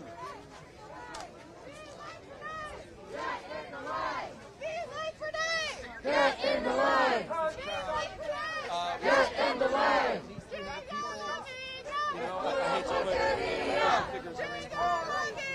¡Es pura porquería! Fuck ICE! Fuck ICE! Every fucking day, these immigrants experience fucking hell. Most do not have lawyers. Only 12% do. How can that be justice? They're just innocent workers that were taken from their families. The only people that they care for. They have no way fucking out. For killer pigs, there's only one solution! Fuck the pigs, we need a revolution! For killer pigs, there's only one solution! Fuck ICE, we need a revolution! Fuck ICE, we need a revolution! Fuck ICE, we need a revolution! Fuck ICE! Fuck ICE! Fuck ICE! Fuck ICE! Fuck ICE! Fuck ICE! For killer pigs, there's only one solution! Fuck ICE, we need a revolution! Viva la huelga! Viva la huelga! Viva la huelga! Viva la huelga! Viva la huelga! Viva la huelga! So you see a lot of photographers, a lot of press on the outside over there, on the other side, opposite of me, and then there's kind of space in between, in the middle. That's where they usually, leave space. They're gonna rush that way, but so yeah, that's what's happening here. It's same standoff. Jordan is getting some updates. I'll be right back.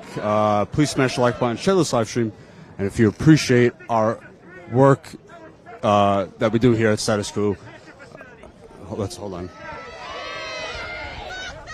I want you to think about the immigrant mother that was blackmailed by an ICE agent into sex in order to see her child. I want you to think about fuck these things. I want you to think about every immigrant in there. What you asked is to bust up this hunger strike. You just told me his name, and I'll go up to him and tell him, fuck you, fuck you.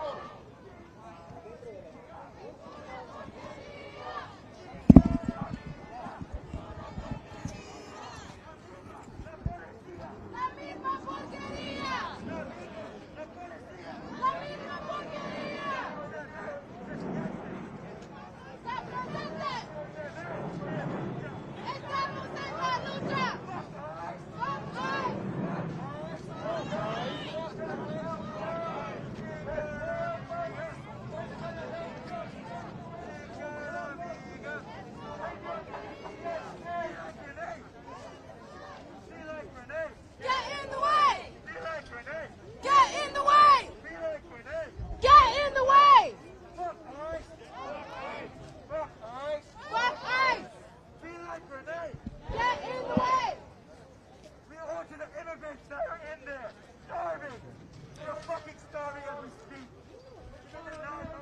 still smell and feel the pepper spray in the air, or when the wind blows, it gets picked up, whatever, you still smell it and feel it.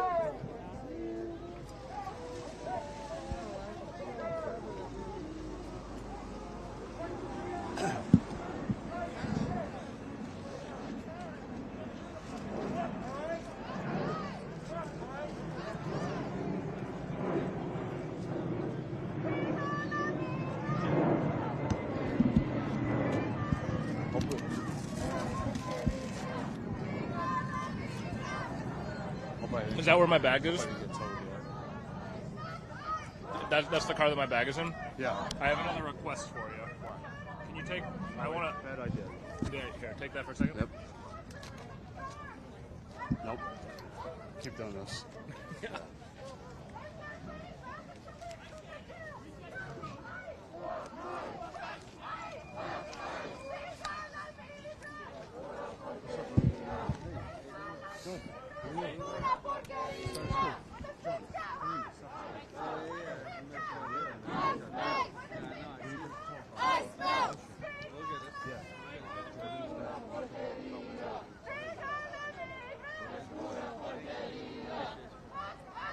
John, thank you very much. Can you swap there's a 35 Prime in my backpack in your car? Can you swap it on? Thank you. Good to see you. Absolutely. Absolutely. I've been at it every day. I had to go to work. I can't stop my whole shipping process, even though I want to be here 24/7. Yeah. I'm really impressed by the mutual aid station over there. I mean, there's so much. There's like multiple tents, pallets and pallets of water. Everybody's ready. It's crazy. It's ready, yeah. They're very dedicated. I mean, they're standing heavy on what they believe in. Yeah.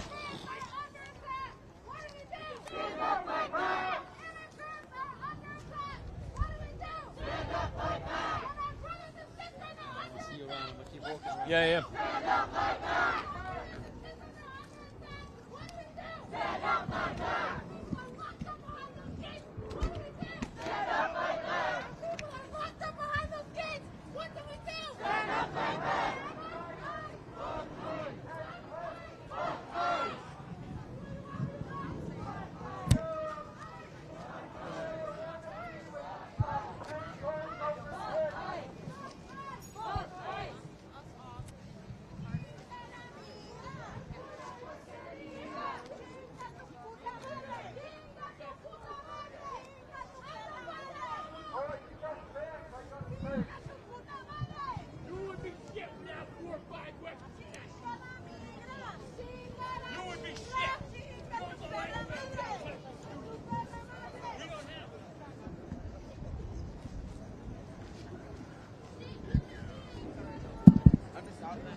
Thank you, good sir.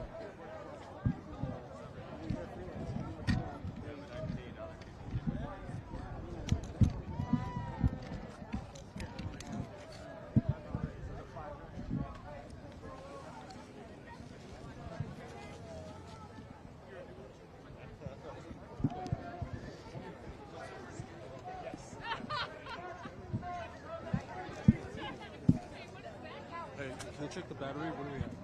Or how long? Or, yeah, actually check. Oh.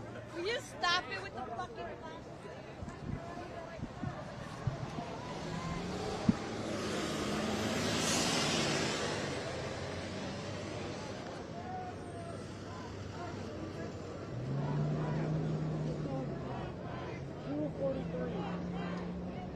Okay, how low is it here? Is it halfway on the screen?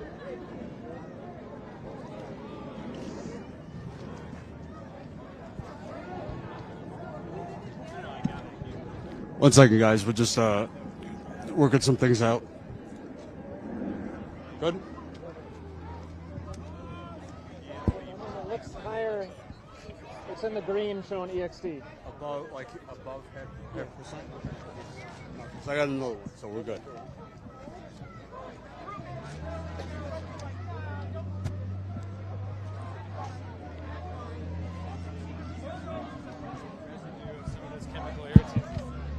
Show you how fast the trucks are flying by.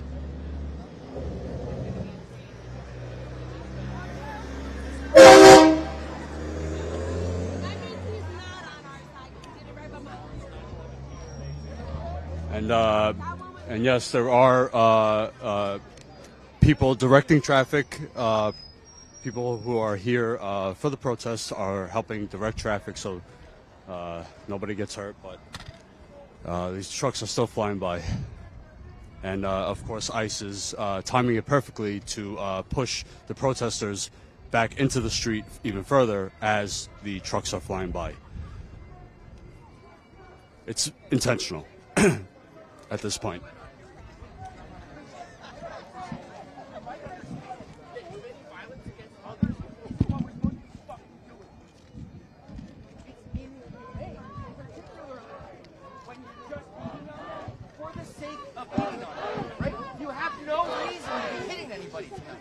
No reason. But you can't control yourself. You're so desperate to be the ones dispensing justice that you're beating on the libtards, right? Beating on the libs. But all we're doing is expressing our first fucking amendment right. The first fucking amendment. You think it's fucking important? And that's your guys' job out here, is to beat on people for expressing their First Amendment right. That's your role. And you think you're dispensing justice? You are fundamentally opposed to justice. You're fucking cowards working for fascists. Any abuse that's happening to the people in your country and how it affects us.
Take a step back for me.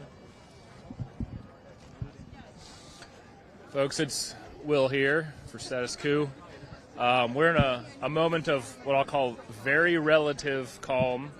Basically the time in between when some car needs to come in or out of this facility and the ICE agents behind me rush with essentially no warning and beat, tear gas, assault. Sorry, excuse me, not tear gas. I meant to say pepper spray. The protesters here. I want to give a shout out to all the other independent media that are out here along with us. That's really the main representation here from people who are covering this. I'm seeing independent streamers with phones, with single camera setups, working with what they got. And Status Coup, we're proud to be independent media. We don't take any corporate money. Jordan told the story earlier on stream about years ago when he was offered a great deal of money by a potential funder and turned it down because he wanted to make sure that he could operate this company the way that we do operate, which is with vehement honesty, reporting the truth live from the ground, no filter. And doing that, running this company without six-figure donors, without corporate money, requires the support of the people who are watching at home. I know that, times are really tough right now. One of my favorite lines that it's kind of a half joke that I say with my fiance is, what, in this economy? That applies to so many things. I know that times are tough.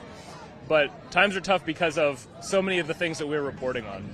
So if you have it in you, if you can spare the $5 a month, or more if you have it, that money goes directly to putting our boots on the ground here, sending John to Minneapolis, sending me to Minneapolis, sending us here, paying for the face masks, the eye goggles, the, everything that you need, everything that we need to actually exist here on the ground for however long it takes. I had a one-way trip here. I don't know when I'm going back to D.C.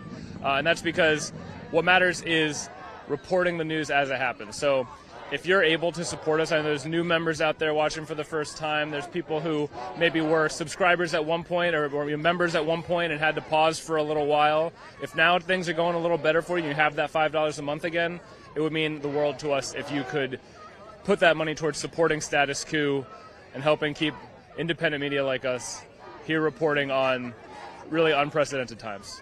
Thank you so much for your support. If you are a paying member, if you're not a paying member and that's just not it for you, we appreciate you watching anyway. Thank you, thank you, thank you so much.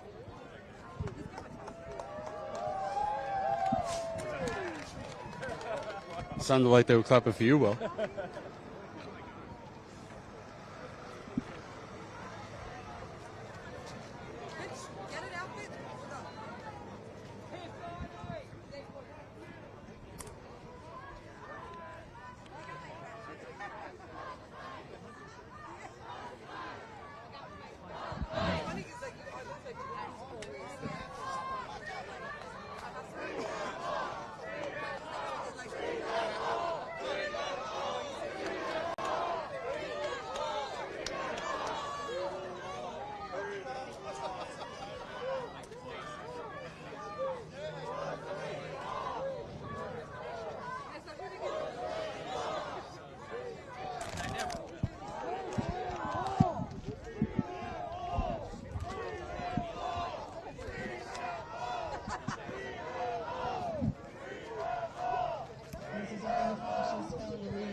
Across these fields where a million fascists lie, you're bound to lose. You fascists bound to lose. Oh, you fascists bound to lose. Oh, you fascists bound to lose.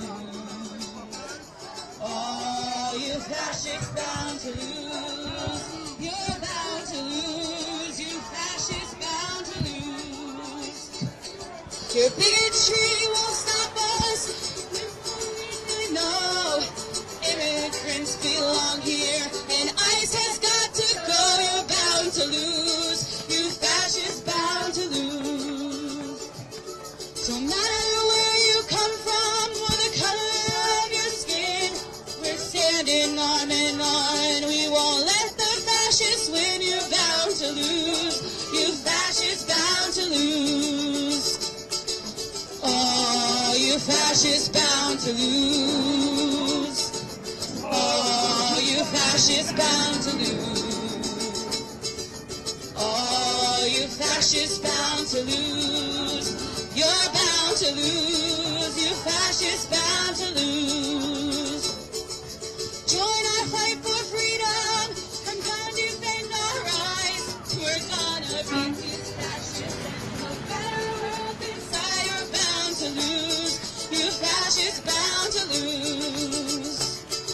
We'll battle rise together until they can't run. Just like in Minneapolis, and when the midterms come, we're bound to lose. You fascists bound to lose. Oh, you fascists bound to lose. Oh, you fascists bound to lose. Oh, you fascists bound to lose. You're bound to lose. You're fascists bound to lose. Oh, you fascists bound to lose. Oh, you fascists bound to lose. Oh, you fascists bound to lose. You're bound to lose. You fascists bound to lose.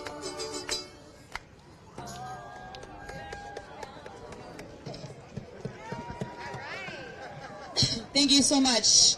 Our lyrics are on jcresistancechoir.com if you want to sing along. And you can scan our QR code. We also have our QR code here. Next song is Ain't Gonna Let Nobody Turn Me Around. You all might remember this one. Ain't gonna let nobody turn me around. Ain't nobody. Ain't nobody. Ain't gonna let nobody. Ain't gonna let nobody.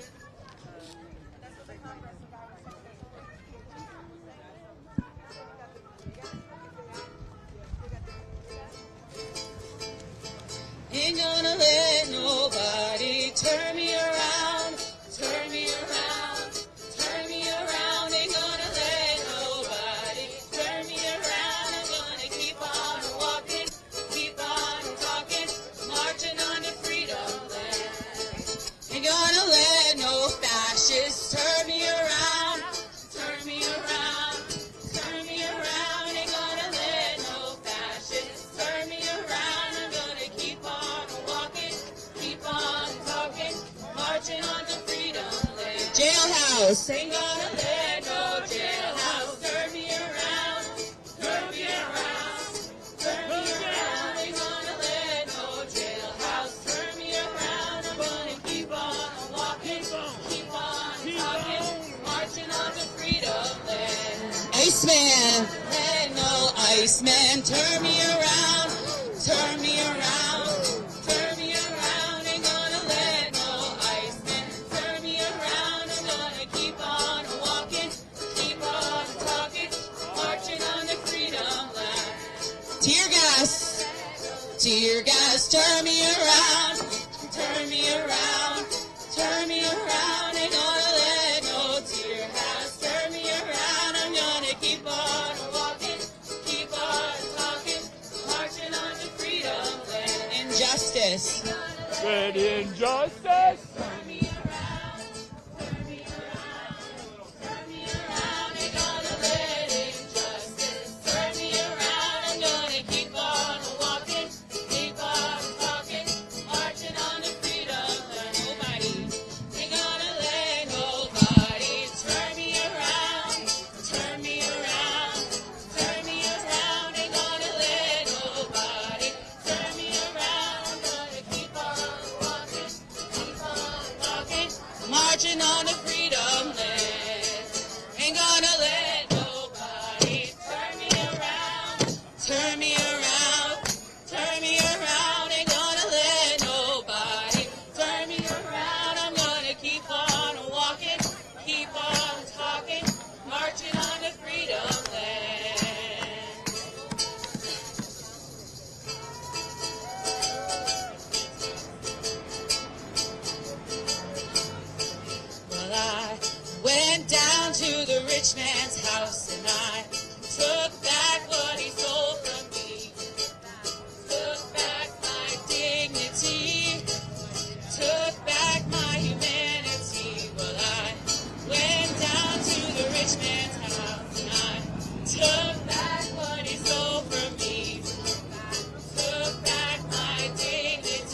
is under my feet, under my feet, under my feet, under my feet. Ain't gonna let the system walk all over me.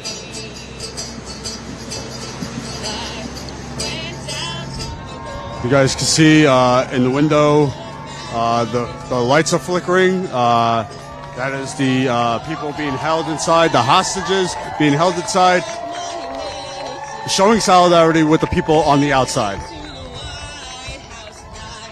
took back what he sold.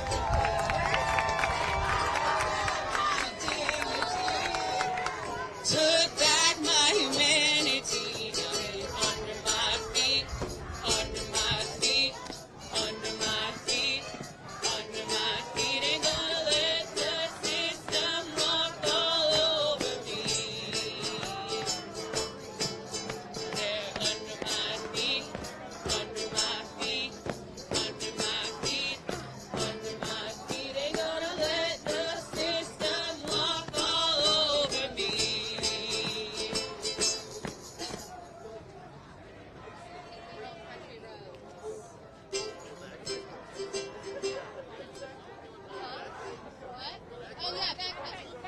Bringing back our bagpiper.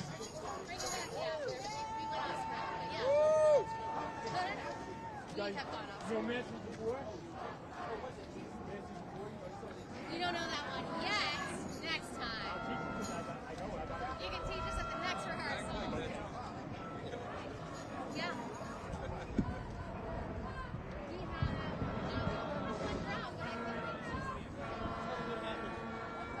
Tambourines? Or what happened to the, we have a cowbell. You want cowbell? We'll always want cowbell.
Hey folks, it's Jordan. I'm back.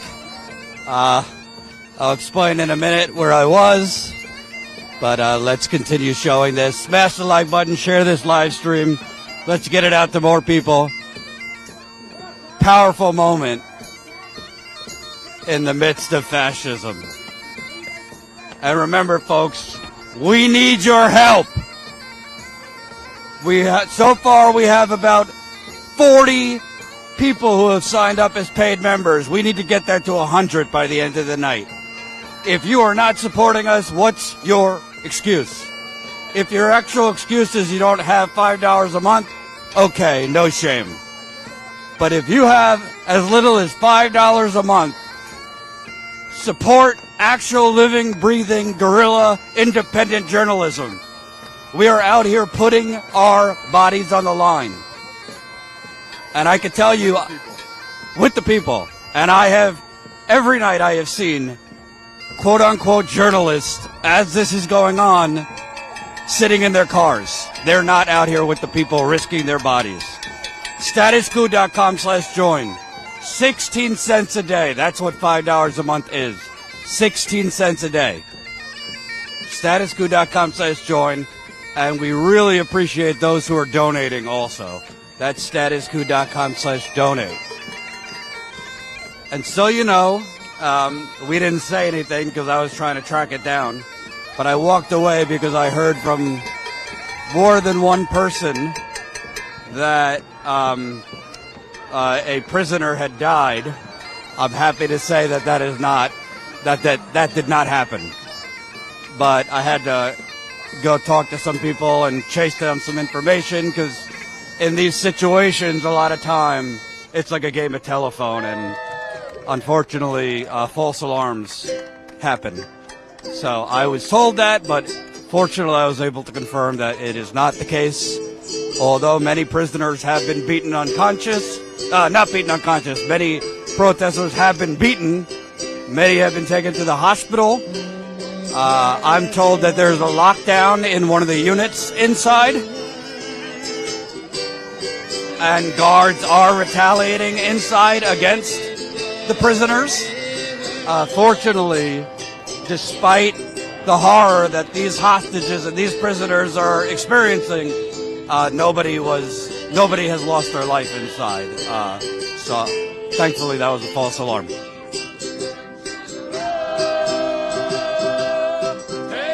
Home to the place where I belong, West Virginia.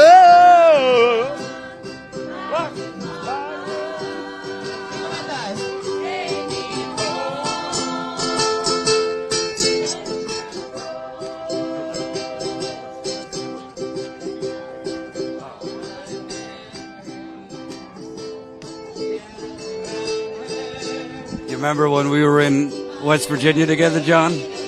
Drinking moonshine, shooting guns, covering poisoned water. We're in different times. You remember when I shot a gun and I almost fell backwards?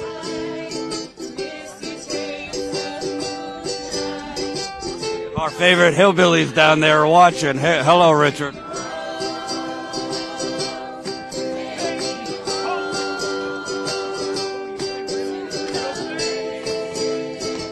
Maybe when fascism is defeated and the rivers are clean, we could go back and enjoy some moonshine and sit by the river. Well, even if fascism is defeated, then we have to tackle the poisoned water all over this country. People have no idea what they're drinking. It's terrible. Absolutely. Willow right over there. Yeah, we got more stormtroopers coming out with helmets on. They are very tactical. I'm going to show you. All right. More ICE agents are coming out. They have helmets on. That not promising. When you're done, can you put the music? When you're done talking, can you put it back to the music? All right. Let me point the microphone here so you can listen to the music.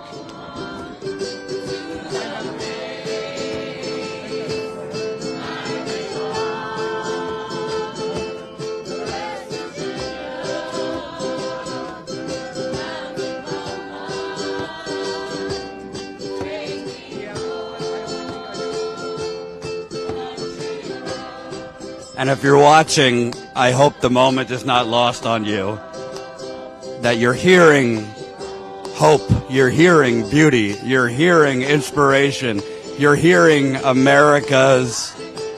America could be. But the image you're seeing is the complete opposite.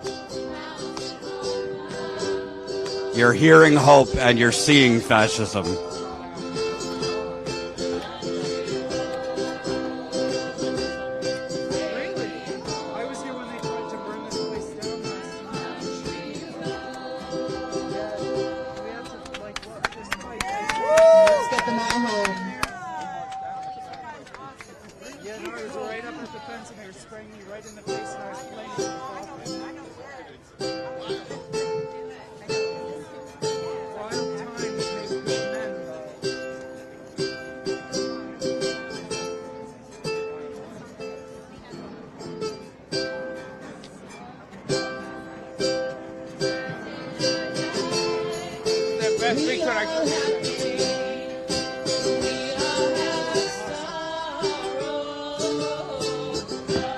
You know, I would say that everyone that comes out serves a purpose. You know, I think that some of the younger protesters criticize the older ones for not being in the streets and putting their bodies on the line. But, not everyone can do that for a variety of reasons, whether physical, emotional. But the fact that some of these older, and they're not like old, but like some of these middle-aged folks over here are at least in the streets singing and dancing, I think that's important because when you're being bum rushed repeatedly and attacked and pepper sprayed and tasered and everything that ICE is doing, look right now, you got the younger people inspired. You got the younger people dancing and singing. You need a break from the horror. So the fact that these people are singing and dancing and just giving people a little break from this terrorism. But yeah, you're definitely right. I don't think I had you on the mic, but you were pointing out that over here is a bit of a younger crowd, and over here is a bit of a, I wouldn't even say older, but, more seasoned. Yeah. Well, like, the left side of this protest seems like college-age people, and actually while this group on the right, who's, like you said, more middle-aged, has been singing, at one point I was over there, and the younger folks were chanting, "Fuck singing, we're fighting," and I couldn't really quite make out the second part of that. So there seems to be a certain, I think there's an energetic difference. I've been like, honestly, I've seen it, I said this on the live stream earlier, but it ain't a protest on the left or among the people if there's not some friction. I've never covered any protest or movement where there's not some infighting and strategic differences, but that's the beauty of movements. They're beautiful and messy at the same time.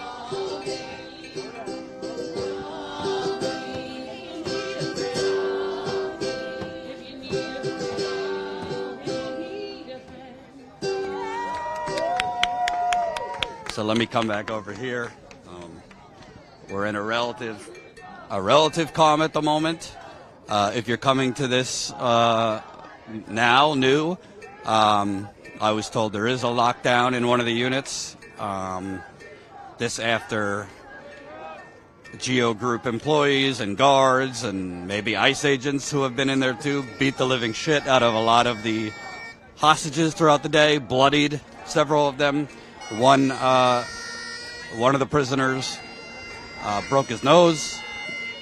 One was unconscious. A loved one of one of the prisoners was on the phone with the prisoner, and the prisoner said there's blood everywhere. Apparently, they released pepper spray. I was able to confirm it was pepper spray while turning the vents off. When you turn the vents off and release pepper spray, you know what that creates? A gas chamber. It might not be tear gas, but when you turn off the ventilation in a already poorly ventilated prison, you're basically, I don't think it's too strong to say trying to suffocate people. And this is what a large portion of this country says law and order. This is what a large portion of this country, thankfully a shrinking portion, says is American patriotism. This is not. This is literally Donald Trump and his sycophants hoodwinking, 20-25% of the country into thinking the enemy is black and brown people instead of the oligarchs, instead of Wall Street, instead of Big Pharma, instead of fossil fuels, instead of the military-industrial complex, instead of big tech, instead of big agro.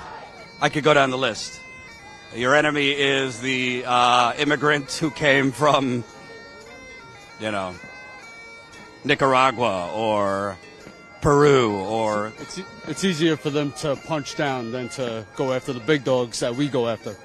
And I want to say, and I've asked people I've interviewed about this, and I've made the point myself, I really think if you think this is going to stop at immigrants, you gotta unfog your glasses, change your contacts, change your medicine, change your whiskey, change your tea, change your plant medicine, because this is not going to stop at immigrants, folks. You think they are trying to purchase 800 warehouses to house undocumented immigrants? There's not enough undocumented immigrants to house 800 warehouses. Donald Trump has openly said he wants to denaturalize naturalized citizens.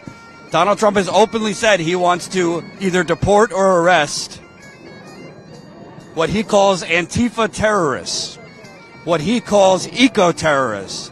Now they've just invented a new one, tech terrorists. They're saying the opponents of data centers are tech terrorists. Well, those eco-terrorists, those so-called eco-terrorists, I mean, they've been saying that forever. Keystone, Standing Rock, they are U.S. citizens. Those Antifa are U.S. citizens. Those tech terrorists are U.S. citizens. And by the way, I don't distinguish because it's not okay that they're doing it to undocumented immigrants. But my point is they're not going to stop. And they are openly trying to steal the election. These are people that tried to overthrow an election 6 years ago, and now they're trying to rig the midterms. So you guys got to wake up, folks. It's not just about immigrants. Obviously, this story where we're standing is about the immigrants in that hellhole. But this is about something bigger than that. And this is their test run. This is their test run. So everybody's got to wake up. And I would implore you, and I do it in my own life.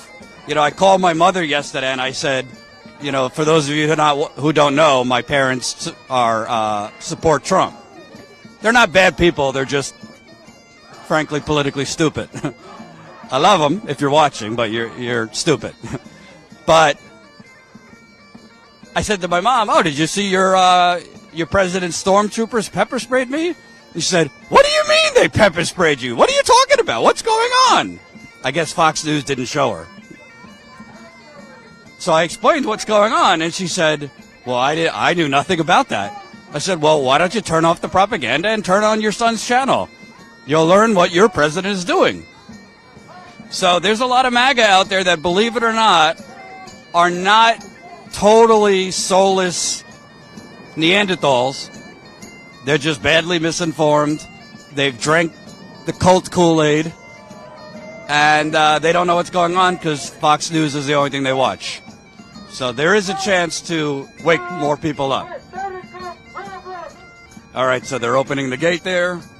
It does look like there are, would you say there's a significant more tonight, ICE agent? Yes. Yeah. More tactical, of course. They have more gear. Definitely bringing in new guys, and I'm sure more are coming for the weekend. The protesters are chanting, "This is what community looks like."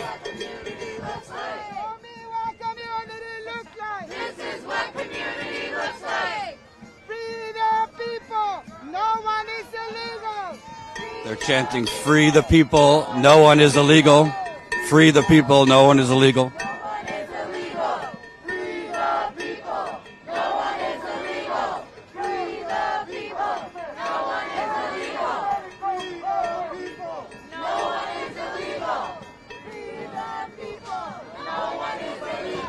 And if you don't know, within the last few hours, Congresswoman Ana Lilia Mejia was here. Congressman Rob Menendez was here. They went inside, but they were not able to speak with the prisoners.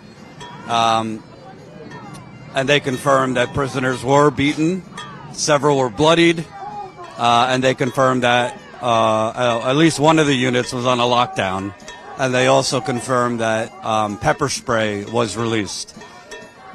They did not say it, but I know from sources I've talked to, while the pepper spray was released, the guards turned off the vents, which is essentially trying to suffocate people. It's a form of torture. So that's what's going on here in Newark, New Jersey. I was looking for you, actually. I'm a French journalist, and I'd like to ask you if you're okay, 2 questions, because I know you're here since day one as independent media, right? Yeah. Is that okay if I ask Yeah. you? Great. Oh.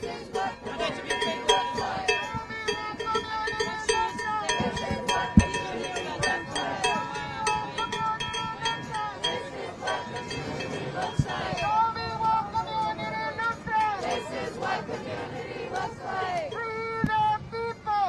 No one is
Aquí estamos. Dale, cobarde, dale. You know what? Just do it to your mom. Motherfucker. That's right. So I don't know if you saw that. The guy that was flashing the strobe got patted on the shoulder and told to stop being a child.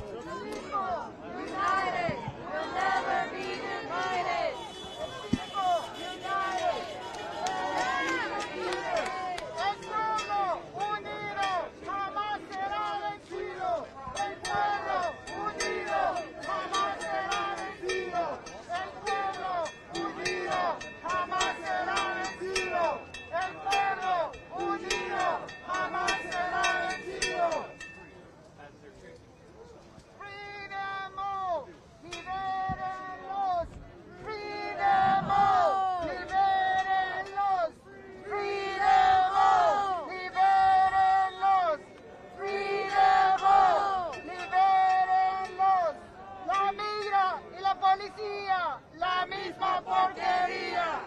¡Ay! Y la migra. Porquería. ¡Ay! La policía. La misma porquería. ¡Ay! Y la policía. La misma porquería.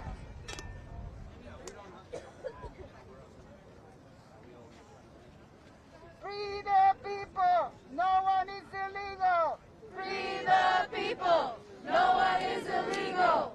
Free the people. No one is illegal. Free the people. No one is illegal. Free the people. No one is illegal. Free the people. No one is illegal.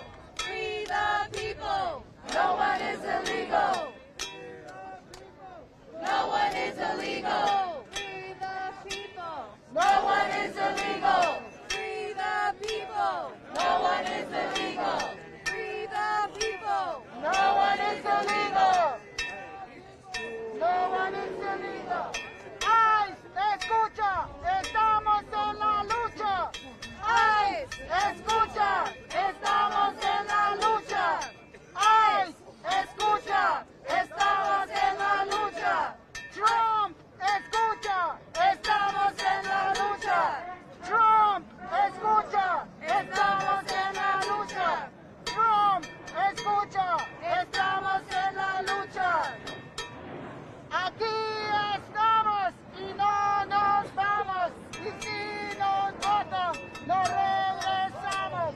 Aquí estamos y no nos vamos. Y si nos echan, no regresamos.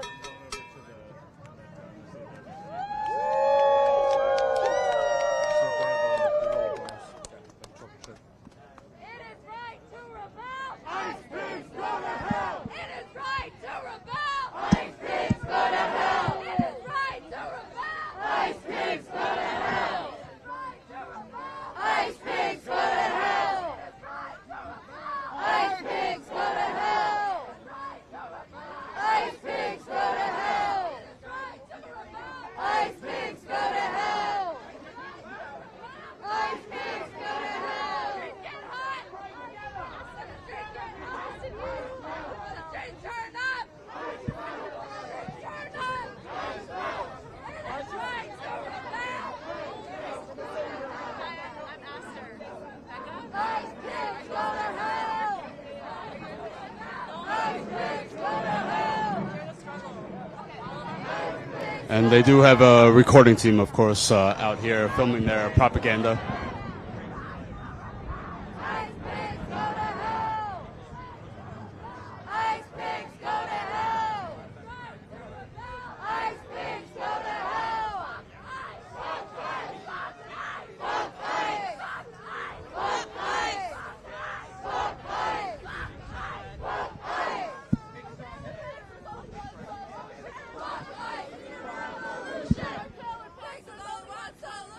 Fuck ice, we need a revolution. Killer pigs is only one solution. Fuck ice, we need a revolution. Fuck ice, we need a revolution. Revolution.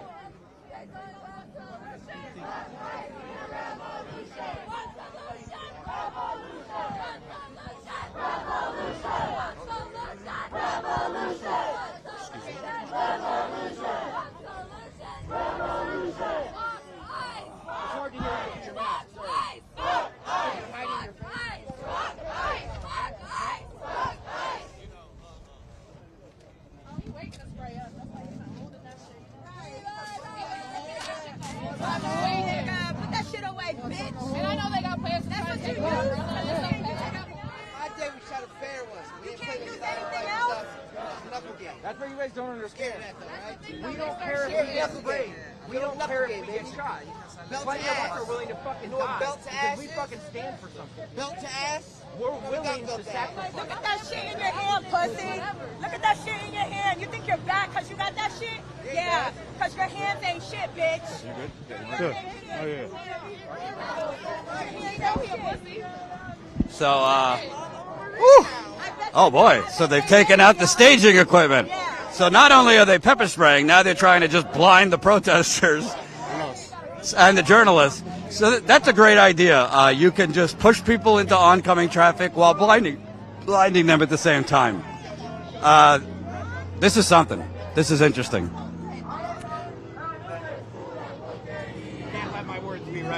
How you doing tonight, Ian? Yeah, this is crazy. This is fucking crazy. I don't know. I don't feel like I have too many specific words, but reminder: U.S. veteran here, one of the individuals that was arrested for the crime of protesting at a church in Minneapolis, and something that seems like more escalation tonight. They're now essentially with the staging equipment trying to like blind the protesters. yeah, for sure. I mean, they're definitely. I mean, they've got way more equipment. They've got way more numbers. I mean, last night it was 24 agents out here most of the time. I haven't counted tonight, but there's 24 right there. You know, there's at least like 40 to 50 more equipment, and I mean, but it's the same sort of things that we've seen in other places and here, where it's just like they line up and then eventually they just like come at people. It's like, I don't know if you saw last night, we actually captured the footage of them kicking a protester into a 18-wheeler truck. Oh, really? And a protester's foot was under the tire. I was there like as that was going on, but I didn't see. Yeah, that. Fortunately, that person is okay, but you know, when the cops came last night, and okay, yeah, I was wondering. I heard this. I mean, I've basically been saying I try not to be dramatic, but to me, I mean, this is just a recipe for someone to get killed because they keep pushing people into oncoming traffic. Maybe it's a fool's errand, but I feel like because of my history, like maybe I have some. And in a lot of ways, I used to be them, a white fucking conservative fucking blind person. And like in some way, I've been arrested enough times that I've spent enough hours with enough agents that it's like, oh, if they'll actually listen, I can reach some of, or like they'll understand what I'm saying and actually like hear it in a different way. And so tonight I've been talking to them a lot about the girls that have shown up pregnant at fucking Dilley Detention Center, and like, also with this administration and just so people know, the Dilley Detention Center is where they're kidnapping hundreds of children. Hundreds of children are at the Dilley ICE prison. And so it's like ICE agents, I mean, unless Jesus is getting these girls pregnant, right? ICE agents are raping little girls. And the frickin' Epstein files, right? Like the whole world knows that all of, so many people with the most power in the world were literally in a pedophile ring. So they're working, like they're essentially a private army for a pedophile ring, and their coworkers are raping little girls in Dilley. It's just like, so I'm asking them, I've asked every single one of them tonight, are you the one that raped the little girls, or did Jesus get them pregnant? And, most of them get upset, but then some of them, or not upset, but like laugh about it and joke it off. But then some guys, it sort of hits them, and it's like they don't want to talk about it, or like, they'll actively be like, hey, stop talking to me about this. And it's like, oh, well, now I'm going to keep talking to you about it because I realize this is disturbing you. I don't want to talk about how we're raping little girls either, right? This is uncomfortable. I don't want to talk about this, but this is the reality. And so it's like, oh, if they're that uncomfortable fucking being spoken to about it, then I'm going to keep speaking to them about it, because I'm hoping that at least with some people you can sort of flip the cognitive dissonance switch, because, I mean, that happened for me, Let me ask you, obviously it's horrific and chaos today inside. There's been reports, we've seen ambulances coming in and out. Prisoners have been beaten, several of them bloodied. I confirm one of them was unconscious for a while. They released pepper spray and turned the vents off. I mean, you were a soldier. I mean, that kind of sounds like straight up torture to me. Oh, absolutely. And like I heard the women being interviewed over there earlier whose husbands are inside, and they've followed the whole process. They've done all of the things. They said, oh, there was a parking ticket, so we can't let them out. Parking tickets were paid and all of that. And they've been in there for 4 months. And we've seen it in Minnesota. We're seeing it everywhere. They're trying to hold people long enough in harsh enough conditions that they'll give up and self-deport. And that is so fucking inhumane, right? They can't get rid of these human beings legally, So they're trying to torture them until they lose their will to go on, right? And it's so sad, the number of people that have given in. You know, I can't take this torture anymore. A lot of them have actually signed self-deportation, and they're still inside. Yeah. Which kind of tells you maybe this isn't about deportation, maybe this is about the prison making money because they need bodies on the bed. Oh, absolutely, right? And I think actually there's even, I don't have the data on this or the source, but that Trump is like backdoor invested in the company that's buying up all of the detention centers, and the government's paying like $80 million for like a $1 million property, and apparently he's invested in the Contracts have been extremely inflated. And by the way, we learned today that, interestingly enough, Donald Trump Jr. got that $600 million Pentagon quote-unquote loan after the president demanded that the Pentagon give him a loan. I'm going to take a shot in the dark that he's not paying that loan back. And then, I'm coming from Minnesota, right, where it's like it was all about Somali fraud. And it's like, in Minnesota, there's more provable fraud from white corporations. Like, people that I met there that are in lawsuits against white corporations for fucking fraud or run by white people. And the whole pretext of all that shit is Somali fraud. Like, just like nickels and fucking dimes, while our fucking government is siphoning money from the people, from our national parks, from our fucking systems, from other countries. We're fucking stealing money from fucking Venezuela and giving it to fucking Israel. Like, oh my God. It's unbelievable, dude. It's fucking unbelievable. And it's like, it's hard to fathom that people could be doing this job, and like, that's what gets me, is the ones that are standing there and it seems like they're righteous. Like, they really believe this. And that's where I'm like, I want to fucking talk to you for a minute. Like, I can't fathom how you could, it's like, you have to be, it's not like not paying attention anymore. It's like you have to actively be sticking your head into the dirt.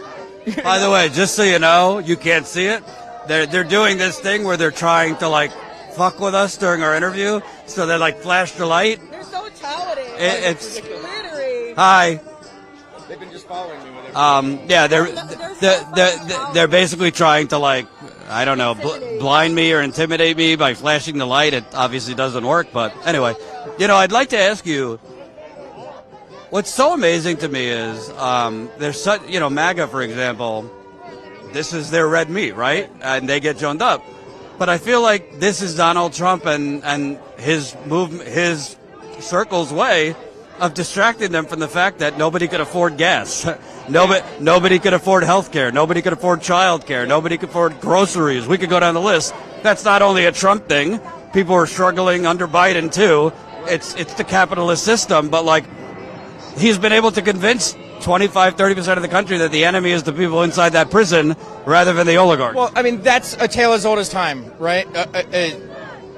These other people are the problem. And it's usually black or brown people or women. It's just never the men. But there's always a reason for why people should believe that things aren't the way they should be. And if you go all the way back, right, it always comes back to, we believe this belongs to us. And in this country, that stems a lot from white people. And we believe this nation belongs to us.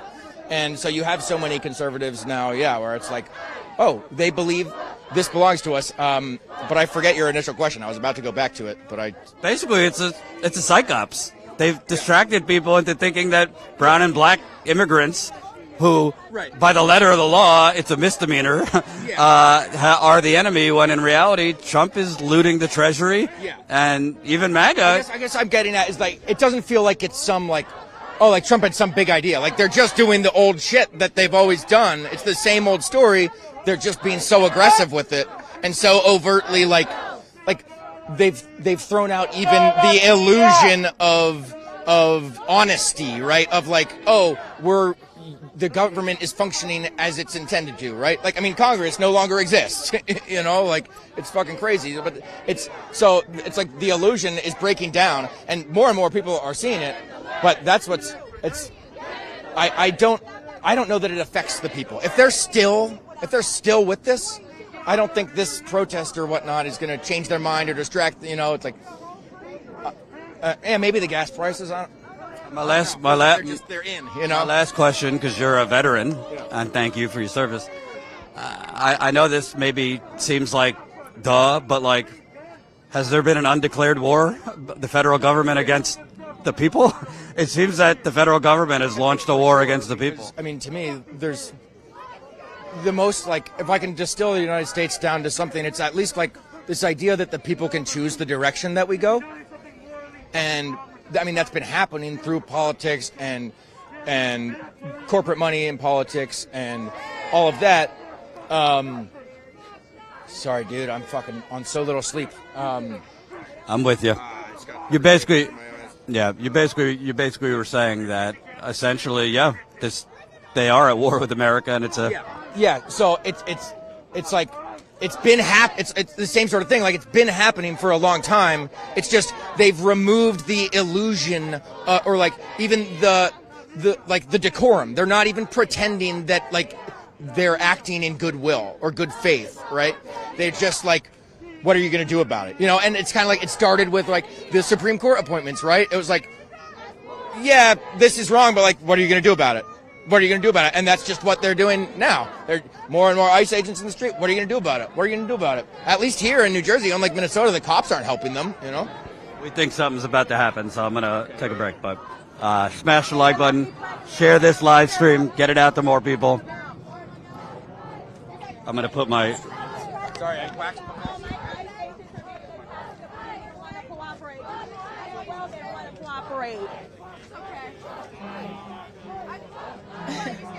What were you saying to them? I was saying that Trump is literally saying that we're out here, and that the police doesn't want to defend them. Why should the police have to defend them? They got a fucking gun, they got a mace, they got a pepper spray. Why the fuck does the police have to protect them? For what? They can't protect themselves for all the weapons they got? Come on. You guys are big and bad. This nigga right here has been holding a fucking pepper spray and a baton in his hand the whole entire time. You don't see nobody else with nothing but a motherfucking flashlight flashing their fucking lights. But this pussy right here has been running his motherfucking mouth. That's how you could tell that Trump hires these fucking unprofessional motherfuckers. This is the real criminals. These are the people that belong to be in there. I hate to ask you, but could you just remind the audience, for those that don't know the story, what ICE agents said to you a couple months ago? I had ICE agents that told me in Cherry Hill that they should put their dicks in my mouth. Are you serious? These are the type of people that are claiming they're civilians and they deserve the police, and they... Fuck y'all. Fuck you guys. Y'all don't deserve no motherfucking police. Y'all deserve to be fed and to be treated the way that these people are being fucking fed and treated. Y'all don't belong in the fucking streets, and for half of y'all that are calling me a fucking immigrant, where the fuck do you guys think you guys came from? Yeah, the whole time they've been calling me an immigrant and they should lock me up. I wish these motherfuckers would touch me. Y'all ain't that big and bad. Y'all have not touched me since the days that I've been here. The one keeps touching his gun, trying to intimidate somebody. He thinks he intimidates somebody. I was quiet, I was chill for the whole time. I'm protesting peacefully, and these motherfuckers are they're antagonize you. They're looking for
We're good. We're good. We're good? Okay.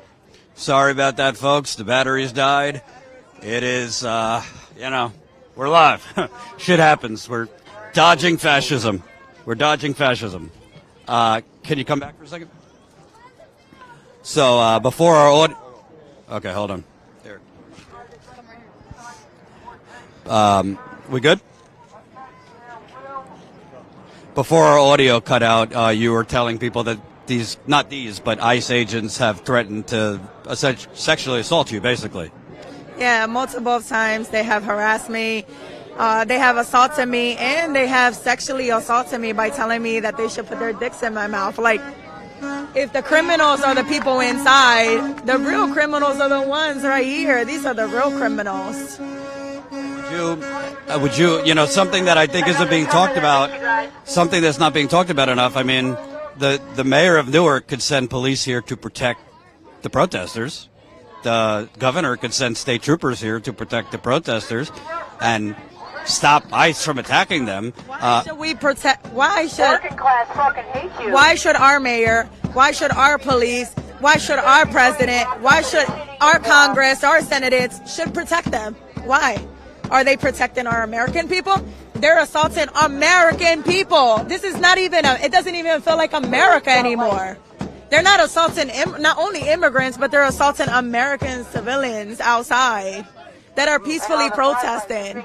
We don't have a gun. We don't have a mace. We don't have a pepper spray. We don't have a baton. We don't have anything. And they're out here assaulting us.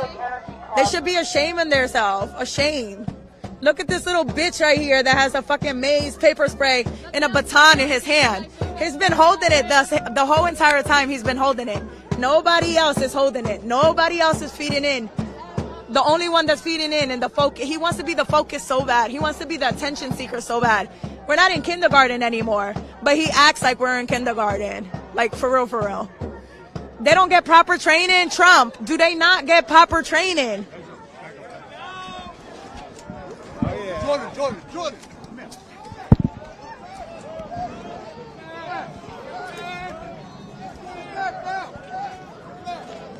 come here.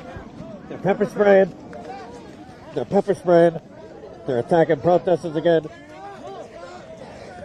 That came out of nowhere. It's literally calm 1 second, and then they start pepper spraying and attacking.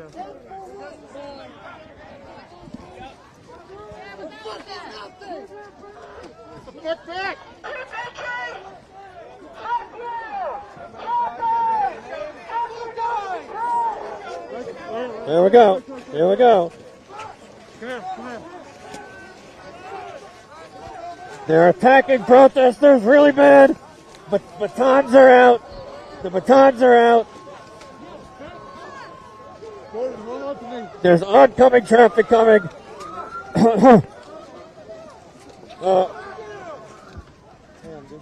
The pepper spray is out. Keep your head down. The pepper spray is out.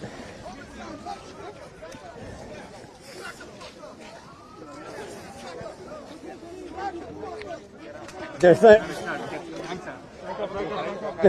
they're screaming, back the fuck up, back the fuck up, back the fuck up.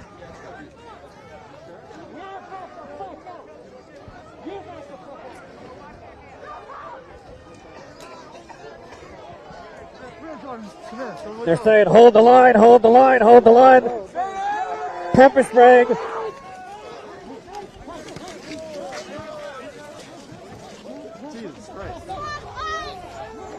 They're assaulting protesters in the middle of the street.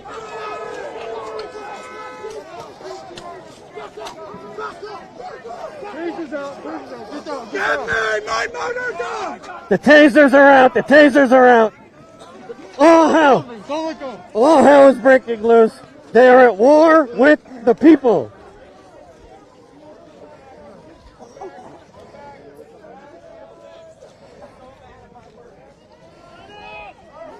People are screaming, medic, medic!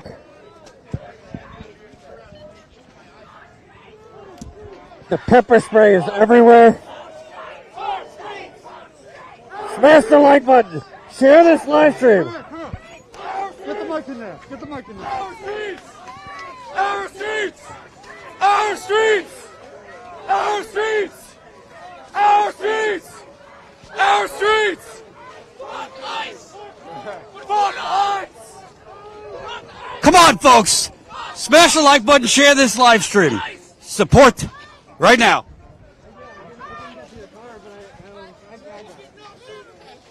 Fuck ICE! Fuck ICE! Fuck all of you! Pieces of shit! Fucking dick suckers!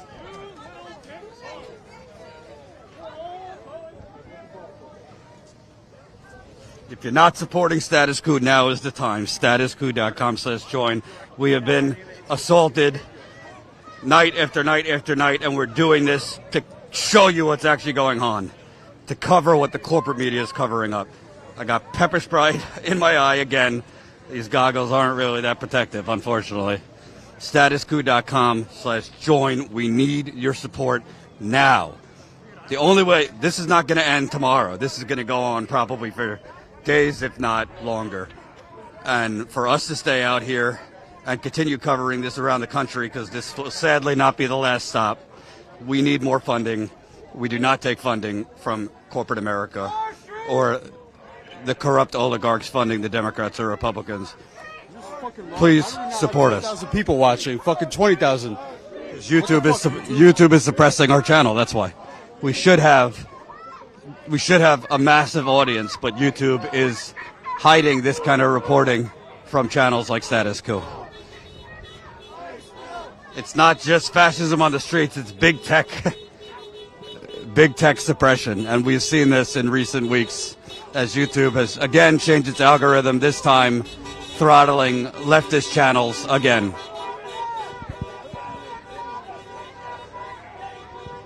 All right. And you know, when they sprayed, they came directly where we were. Yeah. I told you earlier they've been pointing at our mic. Yep. They're shaking up more pepper spray. So remember, folks, this is happening in a so-called democracy. And I don't know if you were able to see it in that they were pointing tasers at everybody. Yeah. And remember, folks, the last 2 nights, they've pushed a female protester into a moving ICE van. And last night, they kicked a protester into an 18-wheeler truck. And that protester's foot was ran over by a massive 18-wheeler truck. And his leg was bent. Fortunately, they were not harmed. They were hurt, but not severely harmed.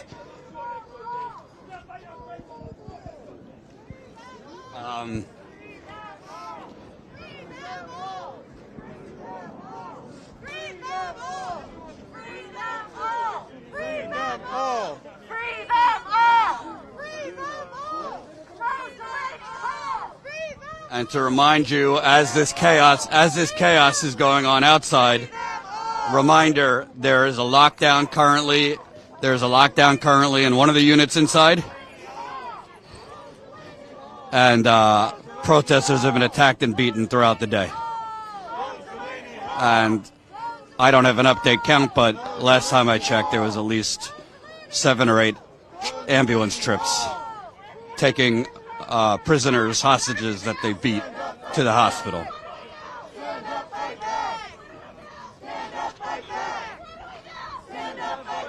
One of them dropped their phone. He's asking whose phone is that?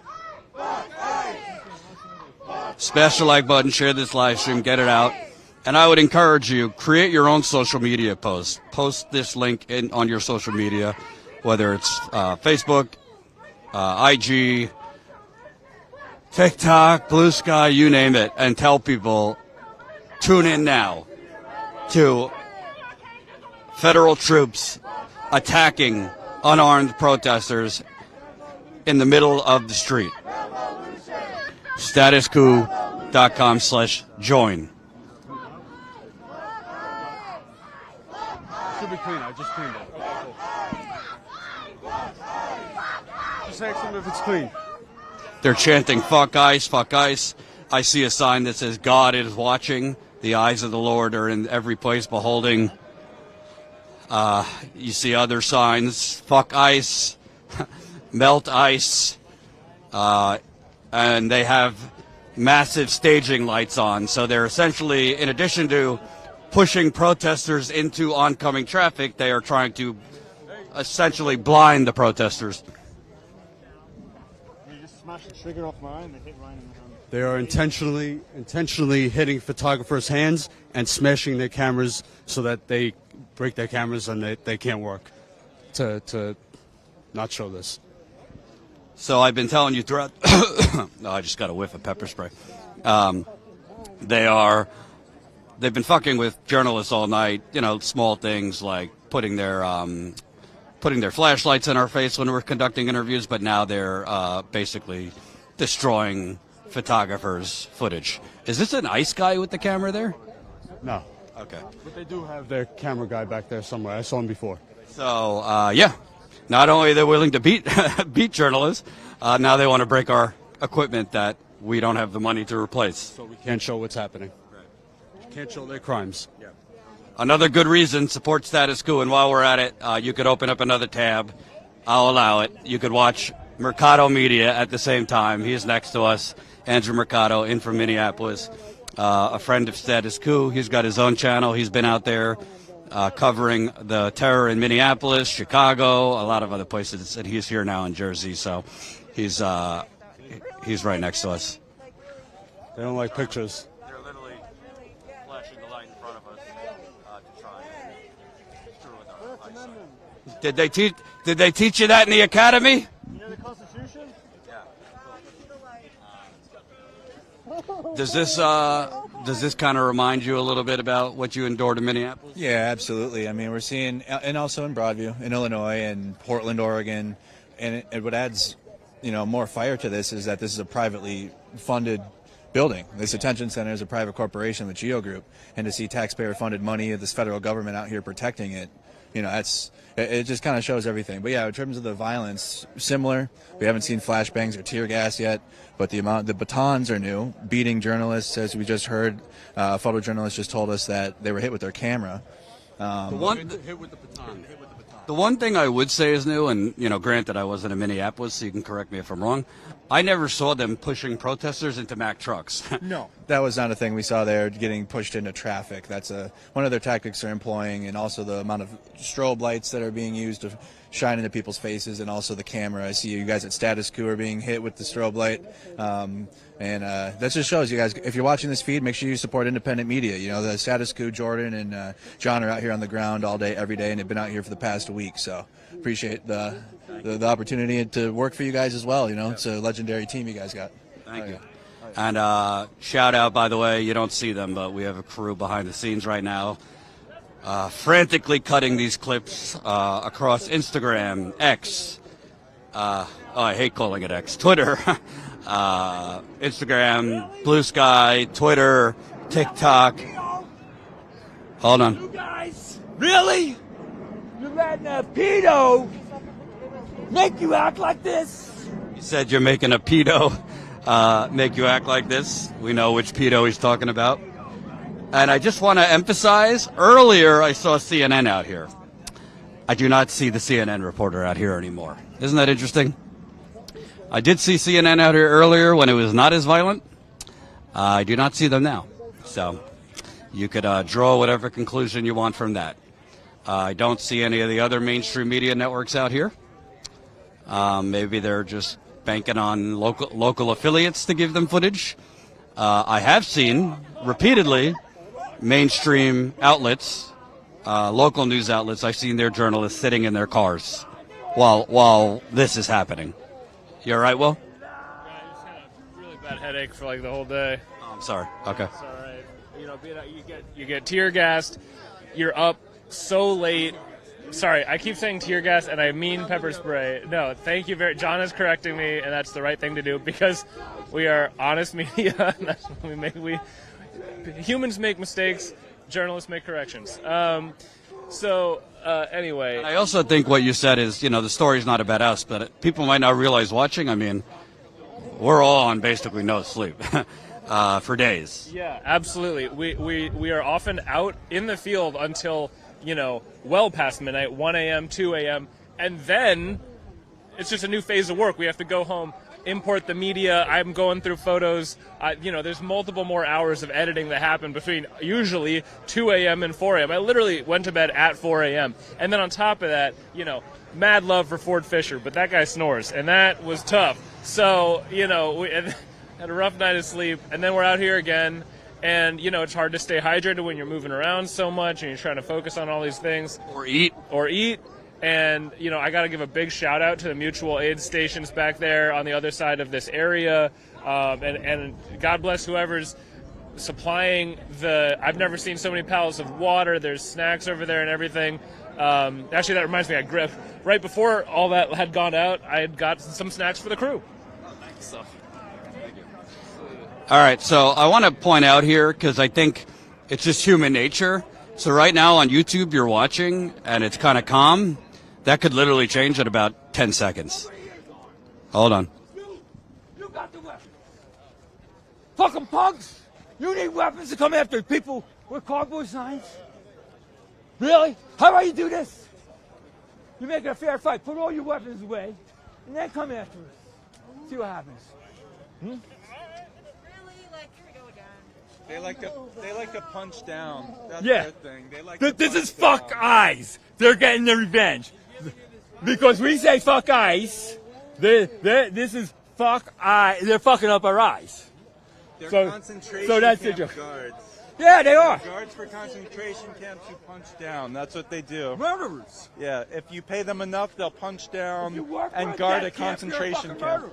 Definitionally, a concentration camp. That's what they defend. defend. Just pay them enough. So they're saying that they're guards for a concentration camp, and they're murderers. And, they have way more tactical gear tonight than they had the night before. They continue flashing the flashlight in our face. They seem to have a specific affinity for us because they've been flashing the lights specifically in our face for the last hour. Is what it is. Yeah, it's bad out here, folks. It's bad. I'm just going to take a look back there for a second. I want to see if people are injured. To enforce the draft. That's going to be your next job.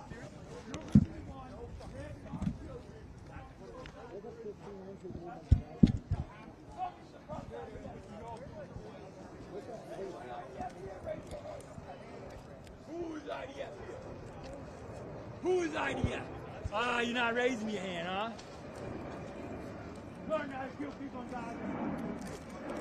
He was so happy to spray. He literally sprayed. He literally sprayed, and that shit burned for like a minute, and that's it.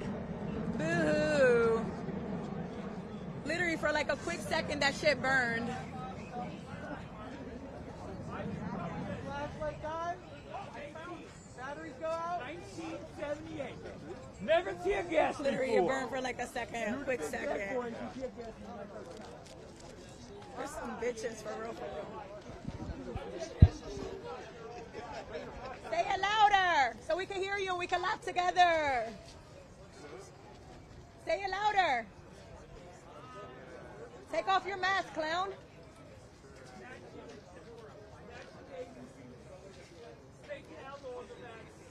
Taking out school children at bus stops. What kind of fucking life? What kind of fucking life? Oh my God. How long do you guys usually stay here for? What? How long do you guys usually stay? All night. All night, really? Like, how many bitches do you leave behind? Yeah, me too. Motherfucker got a deep ass motherfucking voice. I can shine the light on the again. Probably the only one that I heard like that all day. I'm trying to light on.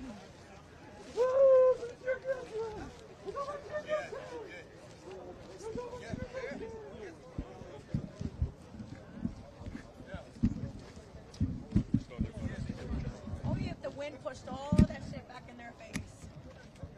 That's what we need. We need the wind to push all that bullshit back in their Hey, I wanted to ask you a follow-up question, if you don't mind. They just chased me down. Directly like that. They just told us to back up, and so I turned around, I'm walking away, and one of them runs up behind me, reaches around, puts it in my eye directly. Spray directly to my eye. Unbelievable. But it's not surprising. It's like, you know, I've been frickin' talking to them, so he's clearly upset with me. Looks like they're about to bum rush again.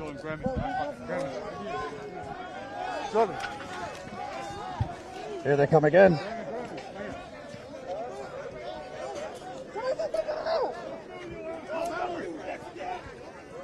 They're taking the batons out again, pushing people into the middle of the street.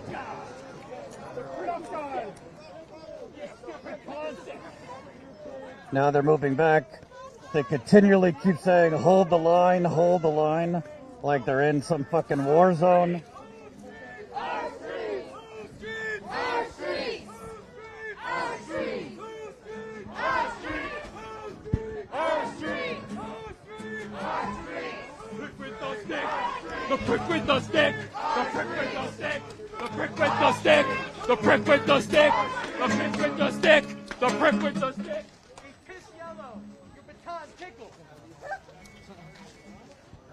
So that was, I guess you could say, a mini attack, not full scale, like about a half hour ago. But you know, this is happening every, I'd say, 10 to 15 minutes where they do this bum rushing people. Fortunately, no one has been hit by a car yet. That did happen yesterday. But the night, you know, we've been live. What time is it? 10:31. Yeah, so we've been live for 5.5 hours, folks. So thank you for those who have been sticking with us. Yeah, this has basically been going on from a smaller level all the way up to just complete deranged, reckless violence in the middle of the street for 5 hours.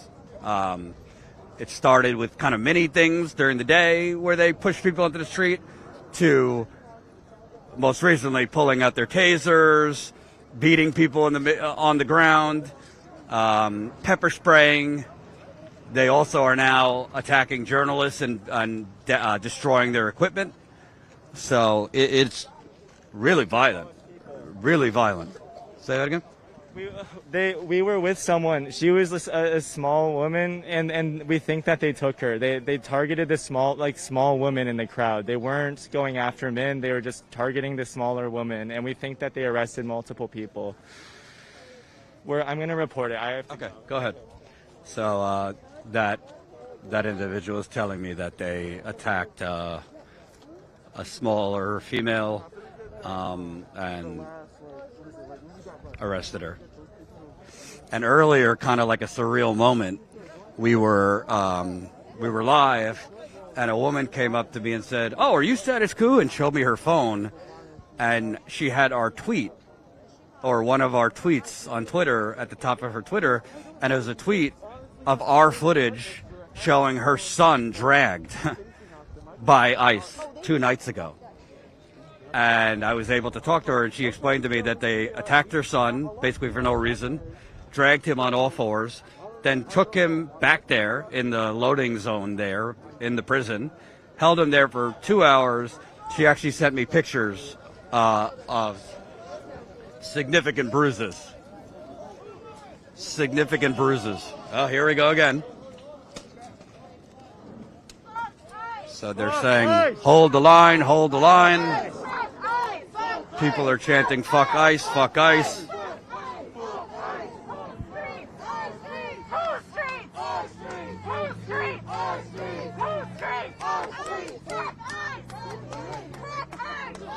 Hey, John, I have a question for you. For those that don't know, our cameraman, John Farina, was there on January 6th. He was the first one live of any outlet. Does this kind of seem like a continuum to you from January 6th to this? Meaning... Well, yeah, now it's reverse. So now they're the ones in law enforcement, and they're beating up the people. So you're saying basically the insurrectionists have become the law enforcement? Yep. Sounds about right. That's very poetic.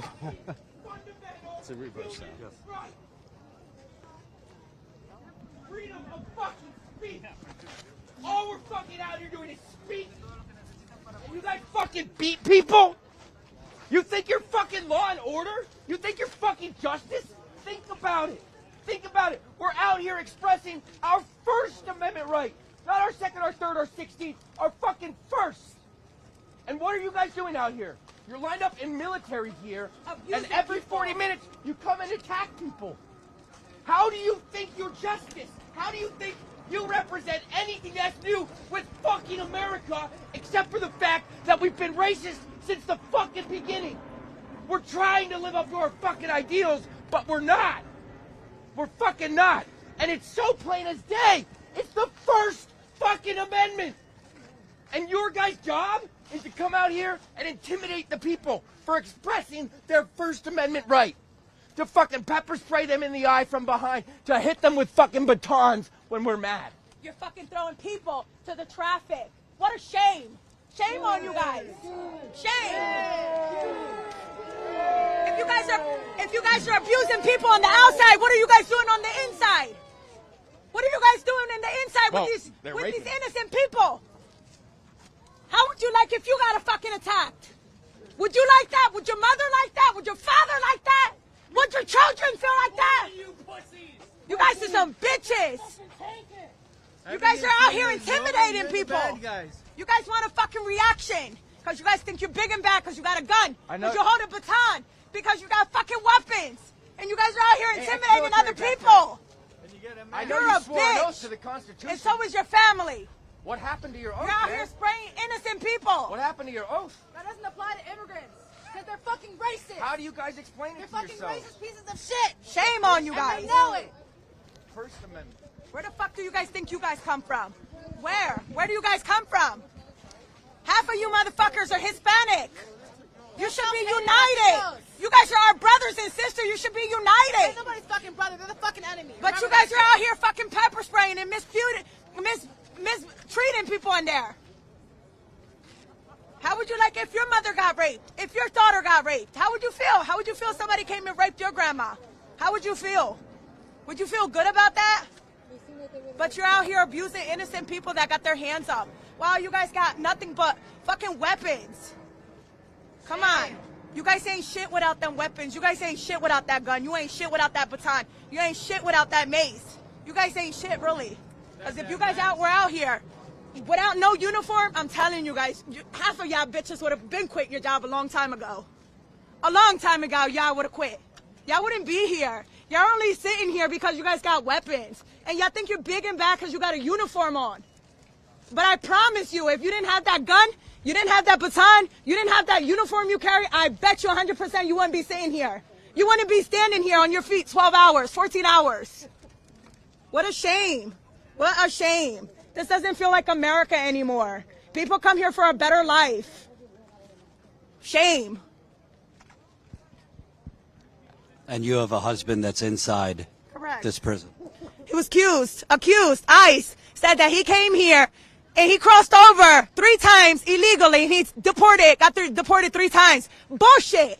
Bullshit. And even if he came to America, even if he did cross that border to come here for a better life for him and his children, guess what? The United States of America forgave him. He has a petition where he was forgave. And you bitches picked him up and accused him that he killed somebody in an accident. And it was all a lie. It was all a lie. I've been harassed. I've been assaulted. I've been sexually assaulted by you guys. These are the criminals? You guys are the motherfucking criminals. What a shame. What a shame. You represent this president. Shame on you guys. Shame. What a shame. I moved 4 times. 4 times. Because these agents been coming to my house. 4 separate times I had to move. My kids are intimidated. My kids tell me, Mommy, these monsters are at our house. I'm like, it's okay. I'm here to protect you. I don't care if you shoot me. I don't care if you hit me. I don't care if you tase me. I will stick up for my brothers and sisters. And I don't care what color they are. I will continue to stick up for them. I don't give a fuck if you guys keep coming to my house. Guess what? I have a lawsuit. I have a lawsuit against you guys. And my attorney keeps telling me, move. Move. For what? Why do I have to move? They sexually assaulted me. They assaulted me. They have harassed me. Why do I have to move? Why? And they also nothing I could possibly be scared of anymore. and they also broke down the window of your lawyer's car too. My stepson to Core Civic about 3 months ago. They came to my property trying to break doors down, knowing they didn't have no damn warrant. He didn't have not a single traffic motherfucking ticket. He's been here for 6 years doing everything right. They came to my house. To my house, they came trying to bust the door open when I was taking my 2-year-old to daycare. I pulled up in a separate car, and they were like, oh, who's this bitch? Because half of these bitches know I'm from Violin. All these bitches acknowledged me on Monday and said, oh, this bitch is from Violin. Yes, I'm from Violin, and I represent my brothers and sisters from Violin, and I will protect Violin, Atlantic City, Camden. I will protect South Jersey. They have came, they took my stepson. The reason why they took my stepson is because he's a junior and they were looking for the father because they charged him with assault by auto first degree, assault by auto fourth degree. I had attorneys that were charging me anywhere from $15,000 to $50,000 that denied my husband's case because he supposedly killed somebody. You know what I said? I said, Your Honor, I'm ready to fight. I'm ready to go in front of whoever I have to go in front of. And guess what? I fought my husband's case on Friday, the 15th. All charges were dismissed. Everything he was accused of. DWI, refusal, first degree assault, third degree assault, first degree assault by auto. Everything was dismissed because I fought it without an attorney. I fought it. And I will continue to fight. And I bet you motherfuckers when my husband gets released, I bet you I will be the next immigration attorney out here or the next advocacy for our brothers and sisters. They've been targeting me. When they took my husband, they took him in Bridgeton, New Jersey in the courthouse. They took him, they bashed the windows. We asked several times for a warrant. If they had a warrant, they laughed in my attorney's face. They didn't break my windows because they knew better. The little bitches from South Jersey kept saying, oh, we're scared of your wife. We're scared of your wife. Bitch, you better be scared of me. I promise you better be scared of me because I will haunt you even in your dreams. I will haunt you. And I want to ask you also, the other day, your daughter, she was 10, got in these agents' face. ICE agents and GEOs that were telling my daughter, shut the fuck up. A 10-year-old that came here to voice her opinion on her birthday because she dearly misses her father, a great loving father that he is. They're telling her, shut the fuck up, eat burgers. Like what? How would you like it if somebody came and said that to your daughter? They told her to eat. They told her to eat burgers? Yeah, to continue to eat burgers. We're not in kindergarten. This is a 10-year-old little girl voicing her opinion. It's a shame. It's a shame.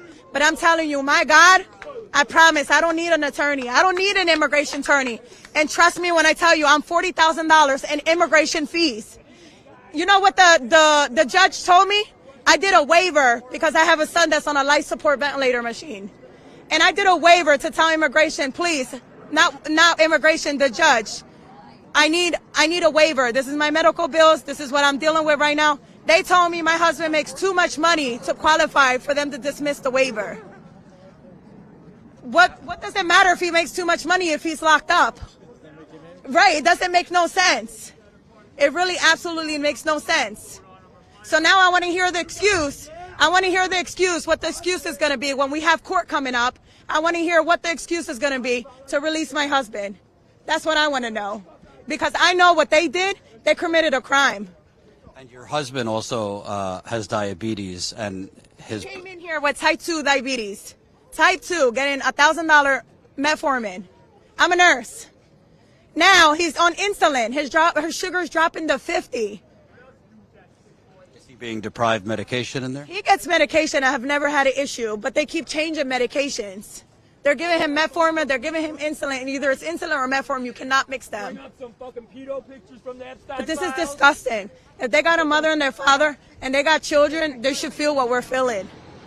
But they've been antagonizing me. This is my 4th time moving, and I'm not scared. I'm going to continue to fight. And my 10-year-old daughter, I promise she'll be out here more often to continue to fight. Do you have a message? Do you have a message to any Trump supporters, MAGA, who are watching and claim, well, they shouldn't have come here illegally? What's your message to MAGA? I don't know what the problem is, in my opinion, if somebody came here illegally, because they come here not to steal people's jobs, but for better futures. Every single one of these motherfuckers, you don't see them.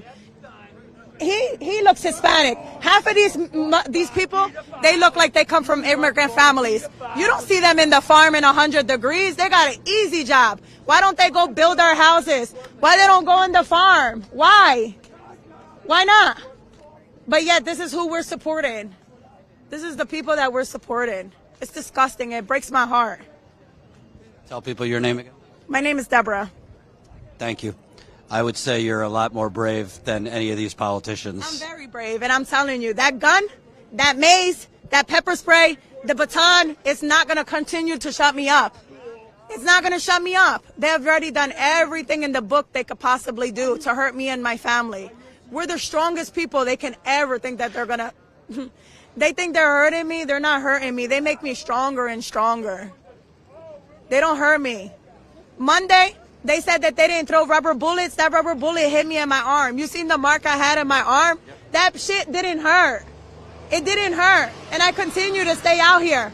And I continue to help people. These are the criminals. These are the people that should be locked up. These are the sick pedophile motherfuckers. I bet you half of these motherfuckers put their hands on their wives. I bet you 100%. They either scream at their wife. Domestic violence is not only abuse. It comes in different ranges. Domestic could be yelling. I bet you half of these motherfuckers either yell at their wife, they abuse their wife, they abuse their children. And again, they're going after innocent and weak people. They're not out here taking the real criminals. I support that they take the molesters and the rapists and everything in the book, the worst things, people killing people. I support take them. But leave hardworking people alone. Half of the people here in Delaney Hall does not have not even a single traffic ticket. They were going to their courts and they got picked up. Unfortunately, they go for the weak people. The people that can't vouch for themselves. The people can't stick up for themselves. The shit show that they did and the guys are up with their arms and you guys are beating them. You guys are spraying them. You guys are closing their ventilation. Come on. Come on. How weak can you do? How much weaker can you be? That's weak shit. And every single one of y'all motherfuckers are looking at me straight in my face because y'all know y'all wrong. Y'all know you're wrong. And you don't got a real bitch. You don't got a real bitch putting your shit in your spot. They're flickering the lights inside now. So that's happened every night where some of the hostages inside, the prisoners, are flickering the lights. And I'll tell you, I think you're loud enough that they probably were able to hear you. I promise you. I promise you. If my son didn't have the medical condition that he had, I will be in Mexico living my best life. Y'all think Mexico, Honduras, Guatemalan, you think it's a bad country? The beaches are clearer than here. You live a better life than what we're living in America. You don't pay rent in Mexico. You don't pay a mortgage in Mexico. Trump promised when he came in that he was going to make America's best. This ain't America's best. This is making America worse. It doesn't feel like America anymore. Y'all make America not feel you guys make America not feel welcomed. And I bet you 100%, 100 people that have the opportunity on getting their papers, I promise you, they don't want their papers. My stepson had opportunities on getting his papers. He said he didn't want to live the way he had to live in Core Civic. He was in Core Civic, and these motherfuckers would antagonize him. They would keep him in a room, and they would say, oh, did such and such person come? Every time somebody would walk through the door, they would say, oh, did such and such person come? Talking about my husband.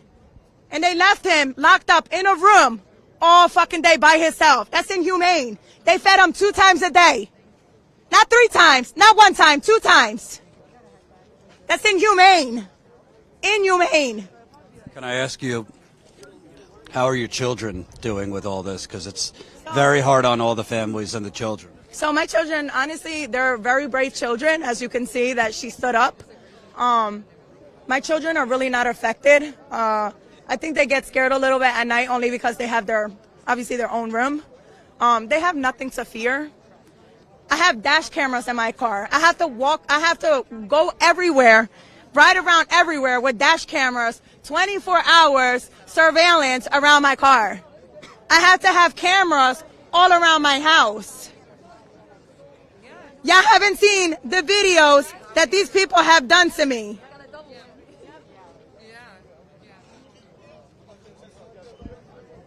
And Deborah has shown me videos of ICE attacking her lawyer's car. Done this to me in South Jersey. That's weak. No warrant whatsoever.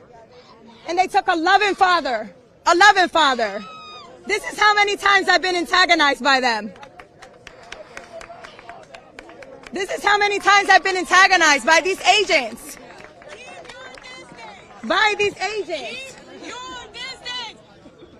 Go home, Deborah. Go home. How do you know my name? How? They've came. They took my stepson. My stepson is in there. You have so many agents at my house. Not one officer, not two, not three. There's about 15 different agents on a daily basis coming to my house. You see? All these agents, they have been harassing me for months and months and months because I'm out defending my brothers and sisters. This is disgusting. They have came. This is another car where they have came to my property. This is my 4th house moving to. And they're following. This is not a life that I want to live in America. I shouldn't have to live with cameras around my house. I shouldn't have to live with dash cameras in my car. I shouldn't have to live like this. This is America. We should be protected.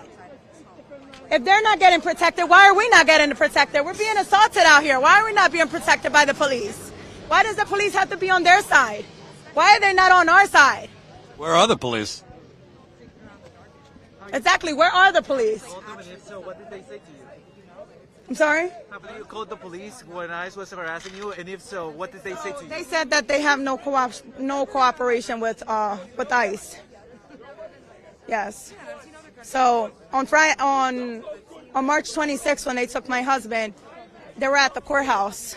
Obviously, they have access to see if he had court or not court. They came to the courthouse using government officials' property. Where the sheriffs park, they stood and they parked in their parking lot. This is unacceptable. The behavior and the harassment and the sexual harassment that they're doing is unacceptable.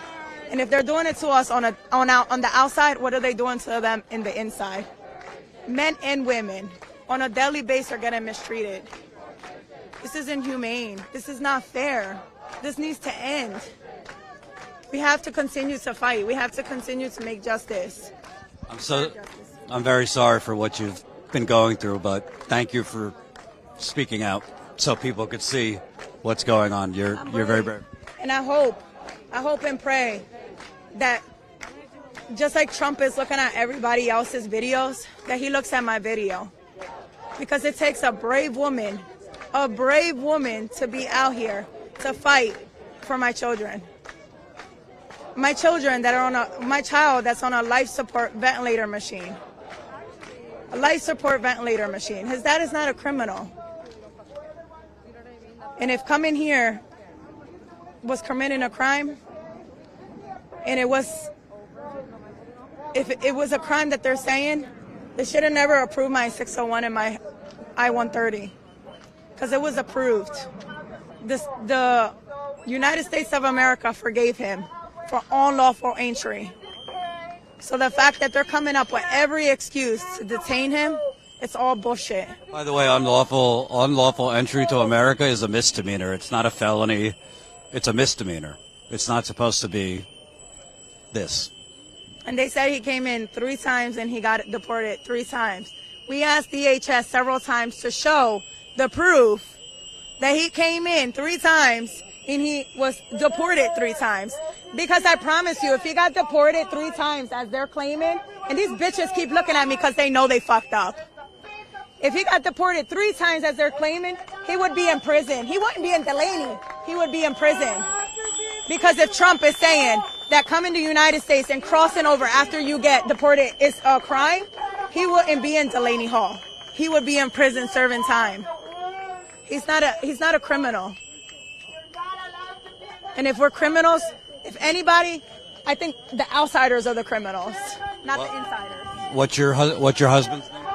I'd rather not discuss his name. Okay, that's fine. My last question for you: do you feel like this is going to stop at immigrants? Because a lot of people think that they're just doing this as a test run, starting with immigrants, and then they're going to go after U.S. citizens.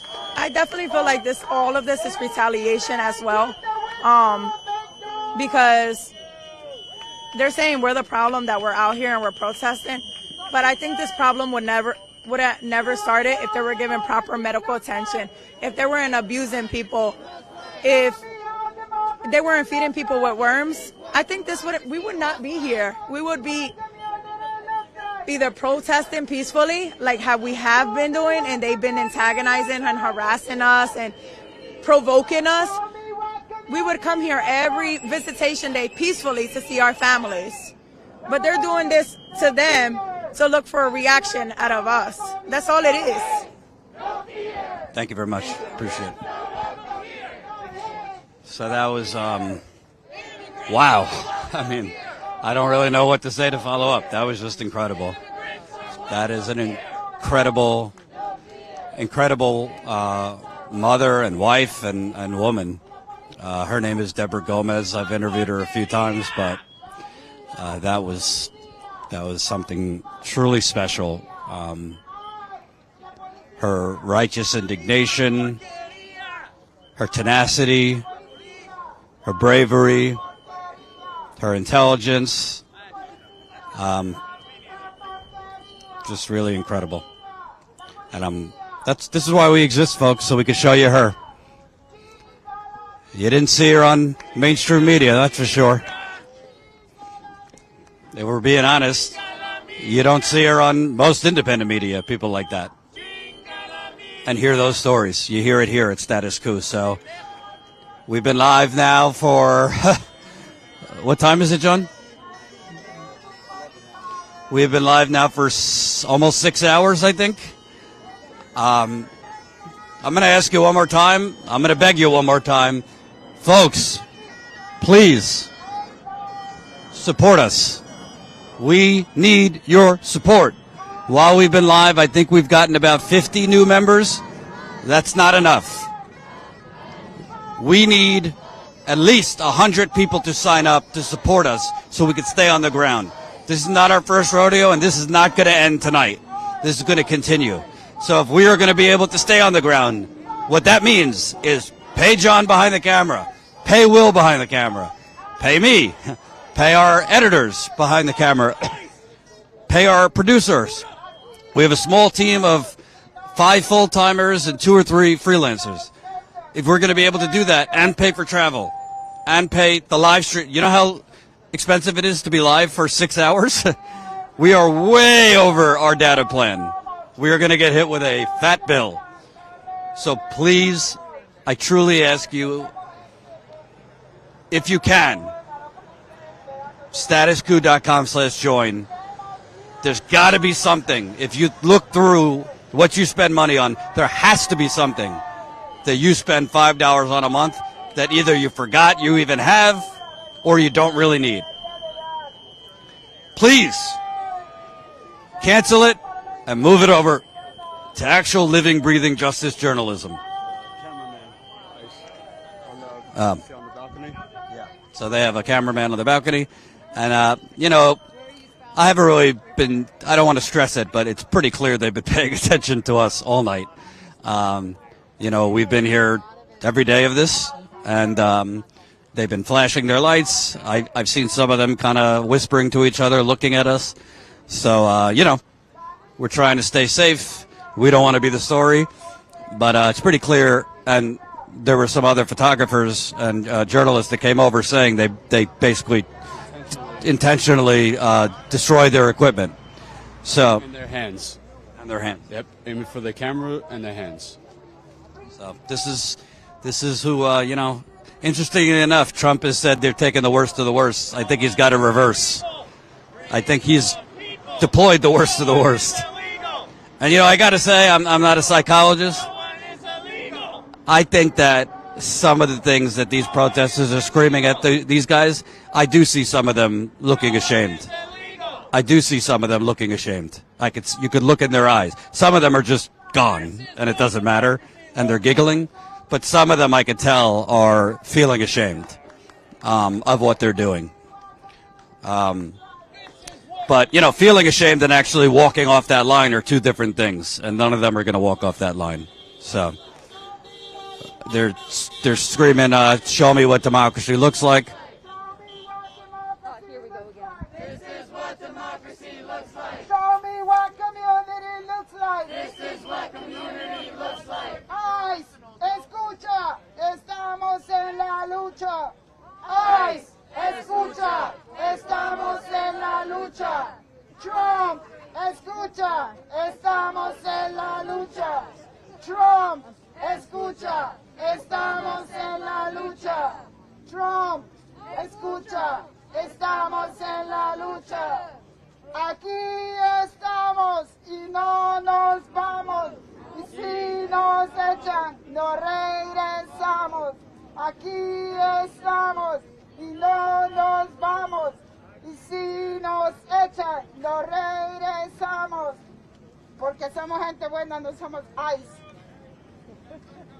Gusanos hispanos.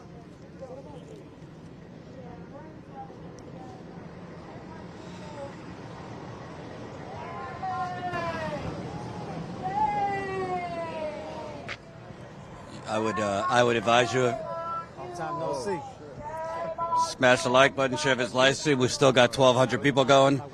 We've been live, I don't even know. I think we started a little after 5, so I'm not sure, but we might end up breaking the record here of how long we're live.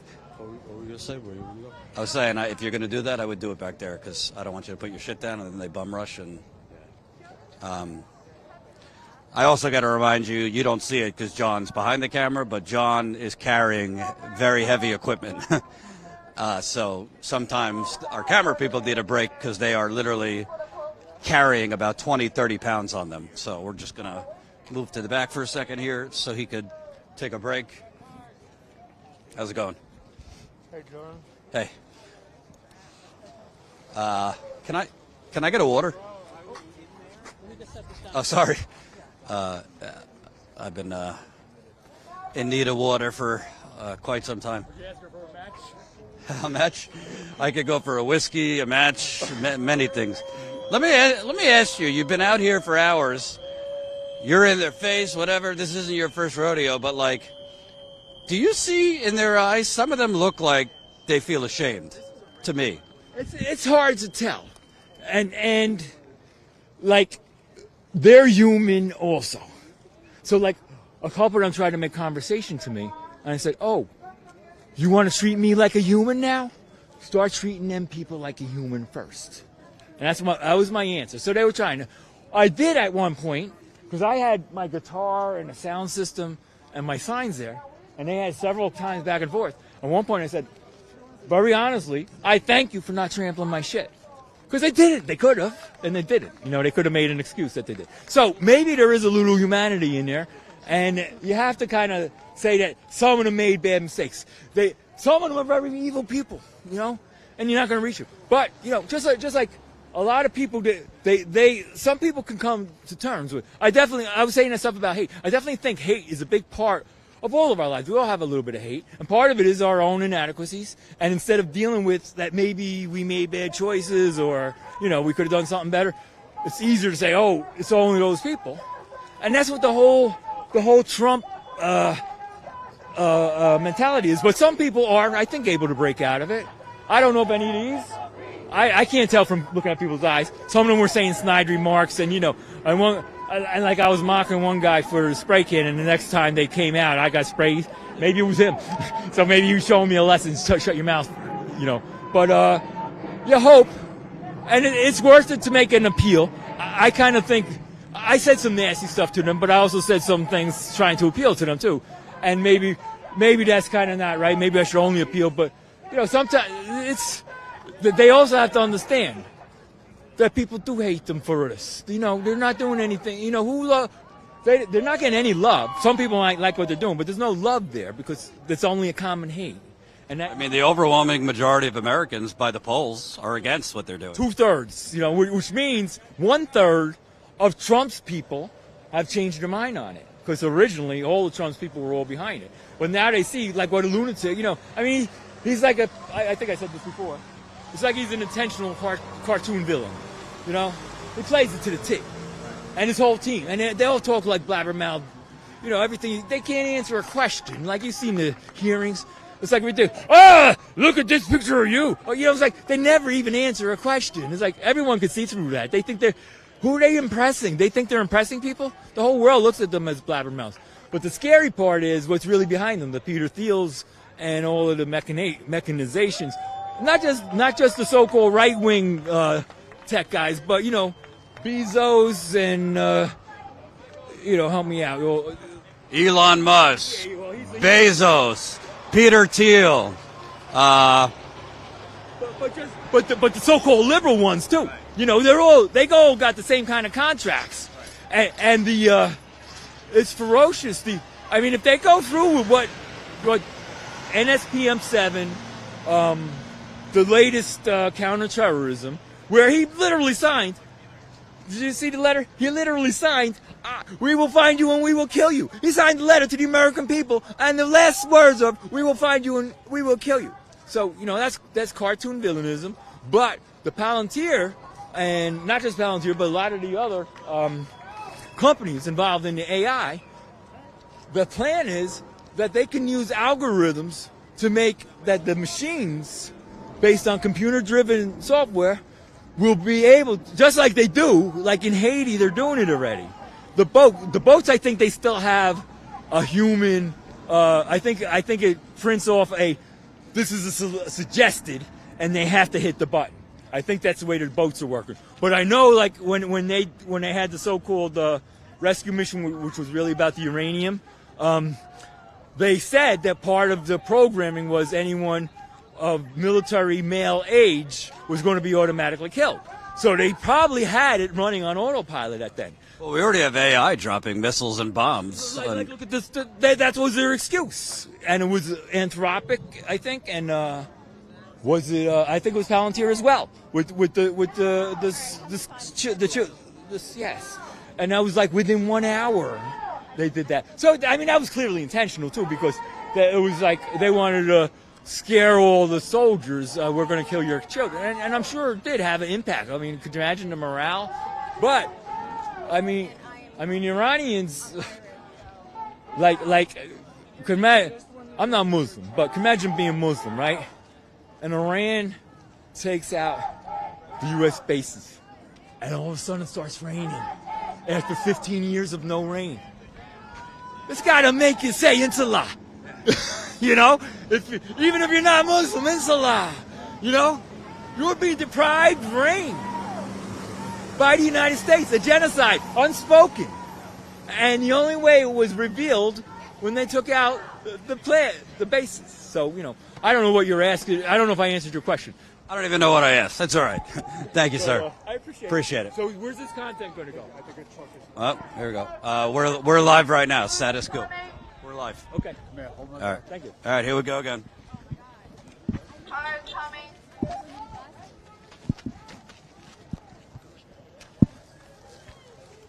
So it looks like they're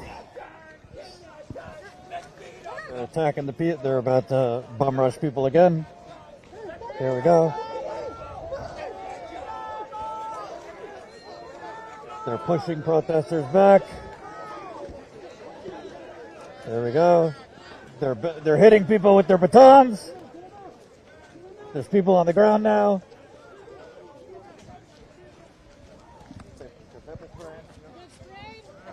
I need help. Come here, I got you. Walk me to the roadside quick.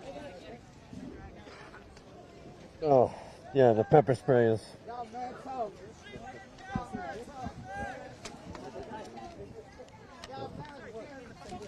Well, there goes my glasses. That's why I couldn't see. Hold on. I was wondering why I couldn't see. Yeah, my glasses came off. Hold on.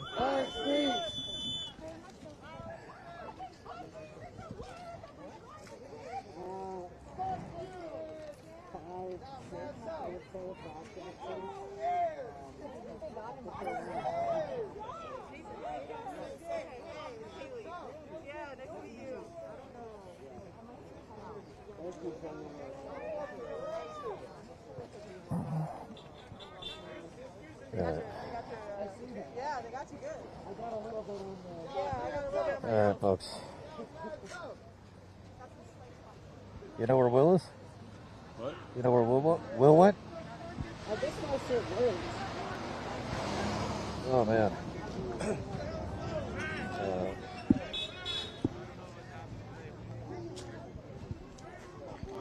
Microphone to that guy. Get in there.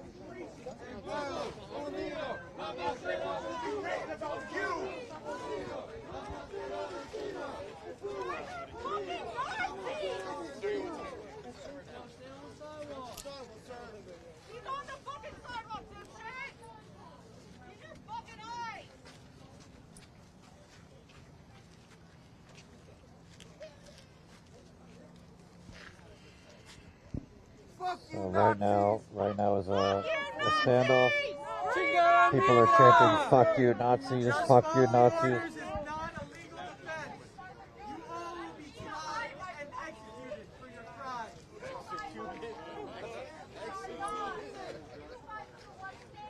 You're not going to be executed. I hope your consciences are executed. Have you heard of the Like, Hague?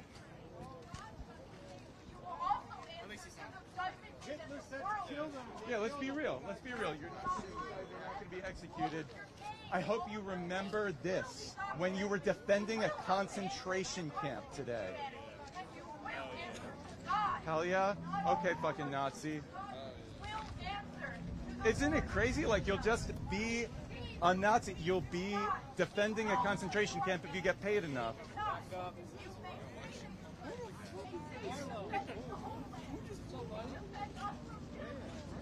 So the protester said,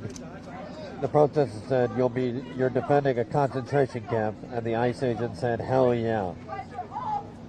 I heard him say that in response. You will all answer for your crimes against humanity. Every single one of you guys. You do not scare me. I do not fear you. Yeah. Yeah. They want to troll. They want to troll. They want to troll. Every single one of you guys will answer for your crimes. And to everybody here, if you do not already in a part of an organization, please find out what an organization is. Join one that matches your causes. They want us to come here, go home, and forget about each other. I will never forget any of you. I'll never forget about the people I've seen at any protest. Please join an organization. Join an organization and educate yourself. Learn how to educate others. Show up to your communities and help them. Help yourself and help others help themselves. And you guys will answer for your crimes because you guys are all criminals. She screamed, "You are all criminals." And I just want to emphasize something I just saw, which is pretty just horrible. One of the protesters, the gentleman right there in the front, said to the ICE agent, "You'll remember you are defending a concentration camp."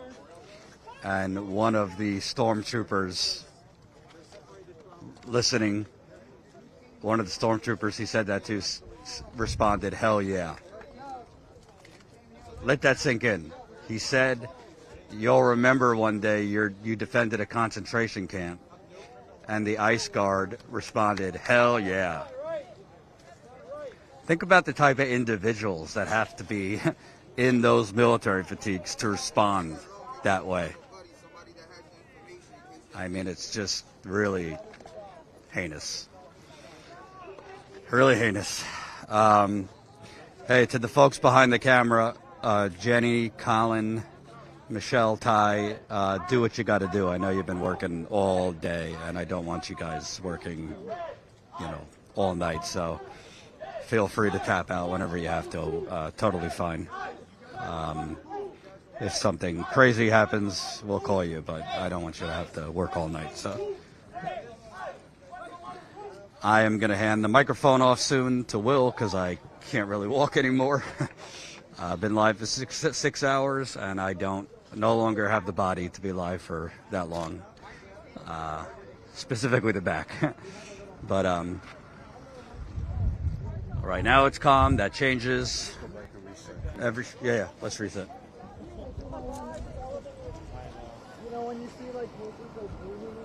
Oh, I'm sorry, dude.